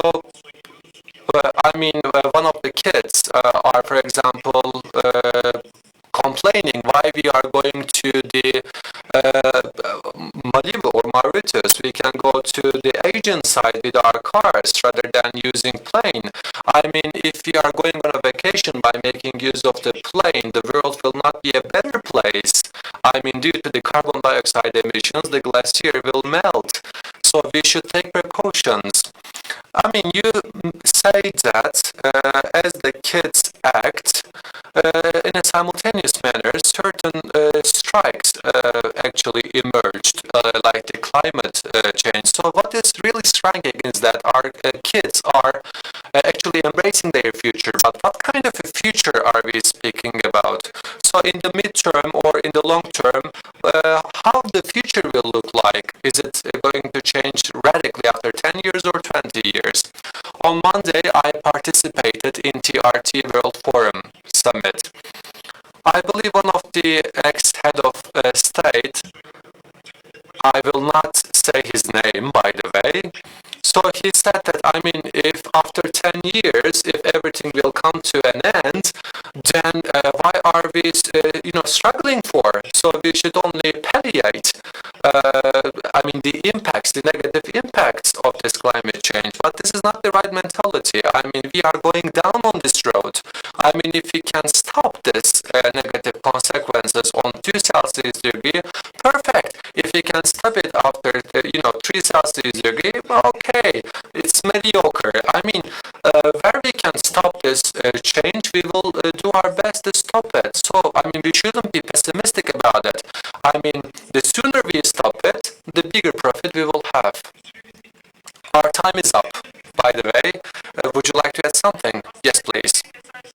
I would like to convene 2 more messages. As I told you, if we stand together, we will be much more powerful. And there are a lot of things to be done in terms of complying with those, principles. SDSN Turkey and Boğaziçi University Lifelong Learning Department, we initiated a training plan for the municipal workers. Very fast, we told them to write a climate action plan, and we will, show them the way how to write it. Another topic that I would like to mention is that as we act, we have to measure and assess. Our global director, Professor Dr. Jeffrey Sachs, between 31st of October and 1st of November, we will host him in Istanbul, in Boğaziçi University, between 1 to 3 p.m. Index and indicators in order to assess the climate change. There will be such a session. We would like to invite you to participate in this session as well, because first we have to set forth our targets, and then we have to come up with the roadmaps in order to assess it, and that's what we are going to do for Turkey. Okay, thank you so much. So we should act before the last glacier melts, and we adjourn the session. Thank you so much. Thank you. Northern countries like Denmark, Sweden, and Finland have undersigned a partnership 5 years ago in San Francisco, a co-working space initiative.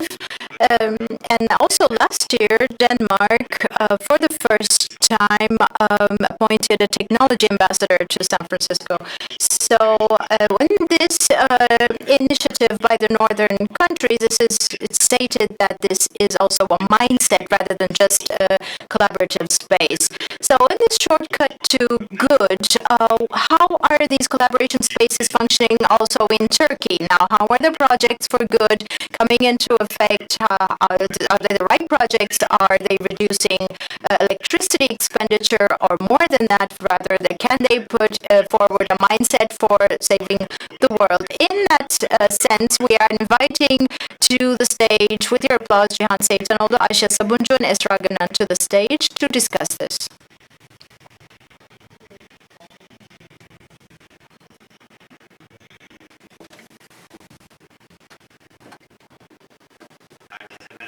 Hello to everyone. A lot of young people here among the audience I see. There is a very nice saying, I would like to start with this.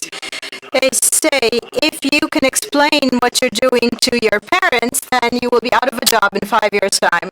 So, yes, you can applaud, that's the truth, yes. So, those who can really explain to their parents what they are doing, those who cannot explain to their parents what they are doing are the pioneers in this field who are with me now, and I'm also happy to share the same career with them, with this, a person from Istanbul and Ankara working in a entrepreneurial center.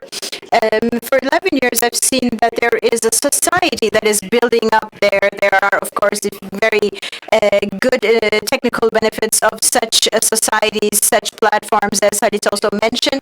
But when we look at it from the technical side, this synergy created by people working in diverse fields come together to collaborate in this synergy that is created in these offices created for a common goal of all these fields is the pure experience that we have there. I visited your offices. We have had mentoring meetings and also kickoff meetings. And I would like to ask you, this wonderful experience that I had, how would you consider this this mindset, these spaces from your perspective? John, I would like to start with the ladies, if it's okay with you. All these societies that you've created, how can we make more use of these societies to create more good, more social good? Esther, let's start with you. Thank you. It's very correct where you are saying, because my father is still asking me, what the hell are you doing here? I don't understand what you're doing. He's amazed and surprised in whatever we are doing. So, like I said, when we set out as Origin, we thought about the sharing infrastructure, sharing the costs and expenditures, and would be a benefit for the entrepreneurs. We thought of it as a space where all these expenditures can be shared, where we can have a common ground for entrepreneurs. But we see that we later saw that we were trying to cope with the same issues, and so we all needed to share and we all needed to be in solidarity. So we swiftly determined a vision for ourselves in this regard as well in Izmir, where we are active. Izmir does seem to be viewed as a very comfortable and leisureful city without a lot of organization. They seem to be a little bit closed down. And yes, we wanted to become a source of inspiration for further collaboration and further sharing and open models to create a space of trust where we would not have any hierarchical dynamics, or we can have students and teachers and public officials and private entrepreneurs coming together just to cooperate, free and devoid of egos, sort of like an independent space for this collaboration. And I believe we've made quite some headway on this. And we have had, like I said, these common issues of the world needed interdisciplinary or multidisciplinary solutions.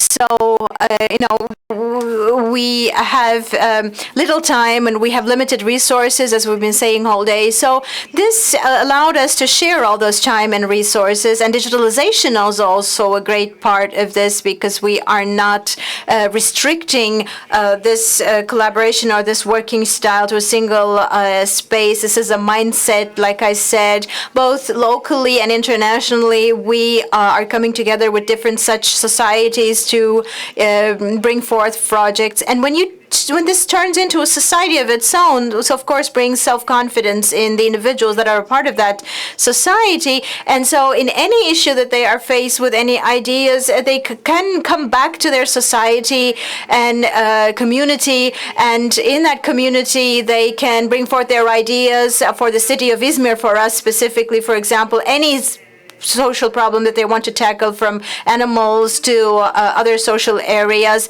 And they come back to their community and cooperate to solve. And also similar communities are also taking such examples into effect. Like you said, also in southern Turkey, Mersin, well, more than 100 students have come together for climate change. So a lot of communities in this way are sharing these collaboration spaces to form solutions to the climate crisis. We have food teams who are working on receiving good produced food to support local producers of food and to give them ground to grow as well.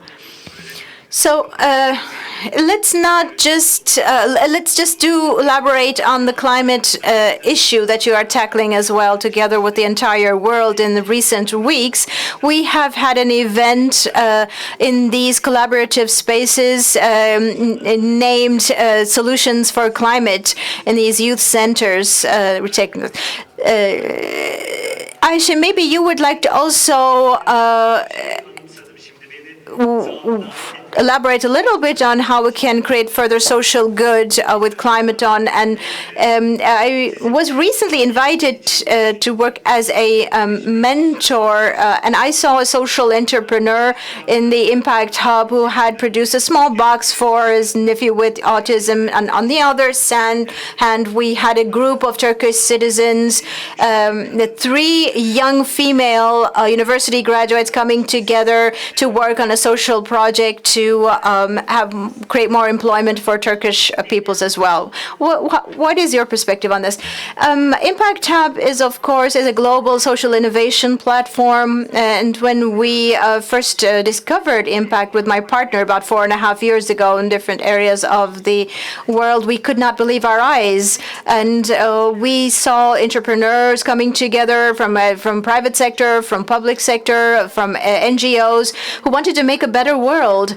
Maybe these were people who could not really meet on the same page on their own, but they had been brought together by these hubs. So we thought, why don't we do this in Turkey? Because Turkey needs this as well. And so in that sense, we wanted to take both Turkey and the world a step ahead and to be able to contribute to the development goals as well. That was our major aim. And this is the aim that we've been working towards in these 4.5 years. And actually, our collaborative space is a small group of people. That's just a core group, so to say, that are actually organizing a network of 300 to 400 institutions in that sense, and our stakeholders are also part of this network. And so with these stakeholders, we try to develop various projects for social good and social sharing. That's our main goal here. So the space itself, the physical space itself, is just an intermediary for us to bring us all together, sort of like for events and organizations like your mentoring sessions or other different entrepreneurial events. And what's important there is what kind of projects come out of all this togetherness. And together with our community and our society, we try to focus on the issues that are important for them. And sometimes as a team, we focus more on one topic over the other, and we bring it to our network to say who would want to develop a project on that field with us. Or sometimes it comes from our members in the network, topics and ideas where they would like to advance on social platforms. So we cooperate all together to develop these projects, so to say. One of the example is that in the first times, one of our first members of the network was a food entrepreneur, and they had come into contact with social good through us. And so with this member, we developed further ideas and established a platform for food and agriculture, interactive platform. And now it has become a platform that is actually supporting both producers and agricultural producers and food producers, and Impact is also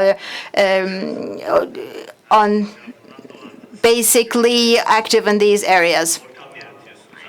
So you keep creating this environment, this setting where people go into and get the chance to change the lives of people who are not like them in any sense. Cihan, what would you say? I think more than 20 Turkish spaces and also more international spaces are under your management in that sense, and also from various fields to food entrepreneurship to social good entrepreneurship, social welfare. What do you have? What kind of social or common working grounds do you have? How do you plan to go ahead with these social good platforms? We are actually just a stakeholder of all of these platforms together. We are just a sharing platform operator born in Galata, so to say, and we are operating in various countries. And we are active in several cities in Turkey as well, and we are broadening our operations.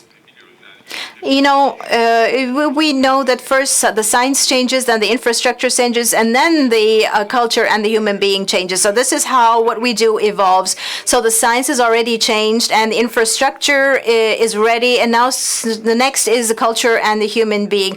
And we realize that we might be a commercial-based organization, but if we do what we do with this mindset, with this perspective, we will not have any sustainable business model. So we are now at the stage of these business models evolving. And I believe in this sense we have to touch two factors. One is the human being, and the other is also the industrial outcome. Of course, this is not something which is voiced very frequently because more people are talking about themselves as stakeholders, because this industry is still very new and taking its baby steps, and we do have a very productive path ahead of us, productive journey ahead of us, and we're all a stakeholder of this new industry, and of course we are reaping the rewards of that fast development as well. So we do have to hold hands together, and we have to touch the human being on this path, on this journey. So a social economy is being formed, as we pointed out.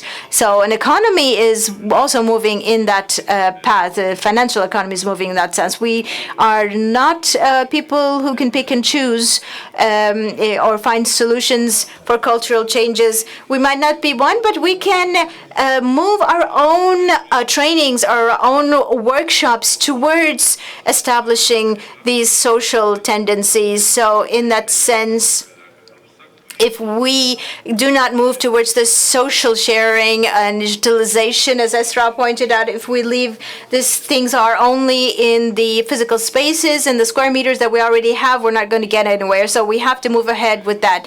And in the world, of course, there are various business models, although we call them all sharing spaces. We can have sometimes a limited square meter area, but we have these sharing desks that we have. That's where the ideas come forth, because that's where you have the interaction, that's where you create the synergy. And in the world, when you look at the operators, maybe 1% of them is actually doing that shared office. So the number of operators who are able to create that synergy is very small in that sense. So we are in maybe 300-membered network, but maybe 1% or 2% is the actual rate of these shared offices being created. As an industry, as a sector, we call this a shared office, and all the members that go into that platform are given an area which they shared. So how much do these 200, 300 stakeholders share with each other? That's what I say. To be able to get a 3 out of 1 plus 1, you have to find the ways to get at that extra 1, and that depends on the sharing, on the interaction. We don't know where we're going to end up with and where this culture is going to take us, but a social economy is being formed on the basis of this. This means that all these stakeholders need to be able to really communicate and interact with each other. So that's why we have launched last week this social entrepreneurial shared office. We do believe this will be a role model for the industry, and will grow in number. We don't need anything else other than collaboration and cooperation, because we are a strong people with very, very productive land and resources, and I believe we just have to make use of them. That's all. And that we are quite good on our timing, and there's no competition going on here. As I was listening to you all, I noticed that all the headings of today were topics that we could be talking about here when we talk about shared spaces. We get to talk about the climate, we get to talk about the SDGs, and we talk about collaboration. We get to talk about entrepreneurial initiatives. Very interesting. Last week we hosted the summit, the UN summit with fair trade. And I was told there that in 2030, more than 50% of the newly established companies will be social initiatives, social entrepreneurships. So that would mean that we would be as we have spoken about here, having these young people here with us today, establishing new businesses based on the idea, what would this new business mean for me, for us? And as they look for that meaning, they're going to end up here, what we have talked about, for efficiency and productivity of energy, of water, of affordability. These are also spaces where you are working together, collaborating to be able to turn the lives of people who are not like you into good lives in that sense. So holding hands in together is really one of the main factors that the UN took into consideration when designing the SDGs as well. And people who look upon each other as stakeholders, fellow stakeholders, and who, for example, as you mentioned, Jihan, considers a community of 200 or 300 to be stakeholders and cooperations and friends and colleagues who talk about the future, a common future. So I wish you all future careers that you will not be able to explain to your parents at all. Thank you for your attention.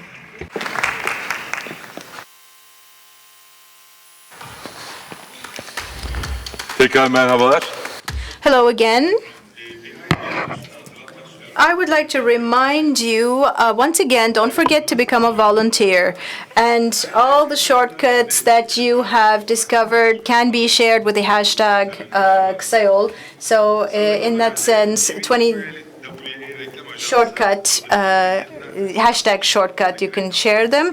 And so we are now going to look upon how good can be produced through various sectors. And I would like to invite Tolgun Yılmazer and Ceren Şehitoğlu, as well as Ela Bilgesel, to the stage for this next panel.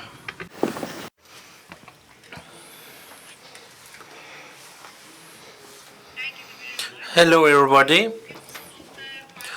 Today in this event we have seen about we are about 2,000 people from different professions and different industries, and we are all thinking about the same question: how can we make the world a better place? What can we do to improve the world? And NGOs are touching our hearts with their projects, and academics are making us face the facts, and social development actually fills us with hope. So what about brands? What should the brands be doing about this? As TVWA, we were talking about what should the brands be doing about this. The TVWA Istanbul commercial ad agency has developed and generated the TVWA for Good platform. So we are very passionate about this project, and we are very focused on this. And what we mostly care about that how could brands improve upon themselves? What can they do to help the environment and the society within our capacity? So we will hope to be a communication source for them, and we hope to allow them to have collaborations with others. When we take a look at social brands, what are we exactly talking about? What are in our topics? I would like to ask Toygun about it.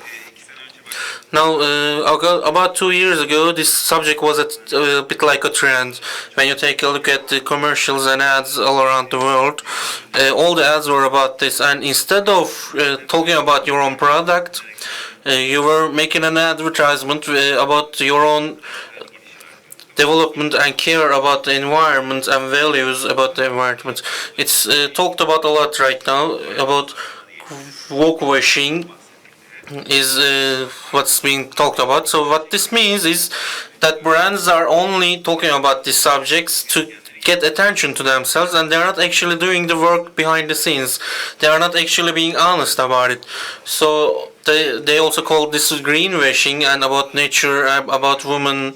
They are only using these context subjects as an attention gathering points, and they are not actually doing the work behind the scenes. So, and another subject is that we are always talking about different contexts about brands and the advertisements about them. I asked in a seminar about which one is the most important one, and what they answered was that brand purpose is that. So the brand should have a brand purpose that is above all, above the commercial points and goals. So what most people are talking about, that brand purpose is an empty name right now. It's in a crisis. So we should evaluate all these contexts and menus, and this has been starting to become a very discussed subject. So we were valuing brands that were caring about these subjects, and we were talking about why wouldn't all the brands are joining them in. Then what happened that we become so skeptical about this? Why are we all questioning them if they have any basis, if they are doing their work? So Jeremy also is our professor, which has a master's degree in this subject. And about the brand's journey towards good, what are they experiencing, what are they realizing? And if you were to take a look at the history of this subject, what would you say? It's actually about reading the soul of different timelines. And if we were to take a look at hundreds of years ago, for example 1800s as a visual, the industrial revolution is happening, the production is increasing and commercial systems are increasing, there's a lot of capital, so everybody has to share this capital. First of all United Kingdom, then United States. All the company founders has started to turn their own philanthropy into the company's philanthropies. For example, in the United States, Macy's is a big chain, and in their records from 1875, we can see that they are donating to hopeless children and unfortunate children, and it started with philanthropy at the start of everything. And so it started with philanthropy, but when did it turn into social responsibility? It's very hard to define a pinpoint for this. Of course, there's a point it changes, and it's called 1953, after the Second World War, where companies are rapidly creating. And Howard Wardle has published a book in that time, and in the literature even today, this is the first time this has been put on the spotlight. The social responsibility concept has been put on spotlight by this book. And what he says is every decision that the big structures make affects not just them but all the society. So he is saying that these giant corporations has to act for the good of the people as well. So we are turning into a place where we are hoping their companies are working for the society. This concept was very important in the past, and it's very important today as well. We are doing research about this subject, and we are focusing on what the brands are doing. But what is taking focus today as well, before society is convinced about this, the brands have to be coming first, and brands have to act first. And this is also what we see today. For brands, they are investing a lot of money in serious ad campaigns, and this is a courage trend right now, and this is also called bravetizing. And as what we see right now, we can see the copy of this today.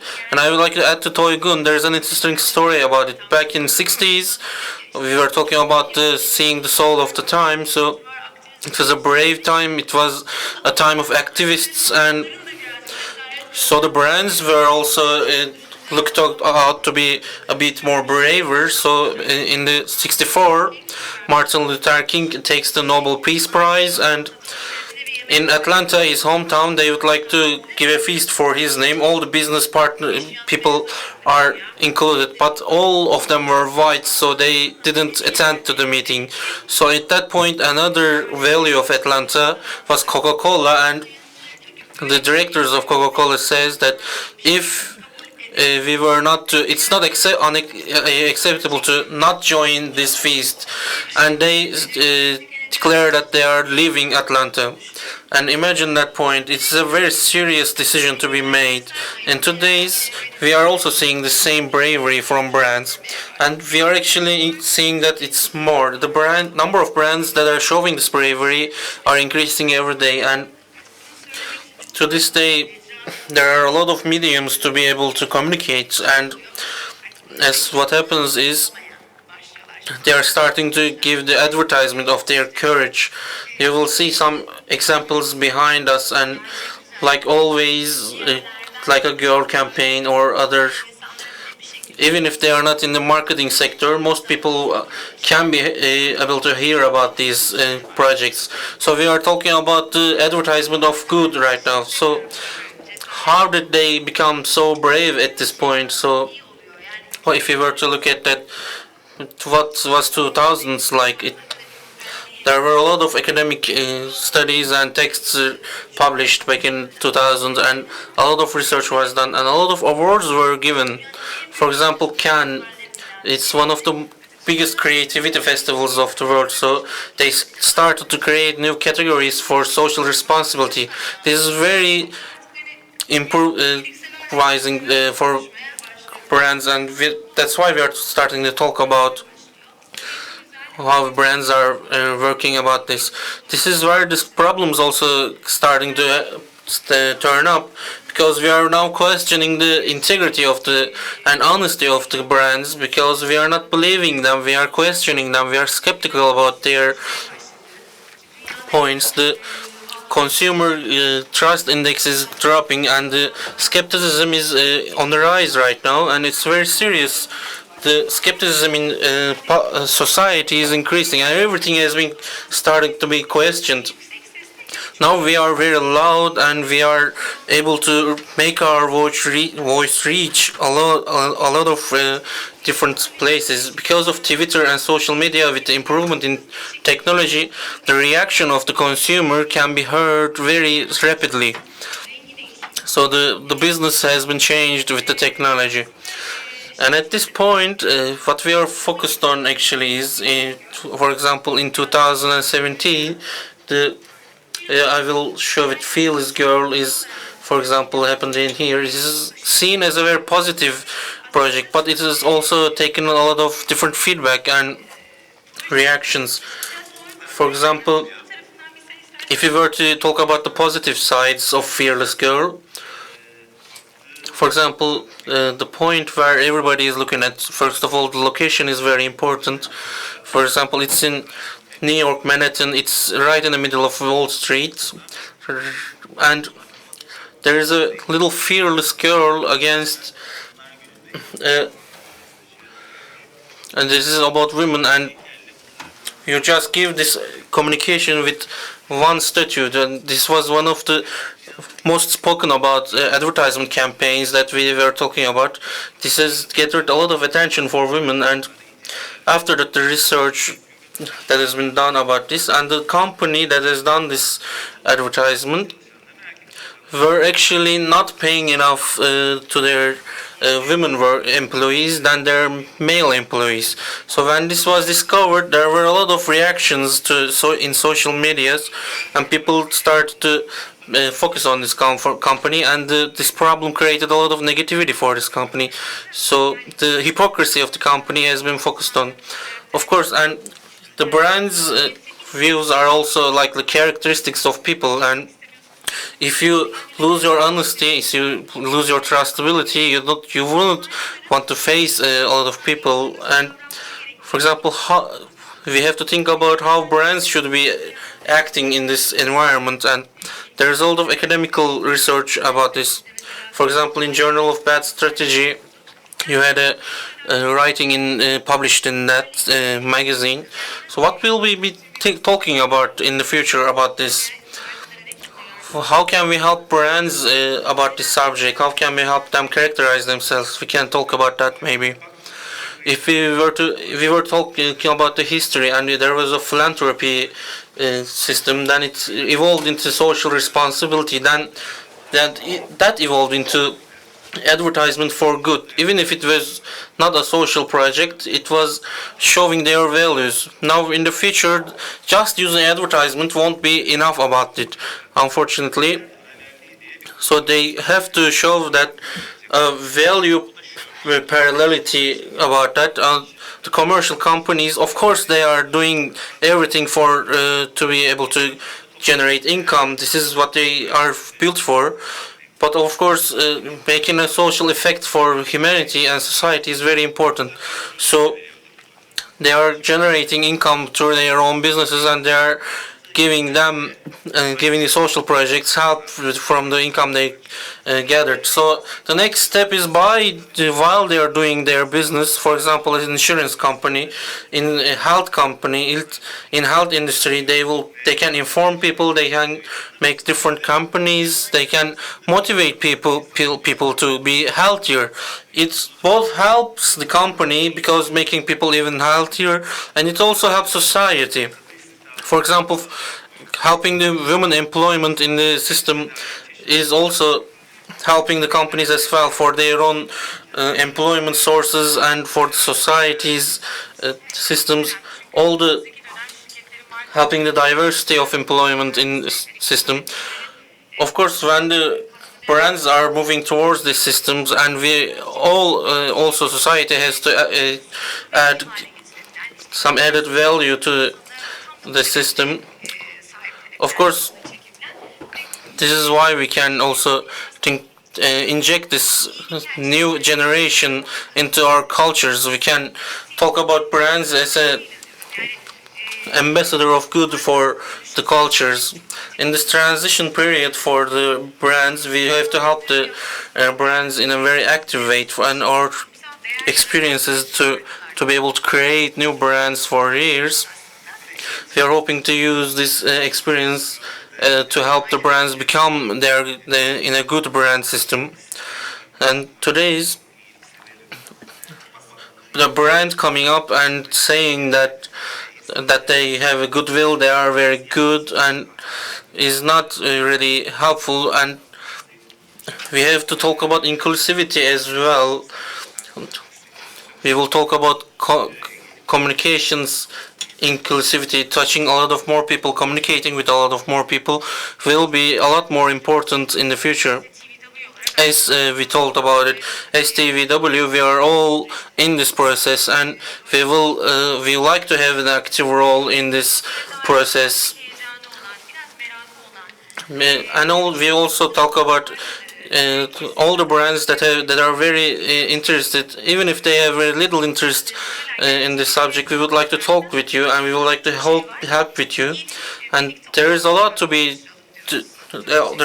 do on this process, and we would like you to come and talk with us and collaborate with us. Thank you very much. Önceki oturumlarda In the previous sessions, we have spoken about the common working grounds, approaches, and functions. And we do have a very important example. UNDP, Anadolu Efes, and Impact Hub Corporation. Accelerate 2030 Social Entrepreneurship for Goals.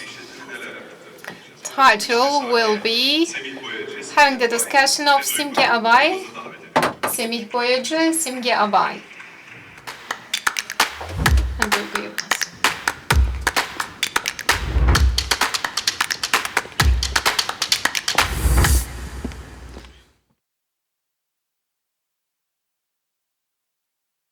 Hello everyone. I'm the co-founder of Impact Hub Istanbul, Semih Boyacı. You have Simge Abay from Anadolu Efes, the corporate communications manager, and Duygu Yılmaz, CEO and a co-founder of BioLife. Sustainable development goals and social entrepreneurship for goals will be on the social side of the topic. And when we speak about sustainable development goals, what type of communication we do have, and what are our contributions, what can be our contributions, we will be discussing about them. Actually, this year, Anadolu Efes and Impact Istanbul has got Accelerate 2030 program. We will be discussing that. And Accelerate 2030, what is this? Accelerate 2030 in 2016 had an intervention of global impact and also UNDP. It is one of the most important entrepreneurship programs, and of course it is the pioneering program. More than 20 countries they carry on this project this year in Turkey. Anadolu Efes, Impact of Istanbul, and UNDP is Turkey has collaborated to carry on this social entrepreneurship program. When we go through the program, we will be understanding it better. Now we will be discussing it with our partners. First of all, I will be passing the floor to Simge, the Corporate Communications Manager of Anadolu Efes. Anadolu Efes have supported this program. What were the reasons in the background for the sustainable development goals, and what is the relation between the social SDP and also social entrepreneurship? 1.5 years ago, when we have come together with SEMI, we were very excited, and we are more excited today. This 1 year passed away very fastly. Accelerate 2030 really taken a very long way. Our responsibilities increased. It was a very good process. We have undersigned very successful projects, and for this reason, UNDP and Impact Hub, I really would like to thank them. We have really joined our forces as Anadolu Efes. We have a commitment for the future, and all of the social responsibility and sustainability programs is always focusing on futuristic values and creating futuristic values. Accelerate 2030 is a very important part of that. Entrepreneurship ecosystem is a growing up ecosystem, and being involved in this is a great happiness for us, and we would like to develop it. And then we look actually for a long period of time dealing with the tourism business, and we are supporting women entrepreneurship programs in different parts of Turkey, in different cities. We have supported our projects, and so also involvement of women in the social and economic life have shown very good examples. Actually, we're always working with agricultural people, and sustainable agricultural activities and farming activities are being supported by us. On the other side, we are integrating in our business processes more technology-oriented startup projects are taken into consideration in collaborating with the universities, and also on the social entrepreneurship side. They're really very excited. And when we were starting Accelerate 2030, we were looking at the young generation and their concerns about the ongoing situation of the world and developing new business models. It really was so much hopeful for us. First of all, we were, of course, urged to look at a very, very optimistic way. I'm seeing all of the panels. We do have a hope, and we'll continue to make it sustainable. In the sustainable development goals, we need to act collaboratively, NGOs and public institutions and private institutions. We need to work and act together. If we work together and act together, we will be having a faster pace. And of course, entrepreneurship ecosystem teaching us a lot of things, being agile and flexible, and also business models are changing, and also the world is changing, companies are changing, and entrepreneurship really has got a great role in that. Thank you very much. Actually, sustainable development goals, when we speak about those and reaching to those targets and objectives and goals, is really so much looking for the collaboration of institutions and also corporate structures. And of course, we need to empower the present models, and we need to create new models. And social entrepreneurs do have a very critical role. I will be passing the floor to Duygu, the Accelerate 2030 process. In the global model, you have also got a role in that as BioLife. And the first, we are in one of the 10 entrepreneurship projects all around the world. And so let's get to know BioLife a little bit further, what type of value you're creating and how you are getting involved in this program. Thank you very much, Semi. BioLife, 5 years ago, has been created by the swallowing of an olive seed by my father. I have started to make a research about olive seed, and we do have 500 tons of, and in global we do have 6 million tons of perina waste, and of course environmental and also bioplastic granules which are being produced by BioLife. And on the other side, BioLife taking into consideration 17 Sustainable Development Goals and has got the content of 15 of them majorly, but for the environment about oil resources and making use of the resources less and having less carbon footprint type of impacts are present in our structure. And by being included in this program, and by having the basis, having these goals as the basis, we are making calculations and we are making our roadmap. Impact Up project, Impact Up trainings has determined those principles, and we have taken those principles into consideration. The main goal of starting this project is working and also making it sustainable for our company. Many companies do have some certain, of course, goals needs to put in place. Some, for example, carbon impact for the plastic sector needs to be decreased. When we look at this picture all around the world, into Turkey, of course, we wanted to apply and be involved. First of all, we have started with Turkish program. Later, we were selected for the Geneva program. Silvia, I'll be returning you. And Accelerate 2013, and how have you experienced as Anadolu Efes? What type of process you have had, and how have you included the employees in this process? It was a very teaching process for us. We have learned a lot of things from each social entrepreneurship approach. We have learned something new, and so social entrepreneurship programs learned from each other, creating such kind of interchanging platforms, interchanging the experiences and knowledge is very crucial. And social entrepreneurship approaches are starting with a great interest and a great excitement, and making it sustainable, of course, needs to be speed up, needs to be accelerated. And from the very beginning of the year to the end of the year, we have seen that we have taken a very positive progress. Of course, providing inspiration is very important. Having high level of curiosity is not good, is a cultural approach. So we need to change and shift the paradigm. For this reason, whenever the youth generation have a naive inspiration, naive opinion, giving them a place, giving them a space, and making them realize that this is very important. What is the level of awareness about social entrepreneurship? We were looking for that, and we had a lot of explications. It was very hard for us to choose the finalists, and of course we thought, okay, we would be focusing on the most social ones. One of them was producing matranza, for example, producing protein from insects, and the other one was basing on the stories of handicraft masters which are about to become extinct, and the other one was an autism learning application called Kido. BioLife also has been one of the important topics, and BioLife has gained the right of representing Turkey in Geneva. Dudu will be telling about that story, which is starting from an olive seed. And Anadolu Efes employees were very excited, and they have attended as a mentor each project according to their needs, had mentorship, and they still continue giving mentor support. And we have become a family, and in the following year we'll be having, and the next year we'll be having a new project in this ecosystem. This platform will be growing bigger, and of course I would like to thank everyone for their contribution. Thank you very much. Now I'll be passing the floor to you, Duygu.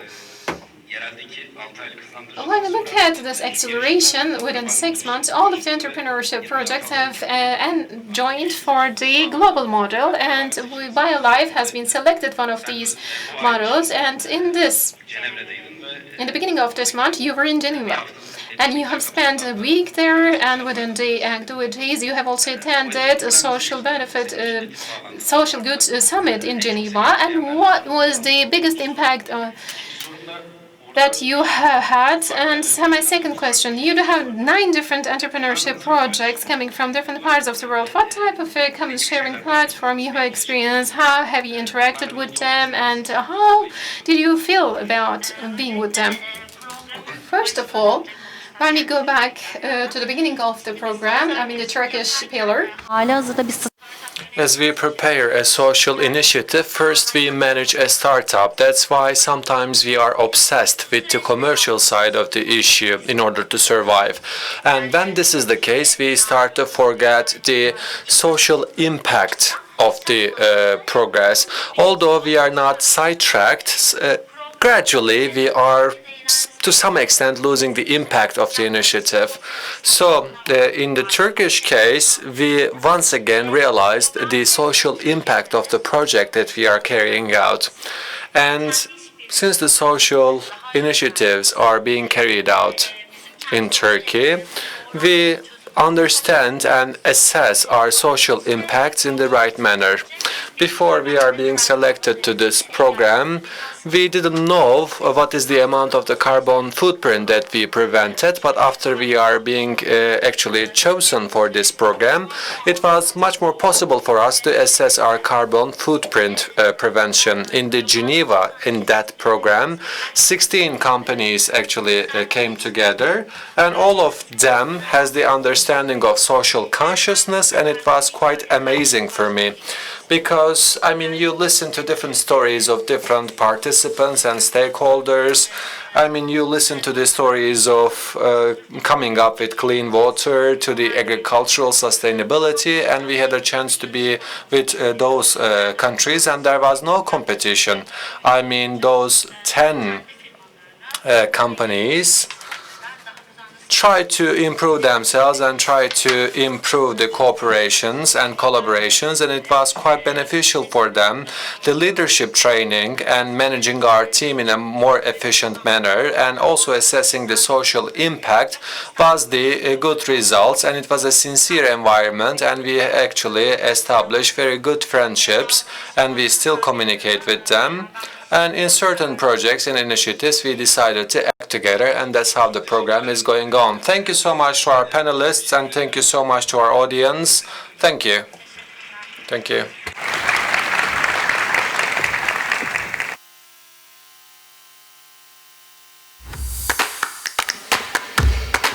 Geçen yıl tüm dünyada Last year, in all around the globe, I said that 70 million people are forced to leave their hometowns and their home places. At the end of 2019, we have more than 4 million people who are forced to leave their countries. Most of them are from Syria, but we have, guests from Iraq, Somalia, Afghanistan, and etc. Well, the conflicts, internal conflicts, and the natural disasters are leading to the flux of migrants. But where are we heading to? Of course, with the technological solution which was coined and explained by Raj Kumar, most probably we will provide solutions to those humanitarian crises. But how we will proceed from humanitarian aid to development and how it will be initiated. In this session, we will listen to the UNHCR experts. Without further ado, I would like to invite Selin Ünal and Eşref Ruşen İnceoğlu.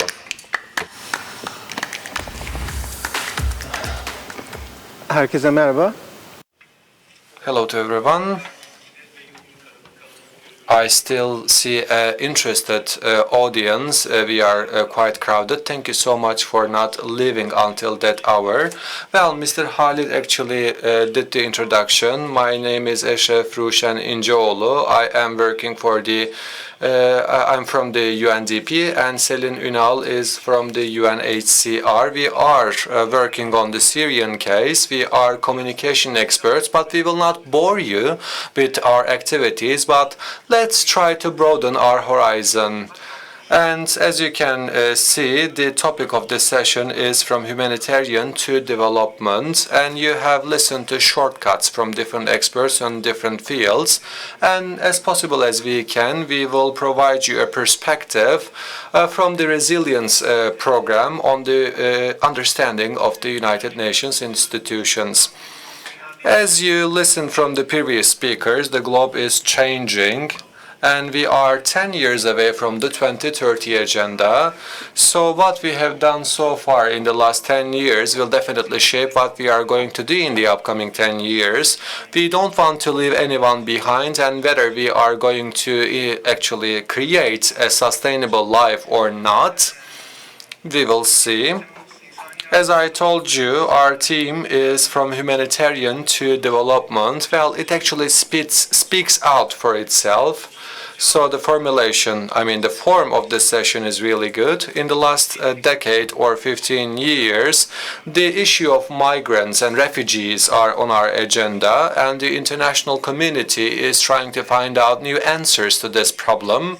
As you know, due to war or due to conflicts or because of natural disasters like earthquakes, climate change, and certain emergent conditions, due to those reasons, people are leaving their houses, their hometowns, and seeking out shelters for themselves, a secure place. Well, I mean, being a refugee is not a preference, it is actually something obligatory. I mean, nobody wants to become a refugee. They are forced to do this. I mean, the reason behind them might be internal conflicts, civil war, or natural disasters. As it was mentioned, we have more than 70 million refugees, and 95% of the refugees and the migrants are hosted by the developing countries, which is a striking fact. So those countries are, although striving with their development problems, but at the same time they are undertaking the burden of the refugees and the migrants. And right now I would like to yield the floor to Selin Ünal. What is this paradigm shift from humanitarian to development? Well, as you can see, this is the title of this session, as you mentioned, Rushan. In the last year, and if we ignore the last 9 years, if you exclude Syrian crisis, there are ongoing conflicts in the globe, unfortunately. And we couldn't solve those problems in a humane and peaceful manner. As a result, the humanitarian needs are still persistent. Well, the key factor here is time.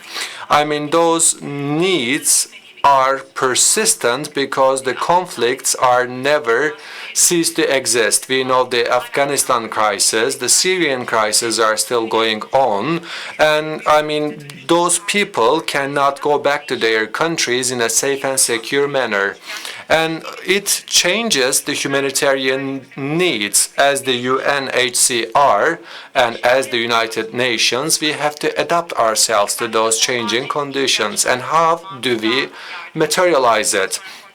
Well, tents, containers, the food supply, those basic needs are first provided to those people, and in the long term, our refugees and migrants are settling in those countries, and when they are not able to settle in the third countries and when they are not repatriated, we try to understand how we can improve their living conditions, and we increase their access to educational facilities and health care facilities, and we want to, make their lives sustainable. So United Nations institutions try to adapt themselves to those changing conditions, and we expect the same response coming from the international community, and they have to take part in this response. Well, at that very point, there is a concept that we discuss, which is resilience. I would like to speak about it as well. Well, the professionals in this field is actually making use of an analogy. They are trying to strengthen the local governments. They are making this analogy of roly-poly.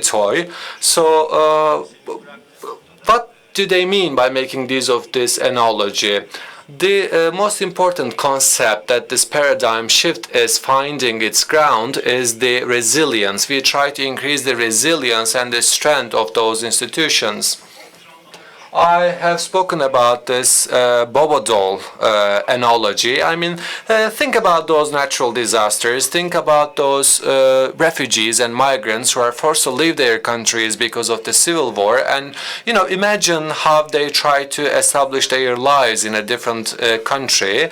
They have challenges when they live in those countries. And since the population of those countries are increasing, it is also a challenge, a bottleneck for the host country as well. So this paradigm shift will definitely have an impact on the host countries and the refugees, and we are seeking a way, a methodology to increase the resilience of those countries, and that's how we are shaping and designing our plans. Of course, we, speak about the details of those plans. I mean, since as two institutions we are cooperating with each other, we know of this discourse. I mean, we are leading the way as UNHCR and UNDP in terms of the, this refugee issue.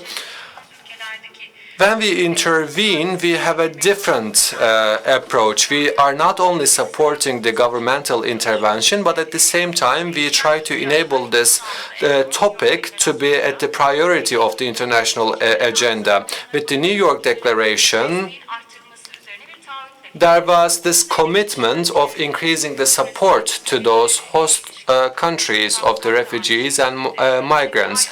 And the international memorandum actually said the same thing. In the upcoming Global Forum for Refugees and Migrants, we will discuss the same issues.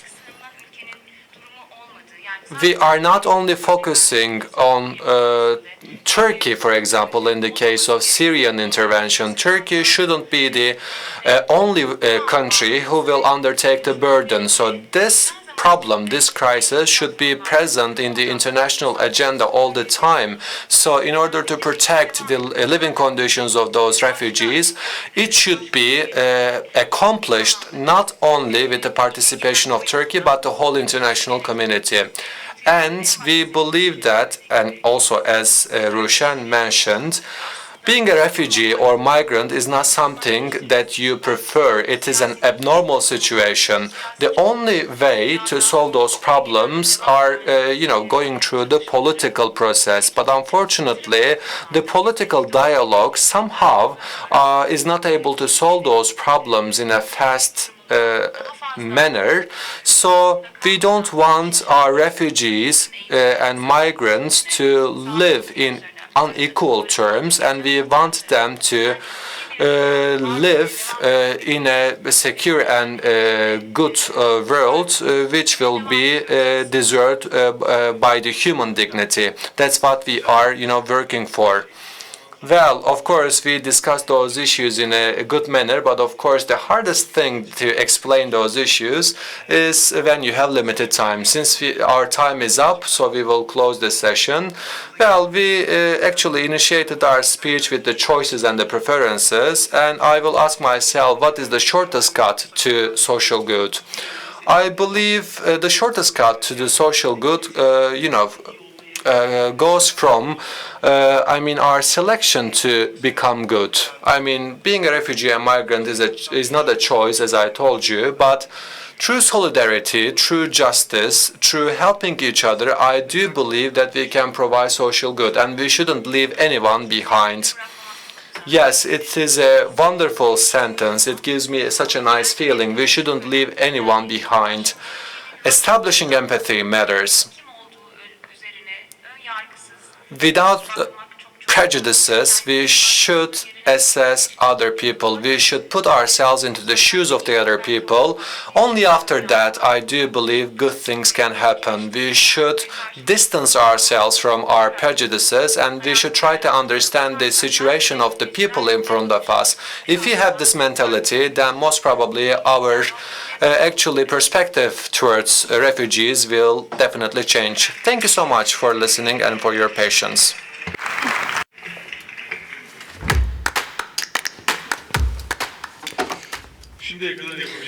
Until now, we talked about what could be done for social good, and also talked about the money spent for social good as well, either personally or as an institution, sharing of the money, which aspects of social good they have been used for. So we talked about the fact that we should consider social good as well. In Bodrum, we have a joint project titled I Can Manage My Money together with UN and Visa, and we will now listen to the shortcut to managing money. In that sense, I would like to invite to the stage Hansen Doğan, Birim Gönül Özyürek, and Sezai Hazır to the stage to discuss this topic.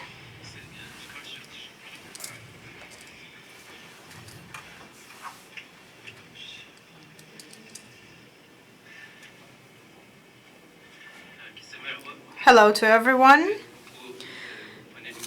Yes, the topic of this panel is money. When I talk about money, I mean the correct management of funds, of money, and in this way enhancing our own personal well-being and the well-being of society. And financial literacy is a term used here. In 2009, UNDP, Habitat, and Visa started a joint project titled "I Can Manage My Money." We would like to talk about that project as well. And before that, though, I would like to ask Visa, because finance and money is truly the core business of Visa. How could you include sustainable development goals into the business model and policy of Visa as a money institution? We believe that these are very important both on the personal level, on an institutional level, and on a governmental level. And two aspects are very important for us. One is that we need to integrate these goals into your natural business model, way of you do business. Visa, when doing all of its core business, is actually contributing to these goals. And in what sense? In the sense that 54 million people in the countries where we operate, 3.4 million credit cards are delivered to these 54 million. And we in this way enable them to spend more safely and securely, and in this way contribute to the trust of these people towards the global systems. And we are making very good use of digital systems since 2010. And through these, we can reach and present our services to 500 million to whom banking services regularly do not reach. And we are in this way contributing also to economic growth. And as digital payment systems are used, also there is a 0.4% increase in the GNPs of the countries utilizing these. And also in the Visa operations, women are quite in the foreground. We have women in our upper management. Our European CEO for the Europe region is also a woman, and we're intermediaries also for women to be able to express themselves on various platforms.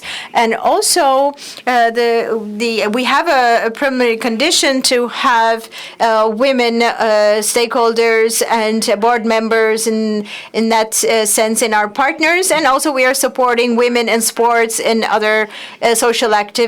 And in that way, we're also supporting the gender equality and labor equality, and also social impact projects are quite important for us, and social influencer programs. And I Can Manage My Money is a very valuable project in this regard, and we are carrying out our project together with Habitat Association, Habitat Foundation, and UNDP. And in 10 years, we have reached 1.5 million people, and that means that these 1.5 million people, one by one, have been given the chance to manage their own savings and their own financial means. They've been trained to do that. This is very valuable because to be able to manage your financials, to understand the tools at your disposal, and to understand how to manage your savings is very important. And we want to therefore continue these project in that sense with our partners, and we are trying to also reach SMEs. We want to reach 3,000 SMEs in 3 years to be able to manage our money together collaboratively, and we believe that in this way we will be contributing to the economical growth in that sense. So first of all, I would like to say with our core business, we are supporting the goals, and also we are taking into effect projects for social good in this financial sense. So you said that in 10 years, 1.5 million people, it's quite a number. And I think 27 banks are in the background contributing. So we're here as 3 partners, but also in the background, we have also financial and technical contributors to this project as well. And also we have local partnerships as well. I think Sezai would like to talk about this. I believe these partnerships are one of the success stories of this project. Can you elaborate a little bit on that? Yes, this project is a significant one. it is actually embodying the soul of volunteerism since 2009 in a country like Turkey. When you consider sustainability to be the second year in your job, in your work, in your business, I think 10 years is quite a long time and quite a consistent sustainability. I think it's the motivation of the volunteerism there that is the success infrastructure of this project. We are talking about 2,500 active volunteers, being very dynamic and interchanging each year within this project, I believe, are the key to this. And now, for example, this next week, we're going to have a coordination meeting with around 200 volunteers in Kuşadası. And so we receive many volunteer applications throughout the year, and some of them we include in the system by giving them some trainings and some formal trainings. But one of the most important partnerships that we have are the local partners that we have, the municipalities, the national education directorates, provincial directorates, and other governmental bodies are local partners, where we also, in that way, through whom we are enhancing the local adoption of the projects as well. And also, when we first started out, we started out with financial literacy for individuals, but now we have reached farmers as our targets, our blue-collar workers for our trainings of financial literacy. For women, we have trainings now for financial literacy. So we are adapting in response to the applications that we receive for this training. And I believe one of the important factors here is that for gender equality for women and also disadvantaged groups being in an social dynamic, being included in the social dynamics is another benefit of these, in fact, with the fact that they can contribute to local coordination meetings and national and international meetings as well. And they have come so far that we have started consultancy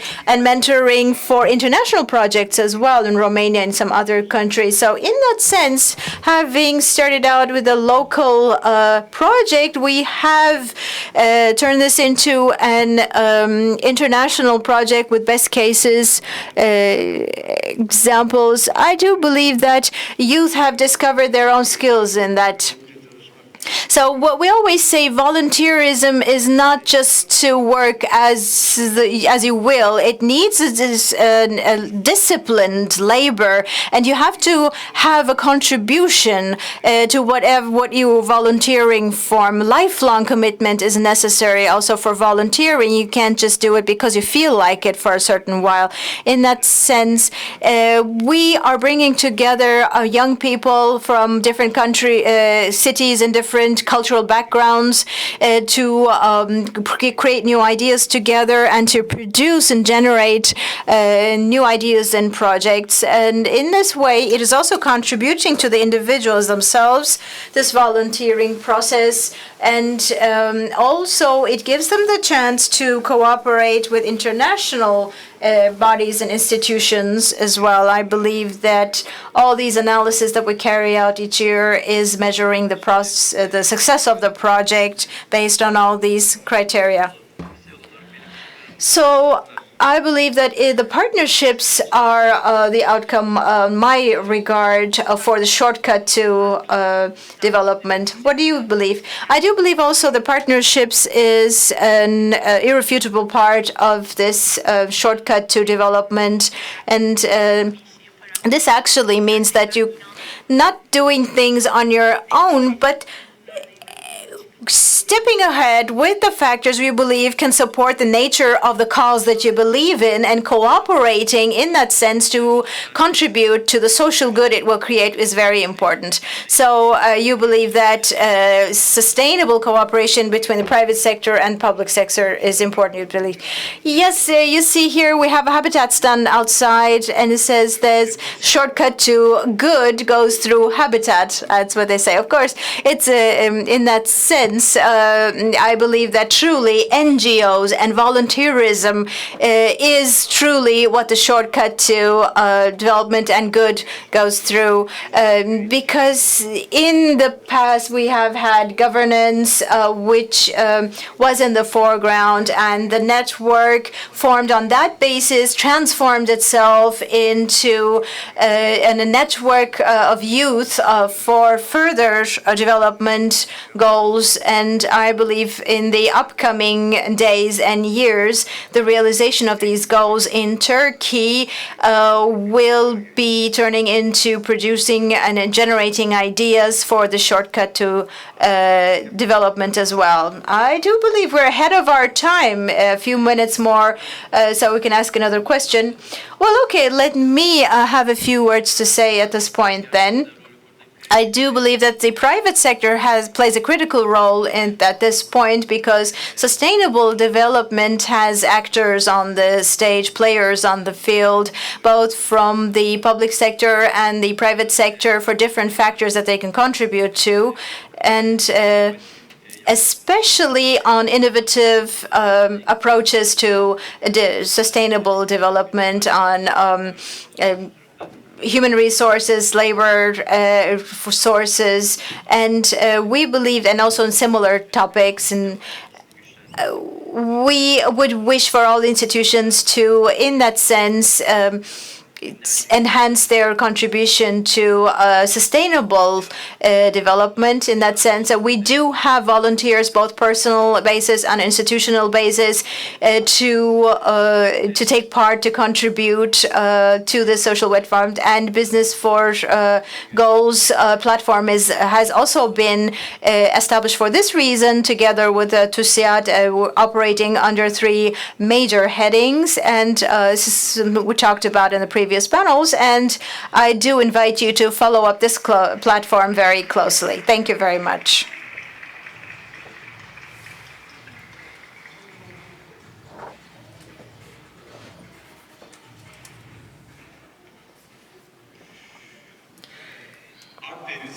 The Mediterranean. It has a rich biological diversity. This geography is unfortunately badly impacted by the climate changes due to the reports. 95% of the wastes in the Mediterranean are plastic, and a major part of these are fishing rods and fishing lines. And these are actually hurting sea life and polluting the water as well. So in that sense, with Clean Mediterranean, we're going to talk about what we can do as a shortcut to a clean Mediterranean. I would like to invite to the stage with your applause Şadiye Bilgiç Karabulut and Hatice Dinç Sarısoy to the stage together with Mahmut Osman Başoğlu for this topic.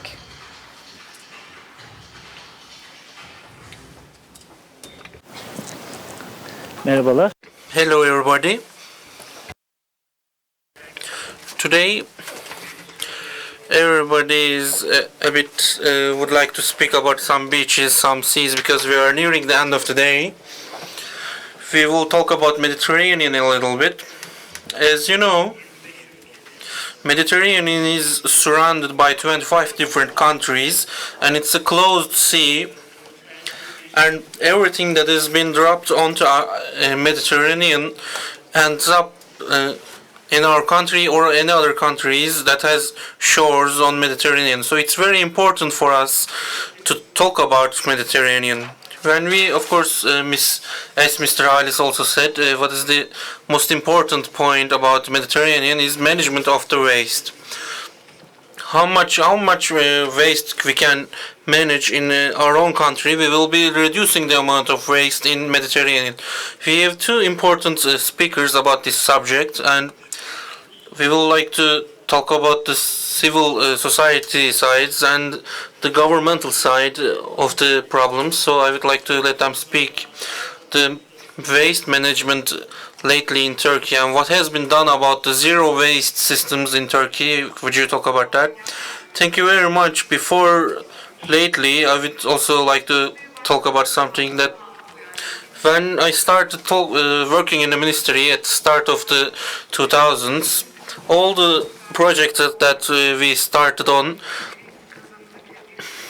we have been seeing that we had a lot of waste that has been generated, but the recyclable waste was very low amounts. So the recyclable waste were also higher in developed countries, but in 15 or 20 years we have reached a point that all this recyclable waste, for example, for importantly plastics, is not entirely possible to be recycled. It's not just because of our own problem, it's not just the EU's problem, it's a problem for the entire world. And by the seaways, the wastes are being transported all around the world, and I'd like to talk about different figures for you. We have been producing about 1.5 tons of wastes, but we have reached about 335 tons of waste. About 58 million tons of waste is developed and generated in EU, and about 40% of them are packaging material. And 25 million tons of plastic wastes are generated, and in the EU companies about 1/3 of the waste is recycled, other 1/3 is stored, and rest of the waste is used for energy production. As we take a look at this system, we can see it's a big pollution source, and we see that the plastic waste is the source of this pollution. And in last July there was a directive that has been published in the European Union. All the plastics that is causing the sea pollution is caused by plastic wastes. And when we talked about these plastic wastes, it's an example can be the Q-tips that we are using, the plastic glasses we are using, and balloons that we are using, and all the products that has been producing in the future, they will have different regulations in place for these different products. And also the one-time used plastics, as you know, plastic bags starting from the January has been put on a price from the government. We have also received very negative feedback, and a lot of different feedback has been coming to our ministry. And as we can see, about 77% of plastic use has been reduced in our country. This is a very important number. It's a very good step to take. Of course, the source of this movement is the Zero Waste project that has been started in 2017 with our president's request. And the point we are in is very good, but of course it's not enough. As a country, we have a lot to do about this zero waste project. And in the month of June, we started the movement of Blue, and in the October month, we have collected 167,000 meter cubed trash that has been collected from the sea. And of course, what we should do is not collecting the sea trash or sea waste. We should prevent the existence of the sea waste. Of course, because I have very little time, I would like to cut it short. And what I would like to say is, as other people also said in the last speech session, the road to good is in our palms and in our hands, and we have to do good to be able to reach a better future.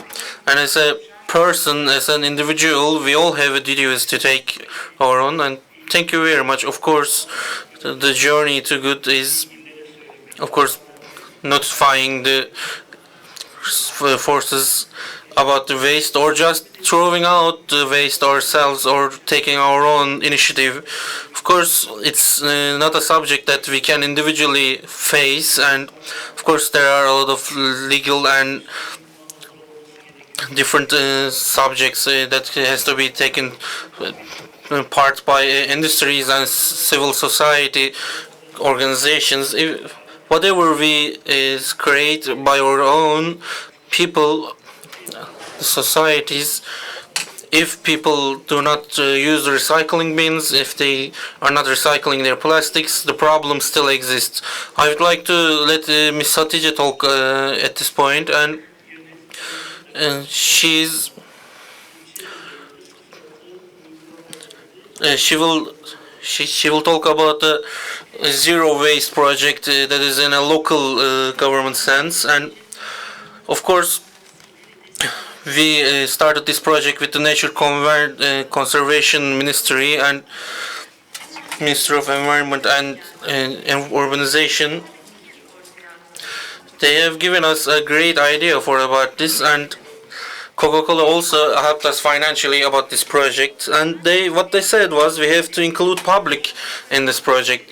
Just working with the municipalities will not be enough. Just forcing municipalities to work on trashes will not be enough. If you just go outside of the urban area about a kilometer, you will see waste fields. And how can we include the public into this project? We should make it easier. We should make it fun. And how can we do that? We asked ourselves, and we realized that we can make a phone app, mobile app. So the waste management department and municipality and private sector helped us, support us, and we have designed a mobile app called Collects. And with the civil society organizations and government organizations, we have started to collaborate with them and ask them, taking their opinion if we were doing right, if they were agreeing with that. And you can also find a stand outside, and you can practice the application outside. You can see the application of Collect. What does this application do? It combines you, it communicates you with the municipality. You can notify the municipality about the trash you can find, or you can notify about the containers, about glass containers or recycling containers, waste containers. This can be anything. And you will gather points from these two actions. You can follow your own collection of points. You can see your friends or neighbors, and municipality will come back to you, will return to you and notify you that they have collected their waste, or they will notify you that they won't be able to collect the waste.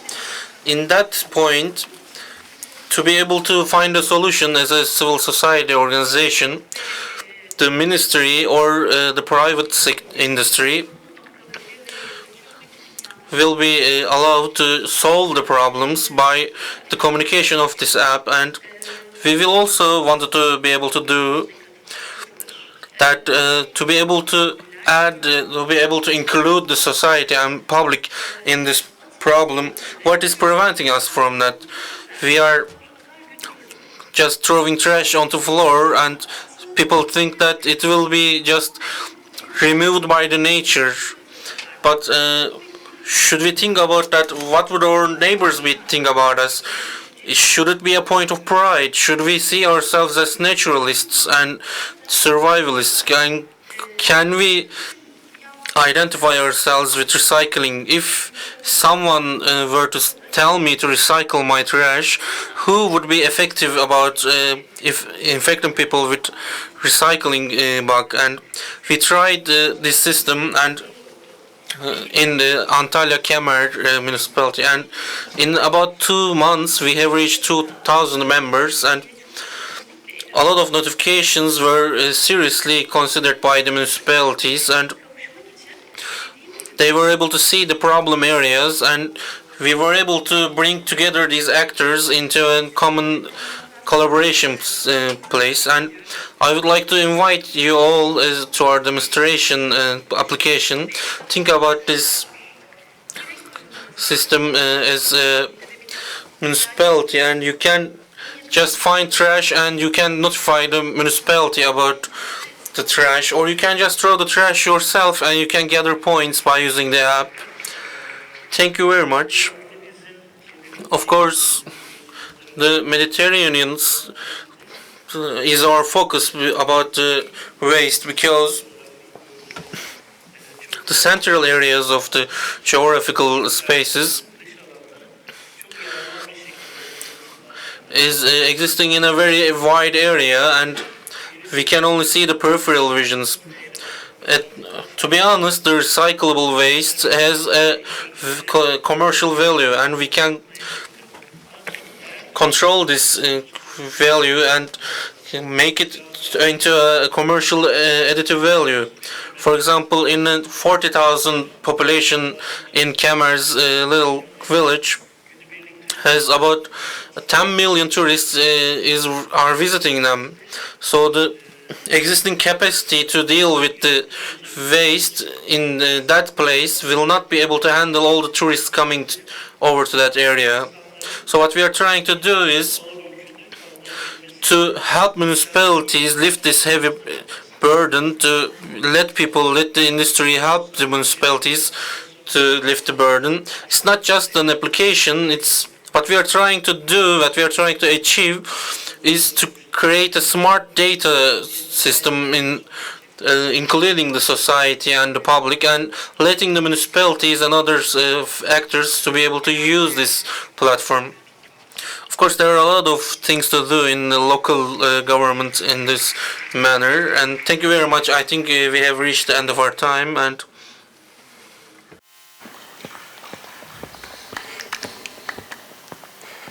Sanat ve tasarımın kültür ve Art and design has got a greater impact on the society and the community, despite the fact that there is a technological development and there is faith-based and also technology, so much involved. The need for the artistic design is always being crucial in our life. In 2013, there was a Newcastle University research, and for the house-caring patients, they have seen the impact of art and design on the healing process. And also British Academy had pointed out the fact that art and design has got a positive impact on the society. Art and design for the social good. What type of an impact does it have? We will be discussing this issue in this session. I will be inviting Renan Tavukçoğlu, Elif Atmaca, and Güler Altınsoy to the floor.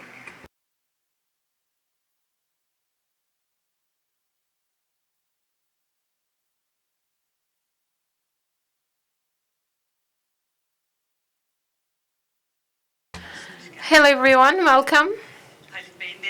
As Halit Bey has just stated, in Bodrum, we are discussing how art and design is having an impact, and we have got a very enjoyable session. As you see, we come on the stage with our toys, and we will be focusing on the design of game, the design of toys, how it is transforming the life of children, the life of women. We do have very important social entrepreneurs. Renan Hanım, Puduhepa, the founder of Puduhepa and Sisters. Yeah, this is Puduhepa and Sister. Okay. With her project, she wanted to raise girls with more confidence, and she has taken inspiration from the Anatolian woman. Within this framework, she has started a social incentive, and also Elif, the founder of TOY. Her final dissertation at the university transformed into a very good project. She is contributing to the life of children and also supporting the creativity of children with her project. I would like to leave the first floor to Renan. You have started a social incentive, and in order to create a social transformation. What have you dreamed about, and what have you realized, and how actually Puduhepa and Sisters are in our life for 1 year, but they have been with me for a longer period of time. Ordinarily, raising children, girls especially, taking into consideration their own self-confidence and self-being is very important. I was a so much introverted type of girl. High school, I went as an exchange student to the United States, and after I returned back, my personality, my life have totally changed. I wanted to simulate this in children because having self-confidence and trust in themselves is very important. Before the adolescent period, between the ages of 6 and 9, of course, having that enhancement is very important. When it comes to the adolescent period, everything is becoming very difficult. I believe in myself. If I can achieve anything, if I work, type of things I have tried to be normalized. I have figured out babies as a tool. I have not actually figured it out as something, as a baby doll. I have observed that they were having communication, very close relationship with baby dolls. Puddaheppa is the first empires, and 3,000 years ago she has accomplished a very important thing, understand the Kaddish agreement, and I have created Puddaheppa, and we have promised to bring the sisters. Bilhane Geryurt came in the first NASA person, the first Turkish NASA person working at NASA. Ibn Haldun have taken the geography as something very positive. These lands are very valuable. They have raised up very distinguished ladies, of actually women. And his Vidalpa sisters, we wanted to bring forward and bring inspiration for the new generation, the women generation. And we are contributing to children for their education.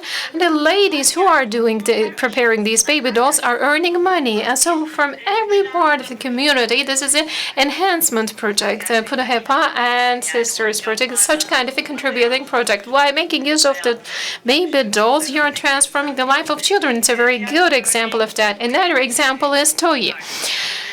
As you can see, one of those toys, as Elif has just mentioned, it was her final dissertation project at the university, and it's just transformed into a project for the disadvantaged children. I mean, providing accessibility to toys and also supported them to play. And actually, what toy is transforming in children's life? As you have mentioned in the first place, actually we have had a motivation for the children who were not able to access any toys. We wanted the disabled children to access toy and playing right. Actually, when you're growing up, we want them not to lose their creative potential. For this reason, we have had such kind of an open-ended, triggering type of toys. And on one side, we did not want to lead them towards. We wanted to create an antithesis for that consumption type of goods, consumption type of toys. So this is just like a triggering type of mechanism, a triggering material which we have designed, which can be transformed in any type of game, in any type of play. And for not letting them to lose the potential, making use of the materials around them, and without consuming how they can produce is the main theme of that story. And we wanted to create such kind of a mindset. And of course, the direct relationship between the toy and the child is so important. When we have carried on some workshops on site, the disadvantaged group are having a very limited access. Their brand accessibility or their environmental accessibility was being barriers, but also they're having a lot of adult intervention. They're not finding any time to play. They don't have any suitable environment to play on the street due to so many different reasons. Accessibility rate of the children were not very high, and toy is addressing all of the children, and it is wherever they are, however they are, and which situation they are. We have provided material to serve their playing needs. And when we were designing, we did not take into consideration any sex, any gender, any religion, or any belief. So we wanted to get rid of the barriers between children. We wanted to get rid of the age barriers. On one side, when child is is having a contribution, will be interacting with the environment, and on the other side, for the disadvantaged groups, which are the refugee children, they don't have to use any language, anything, and playing together for hours and hours. So this is something very positive. In the workshops, we are observing that an empty PET bottle, for example, is being brought to us. You have forgotten your toy. So after an hour of playing experience, they are having such kind of a perception. So these toys are not for only children. When I have come across with both of these toys, I was very excited. I have played them in the backstage for a while. So art and design are really having a great impact and getting over the language barrier, getting over the gender, all of the social barriers actually. Has got that capability, has got such kind of a supportive function. So within this framework, when you consider your product, you have developed it for the Turkish children, and later on you have reflected on the international ground. So this is showing the significance and also showing the success of local productions on the international ground. In the MoMA, in the Modern Arts department, they have also placed it to be sold. Actually, that inclusiveness and comprehensiveness was the main goal for us in the very beginning. When we had presented our first product, we have taken a global mass fund and made use of that in different parts of the world, from India to Greece, and also for the community centers, different 7 countries. We have created a donation system, and for a month of campaign, approximately 1,600 children have access to toys, and we have created a global toy network, and our creating impact projects would like to address more children. In the end of the day, we have got a toy in our hand. On one side, the toy industry is presenting some toys, and we would like to create an awareness in their production, different channels, sales channels. We are having some education processes. MoMA Design Store, being in MoMA Design Store is a great opportunity. We have never thought about such kind of an environment. We're able to share this notion, this vision and mission, and we are showing a very good reflection, good example of that. Such kind of incentives has got a great impact on social transformation. I am Imaga Arts founding member, and by seeing this potential, I am becoming more aware every day. So we have got such kind of a gathering, just like you. Many other art and design oriented type of incentives will be appearing, and we do have very important programs because we believe that there is a huge potential for the incubation projects. You are naively brief, but in the future, I believe that on the international ground, by developing yourself, you will be in need of some other things. We do have very actually, we can have a collaboration. Put a Pass design, costume design is made by Arzu Kaprol, a very important fashion designer. And Hans is design is Zeynep Tosun's design. We are speaking about future, and we're speaking about space and technology. Actually, when you look at these handicrafts, they are from Barton. Barton women are doing that. I believe that by taking into consideration our own values, we will be having better taking into consideration our authentic productions and handworks. We will be providing more value. It was a business model. 11 girls have had a donation, and they are now affording their school expenditures. We would like to scale it up. Everybody may do something. We have taken our steps by taking such kind of a fact into consideration. Actually, if your heart is beating for us for a purpose, some people are sensitive about the environment. Some people are sensitive about the aged diseases, about street animals and so on. We have a long way to go, and we have a long time to go, actually. But we may do something, and everybody may believe in that. We can create a difference. If I have achieved this all alone, if I am collaborating with some institutions and corporations, everything can be possible. Believing in yourself, this is the main purpose of doing a project. Whenever you believe in something, of course, you need to work very hard, really showing a full attempt about someone is following our social media account and disseminating our story. It's a benefit for us. And also from UNTV, I have spoken with Claudia. And so we can also create such kind of big partnerships. Any type of collaboration and support is open. And Pudepa and Sisters is open to everything. You can follow us if you want. Actually, as you have mentioned, the presence of this ecosystem and supporting this ecosystem is something very essential. They are not going in accordance with a plan, but being together and getting together is bringing us a social benefit. I believe that you have developed a lot of projects. One has just mentioned that I was thinking for years we were playing balls and we have come across. Actually, such kind of gatherings are very important, very valuable. And when we speak about art and design, such kind of incentives should come together. And we have decided to establish a platform for that.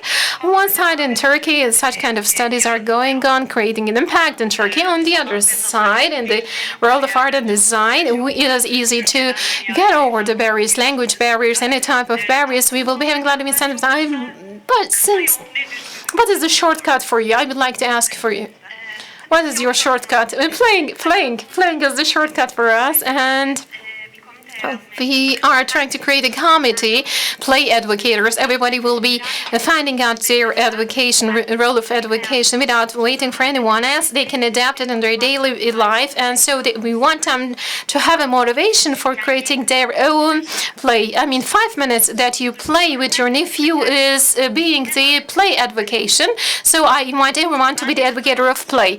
I say shortcut is the girl power. If we invest on girl power, we have selected that option because when you invest on girls, it is not a linear investment. They are going to construct a feature of so the shortcut are the girls for us. And for me, the shortcut is coming together, especially on basis of art and design. And for engagement, life is not that much serious. We need to enjoy, we need to play for a while.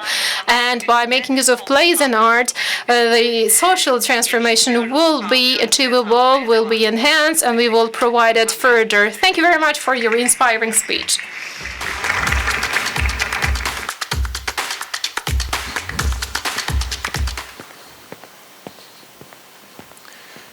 ...3.7, 3.7, 4.6, 6.5, 7.3, Japan, Indonesia, Muğla, Silivri coastal area.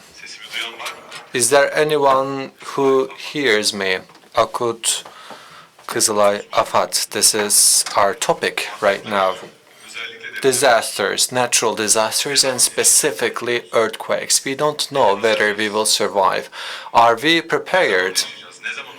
When we will live this earthquake, what are the projections? Do you think we will be in our cars, in our homes? Maybe we will be inside of a metro. So this topic and the shortcuts that we can provide for this topic is one of the most important aspects of our lives. How should we transform ourselves? And how can we prepare ourselves to the disaster via social good? With a round of applause, I'd like to invite Suat Özçağdaş and from UNDP, Erdem Ergin. They will speak what UNDP does in this field.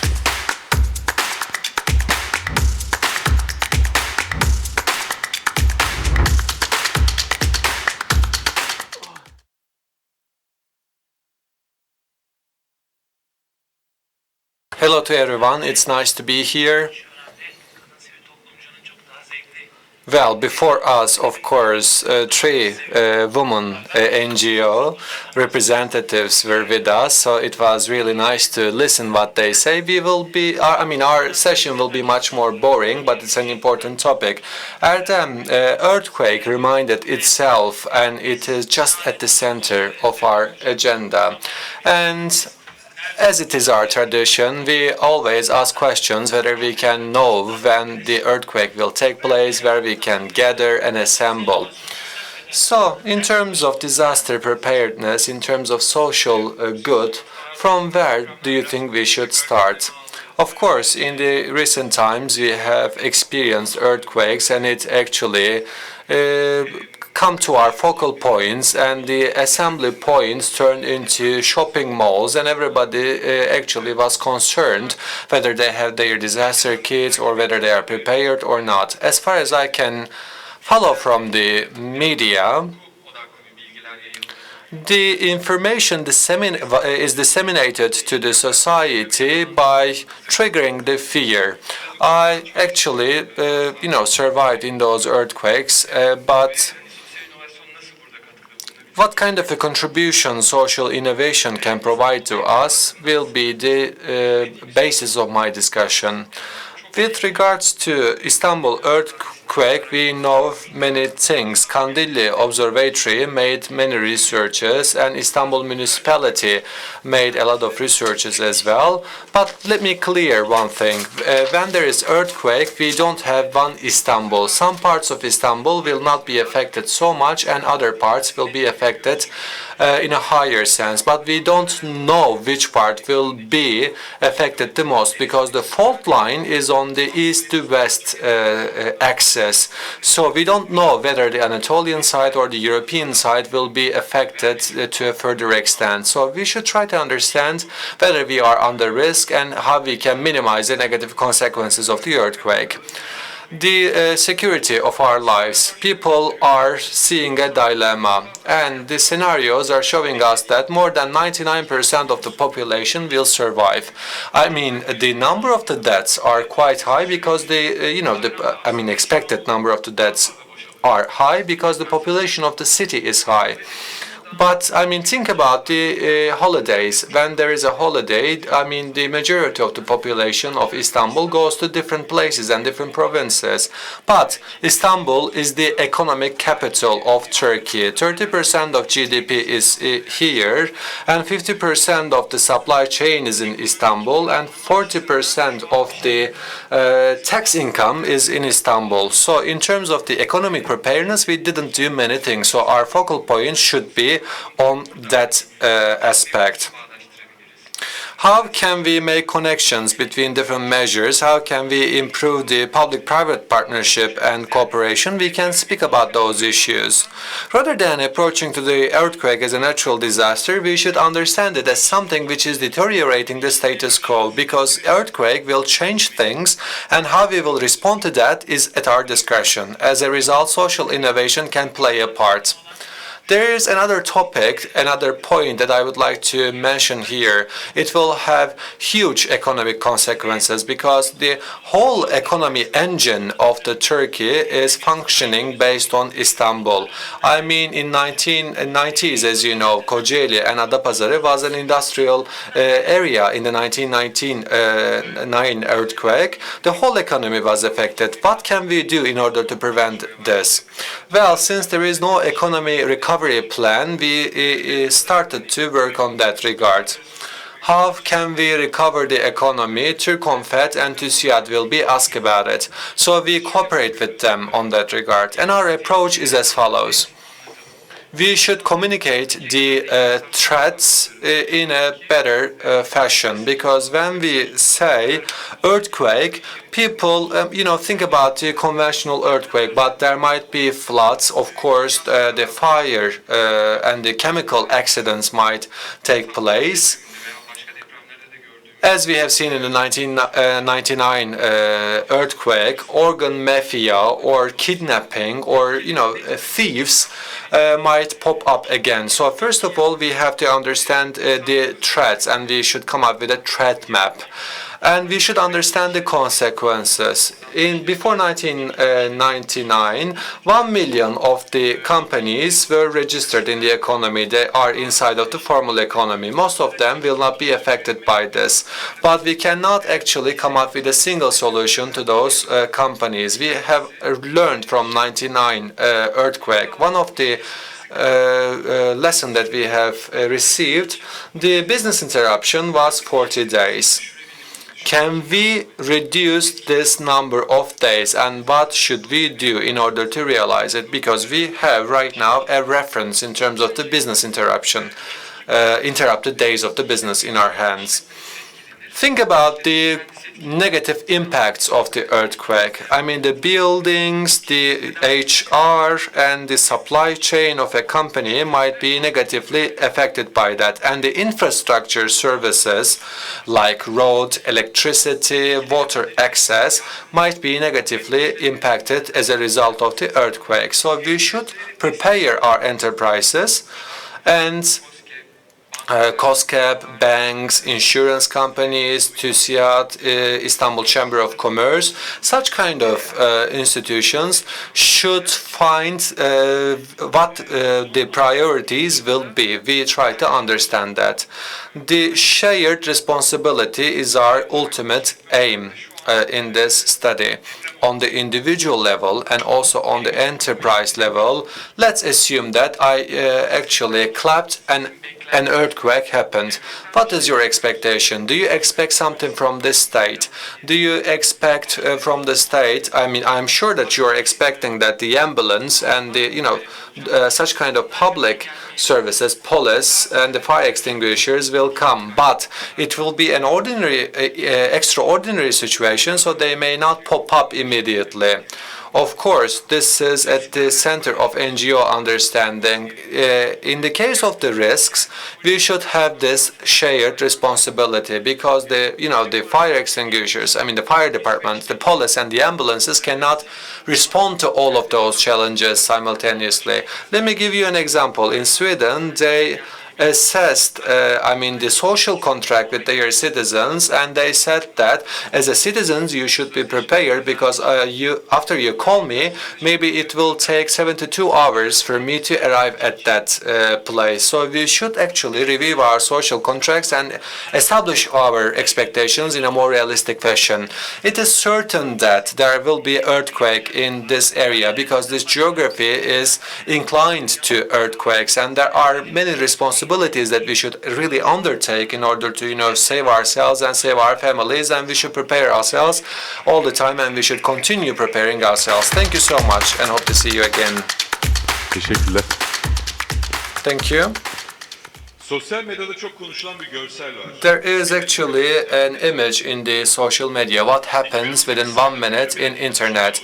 According to 2008 figure, 174,000 Instagram pictures are being shared, 4.3 million YouTube video is being watched, and $862 million of a transaction is being carried out. 260,000 Netflix content is being watched, and at the same time, out of 100 Dutch people, 90 of them has personal computers, and it is 7 for Turkey. The United States average is 55. It's 1 in Algeria. It's 2 in Kenya. I didn't know that, so it was nice to learn about those figures. 67 smart home systems have been sold. Twitch and Tinder hits are being shown. 458,000 tweets are being tweeted. So these are remarkable figures. I mean, we have the wealth, but at the same time, there is a high level of inequality. As you know, Coin, Facebook, Libra, blockchain, these are the platforms in which, the money is connecting with the technology. Where the technology is heading to, and in terms of the social good, what can provide the technology? Borga Aruta, Saruhan Ünlü, and Bilge Turcan, without further ado, with a round of applause, I'd like to invite them to the stage.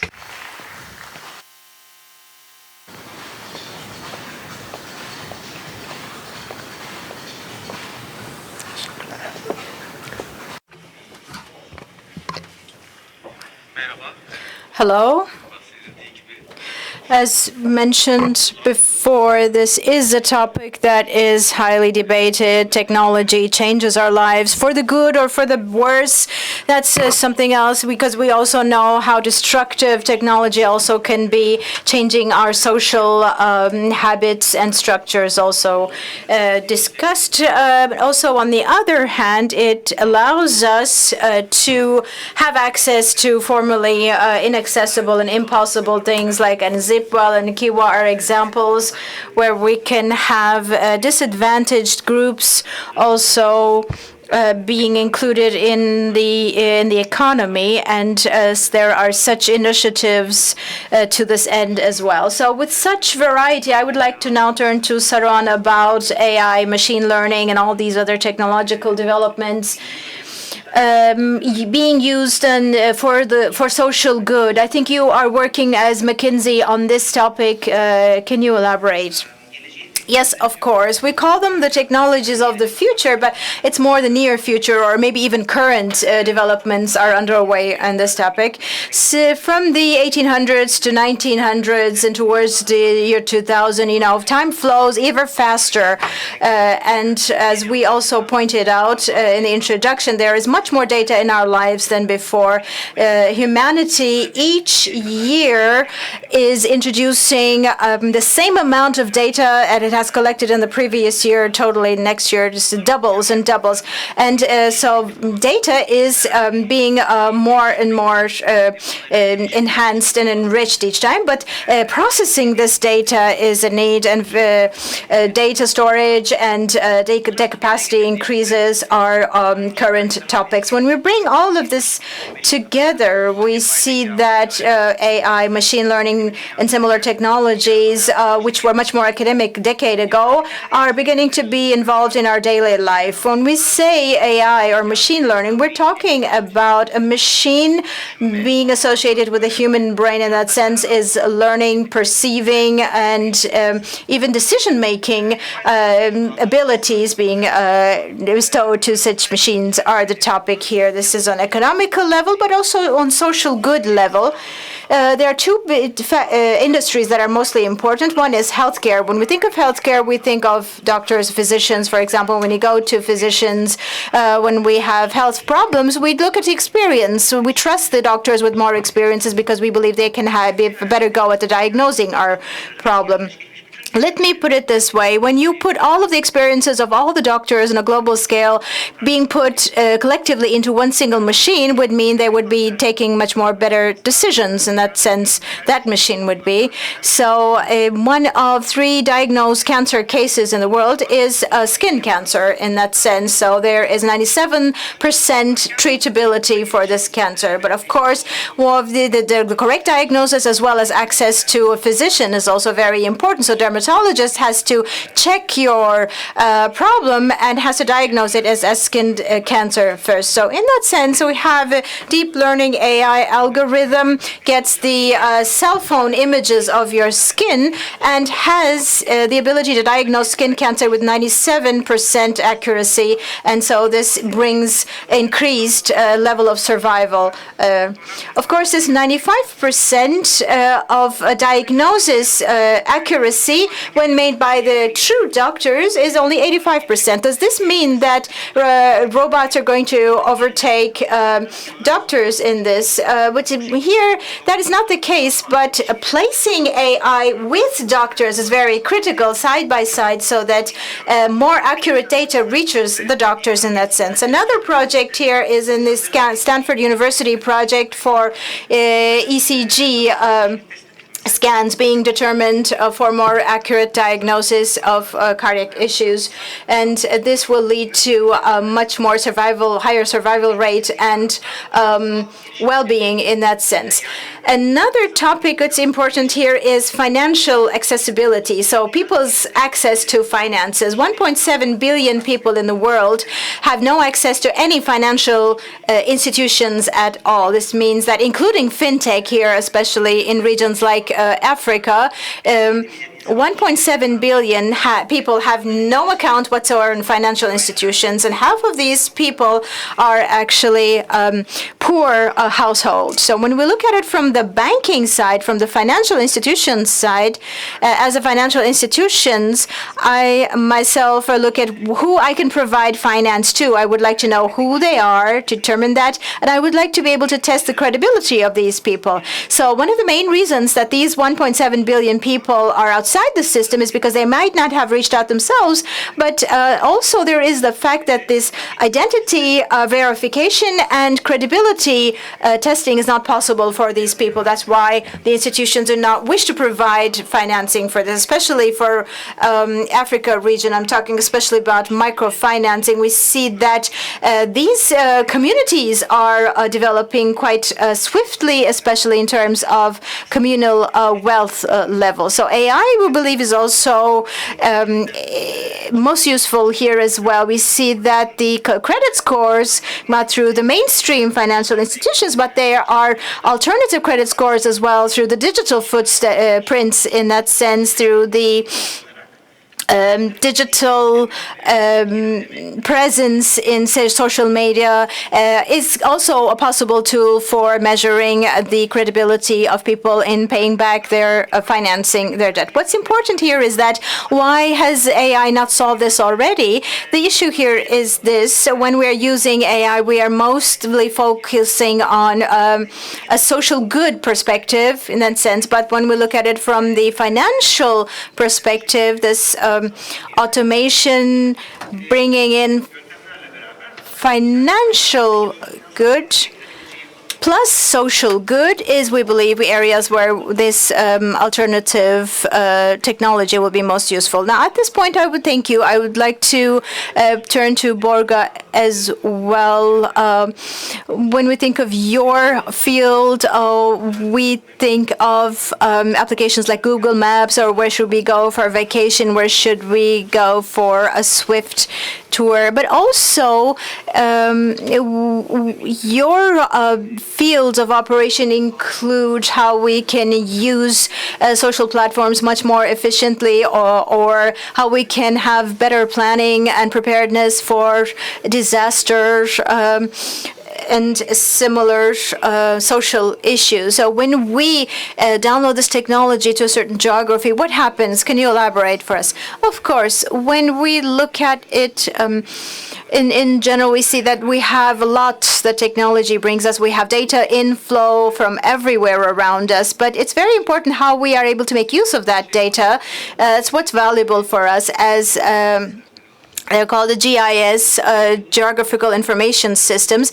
What we're doing is to be able to utilize this in terms of data for industrial uses. When we talk about this use for social good, we first have to know who has which requirements at which point. So we need to be able to know where should we allocate, or how should we allocate certain resources. So we have always the question of where lurking somewhere in our operations. So we need to be able to correctly orient these resources to the areas where it is needed. So in general, I can say that we have around 60 industries worldwide, where we have 350,000 institutions that we are collaborating with, both in the private sector and the public sectors. And in many projects on both sides, we are determining what kind of needs they have, requirements they have, and how they are using the resources. And we are able to observe and determine this. When we move on to the use of technology for social good, in this sense, we see that there's a lot of talk recently about AI and machine learning, deep learning. These are all our topics on the agenda. And also we're talking about IoT lately, and also communication being much more broadened and disseminated, and the fact that we are able to process all this data and this communication is interconnected, this is an advantage for us. In the world, there are many issues, from global warming to climate change to the pollution of the oceans, and we're trying to take action on all of these. And to be able to do that, we first need to be able to understand comprehend what the data is telling us, and to be able to produce solutions based on that understanding. And of course, as far as we can observe, also machine learning allows for tremendous speed in everything that we do. and calculations that would traditionally take maybe centuries for us to do is possible with machine learning. I'll give you a small example on that, especially based on the example of the earthquake in Istanbul that was mentioned recently. The damage, the possible damage in a city can be determined through machine learning, and you can take very swift action on that. You can have satellite imaging or drone imaging that is instantaneously being able to provide you with data to analyze and to act upon. So there, together with the coordinates, you can automatically determine each and every damaged building and also allocate tasks to the relevant teams, and in this way create the required response. So here at this point, technology is very useful to us, and especially with the upcoming advancements in technology, we believe we will have an advantage of being able to utilize data very swiftly, and this will be very good for us in all fields, not just about disasters, but also about the bright side. Let's say, and also the NGOs, for example, are taking a lot of initiatives worldwide into, for example, bringing education to those who need, or placement needs. We're talking about refugee crisis or gender equality in different parts of the world. So at the end of the day, technology is able to analyze what has happened where and who has need of what, and that's what this technology is based on for social good. So on this CIS side, we believe that these technologies are very useful to us in also meeting these requirements and these ends. Thank you very much. As also Borga mentioned here, technology is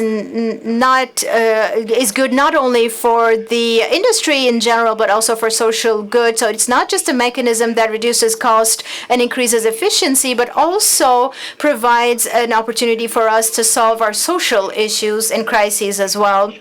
And in that way, Saruhan says that this is not just a side project for them, but also a different, completely new business field that is open to us, gives us opportunities. So I thank you very much for your attention for this panel.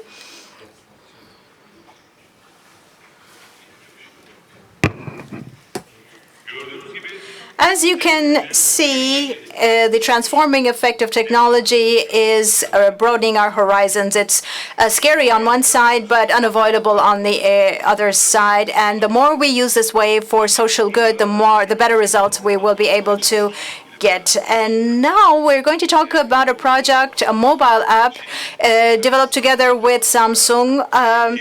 I would like to invite to the stage Pelin Kehtir Öztürk and Can Kuterdem to the stage to talk about this project.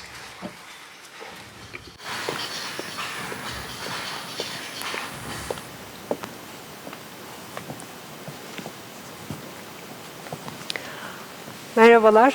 Hello everybody.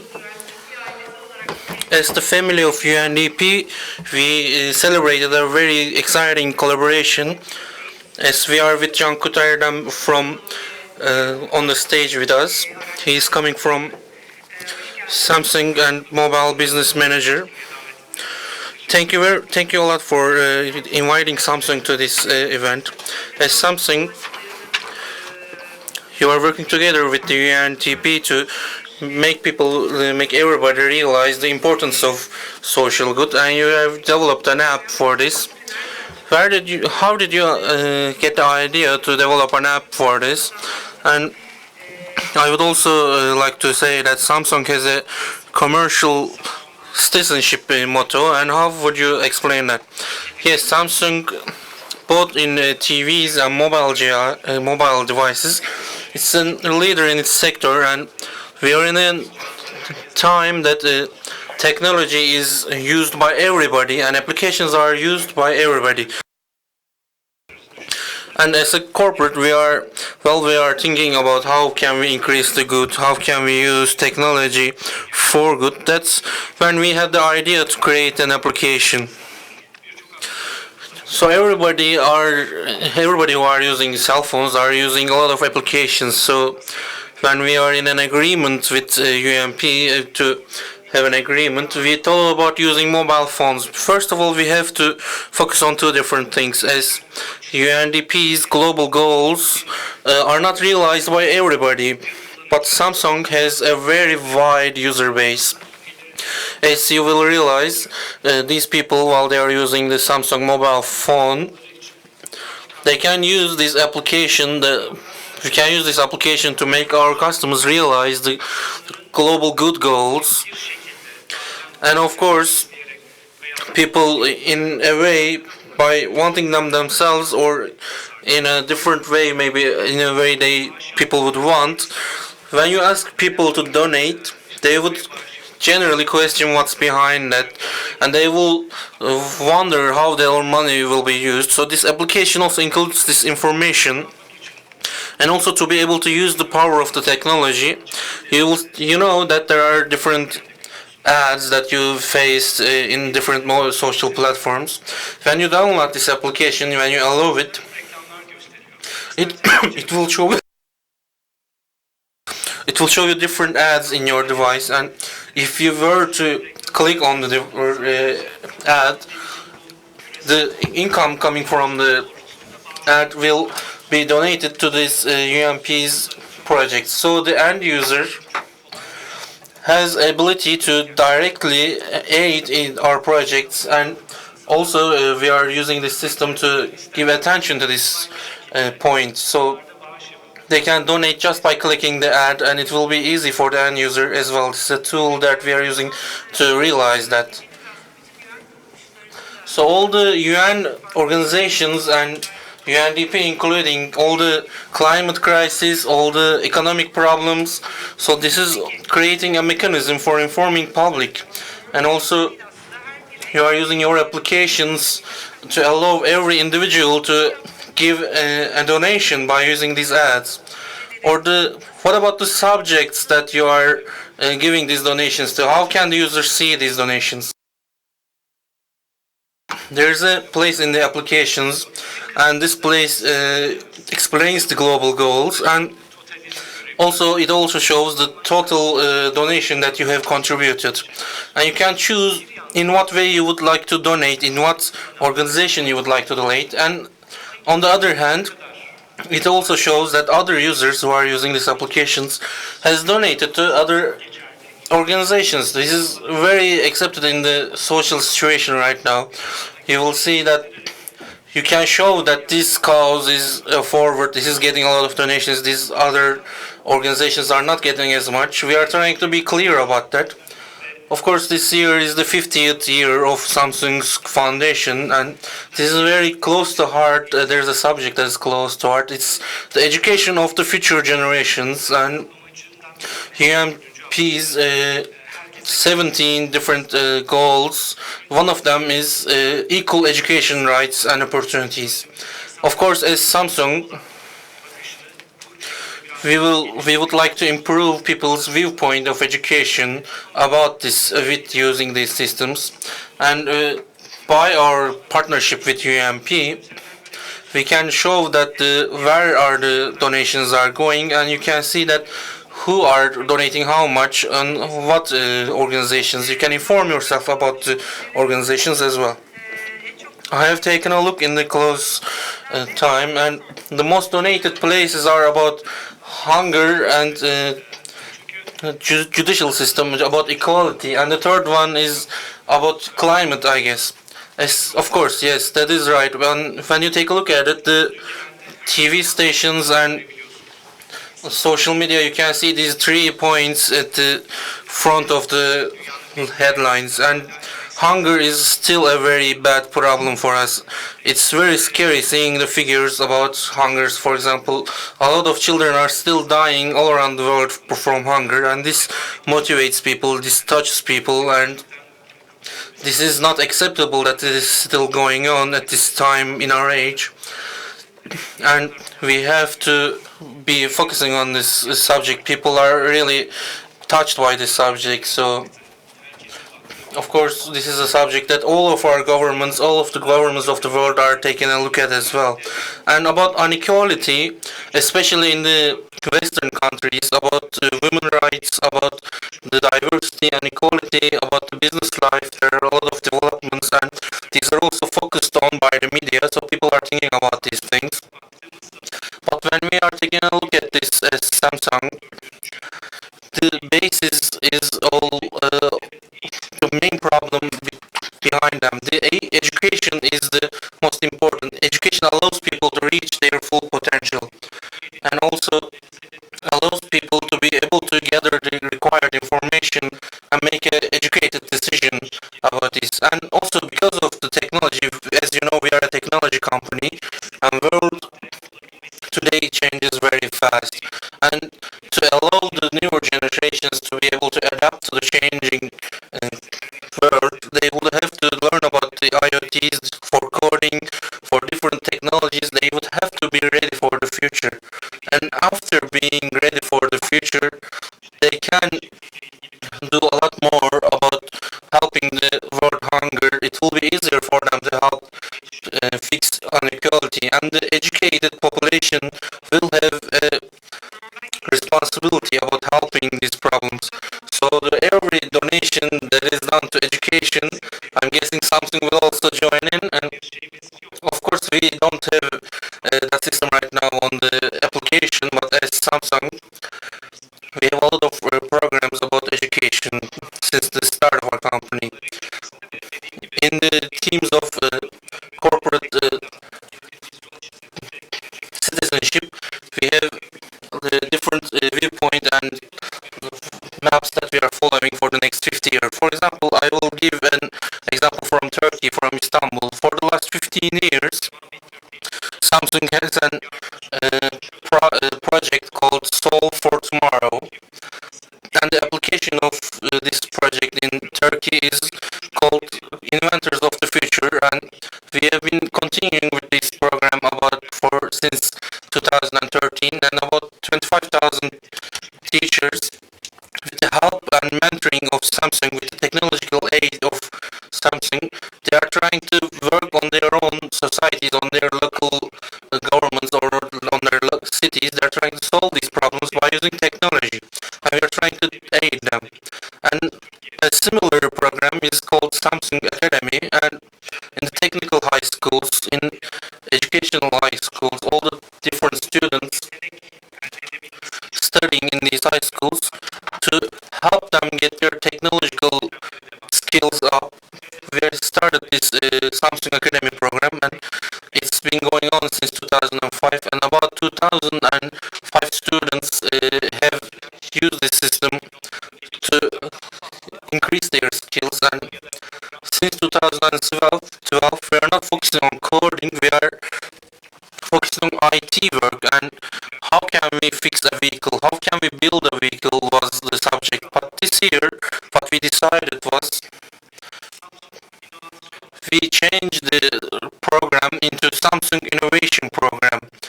And the purpose of this is, as we talked about before, the new generation needs the education to be able to keep up with the technology.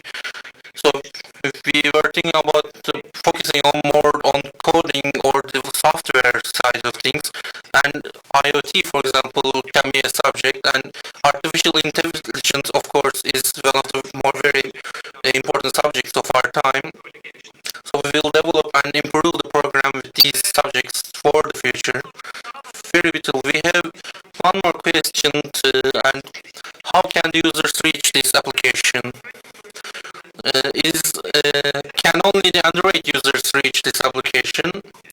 Let me tell you that in our latest phone, it comes already installed out of the box, and all the devices we are selling, the application will be loaded already, and Android users can download this application from Google's Play Store and use it from there. But unfortunately, the name of this application is Samsung Global Goals. Because the branding of Samsung is on the application, our competitor branding did not want to include it in their own application platform, but of course they have their own projects with UMP, so So they have their own sustainability development goals called is existing in their own application platform, but unfortunately, aside from giving you information, it doesn't have the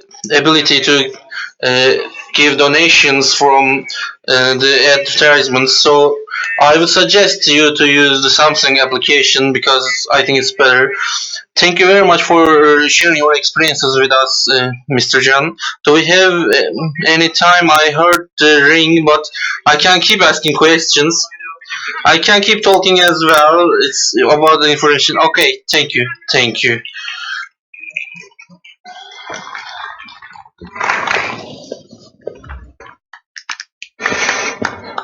Sosyal faydaya giden kısa yolda bireysel olarak sebep Shortcut to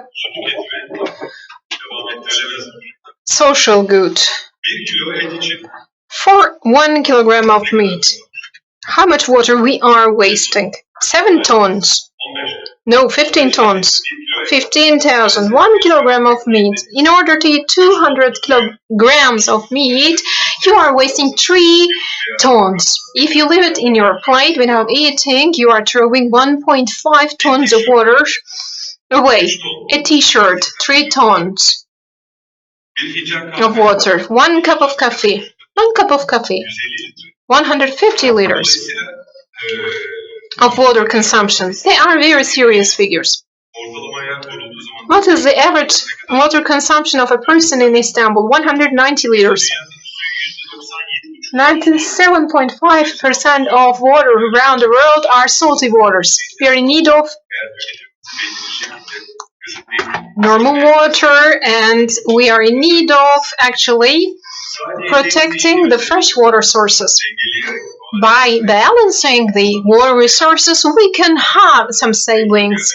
Water resources, many places, people are washing their dishes before placing it inside a washing machine. This is the duty of a washing machine. You will be having a lot of water saving if you do not wash it before placing it inside a washing machine. We will be having Gökhan Özuz, Altuğ Gültan, and Mehmet İçasoğlu, and they will be telling us the shortcut for water.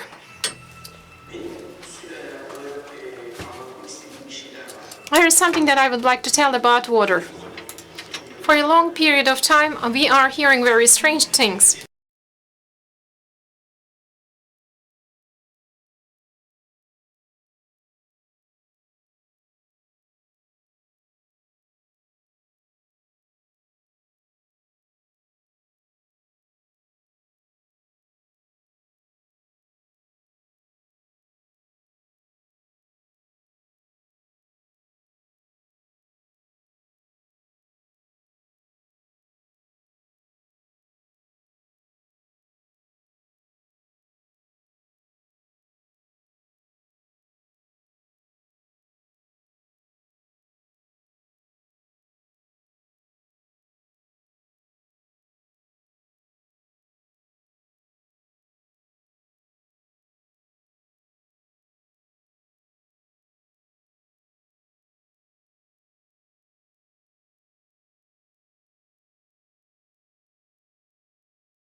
Let me tell you the results. As the United Nations volunteer via this platform, the number of people who accepted this volunteerism is 544.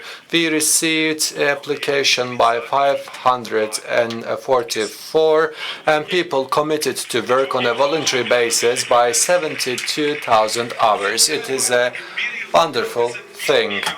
So, on the social good side, it will contribute to 1.1 million Turkish lira. So, 60% of our participants committed to become volunteers. In order to recover the world, we committed to work more and we have to think more positively. Hope to see you in our next Social Good Summit. Thank you so much and I wish you a wonderful day. I am glad that you have been with us. Thank you. But this is over. This is over. So, can I come to this stage? I'm not sure whether she is allowed or not. Yes, please. Yes, please. Let's take a microphone. We actually closed, but I really wished we should have known before.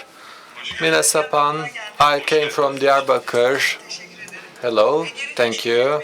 I am a teacher for recycling in the Public Education Center. We are producing products from waste together with women, together with students, and we are working even with the old people. And we are making use of the waste products and produce a product. And we have a gift from Diyarbakir. Thank you so much. You are so kind. This is our product of a recycled product. It has been produced from milk bottles. And our students actually created this with their naked hands. So this is created from shampoo bottle. It is a bag and this is to your lovely wife as a gift. And we want support on that regard and we want to prevent damaging environment even further. In order to live a better future for our next generations, we have to struggle and we will do our best in order to realize it. And we have one request from you. Please, can you say do not throw and recycle? 1, 2, 3. Do not throw, recycle. You're perfect. Thank you so much. Thank you so much. We are so happy that you have been with us. Thank you. I wish each one of us a wonderful day. Thank you.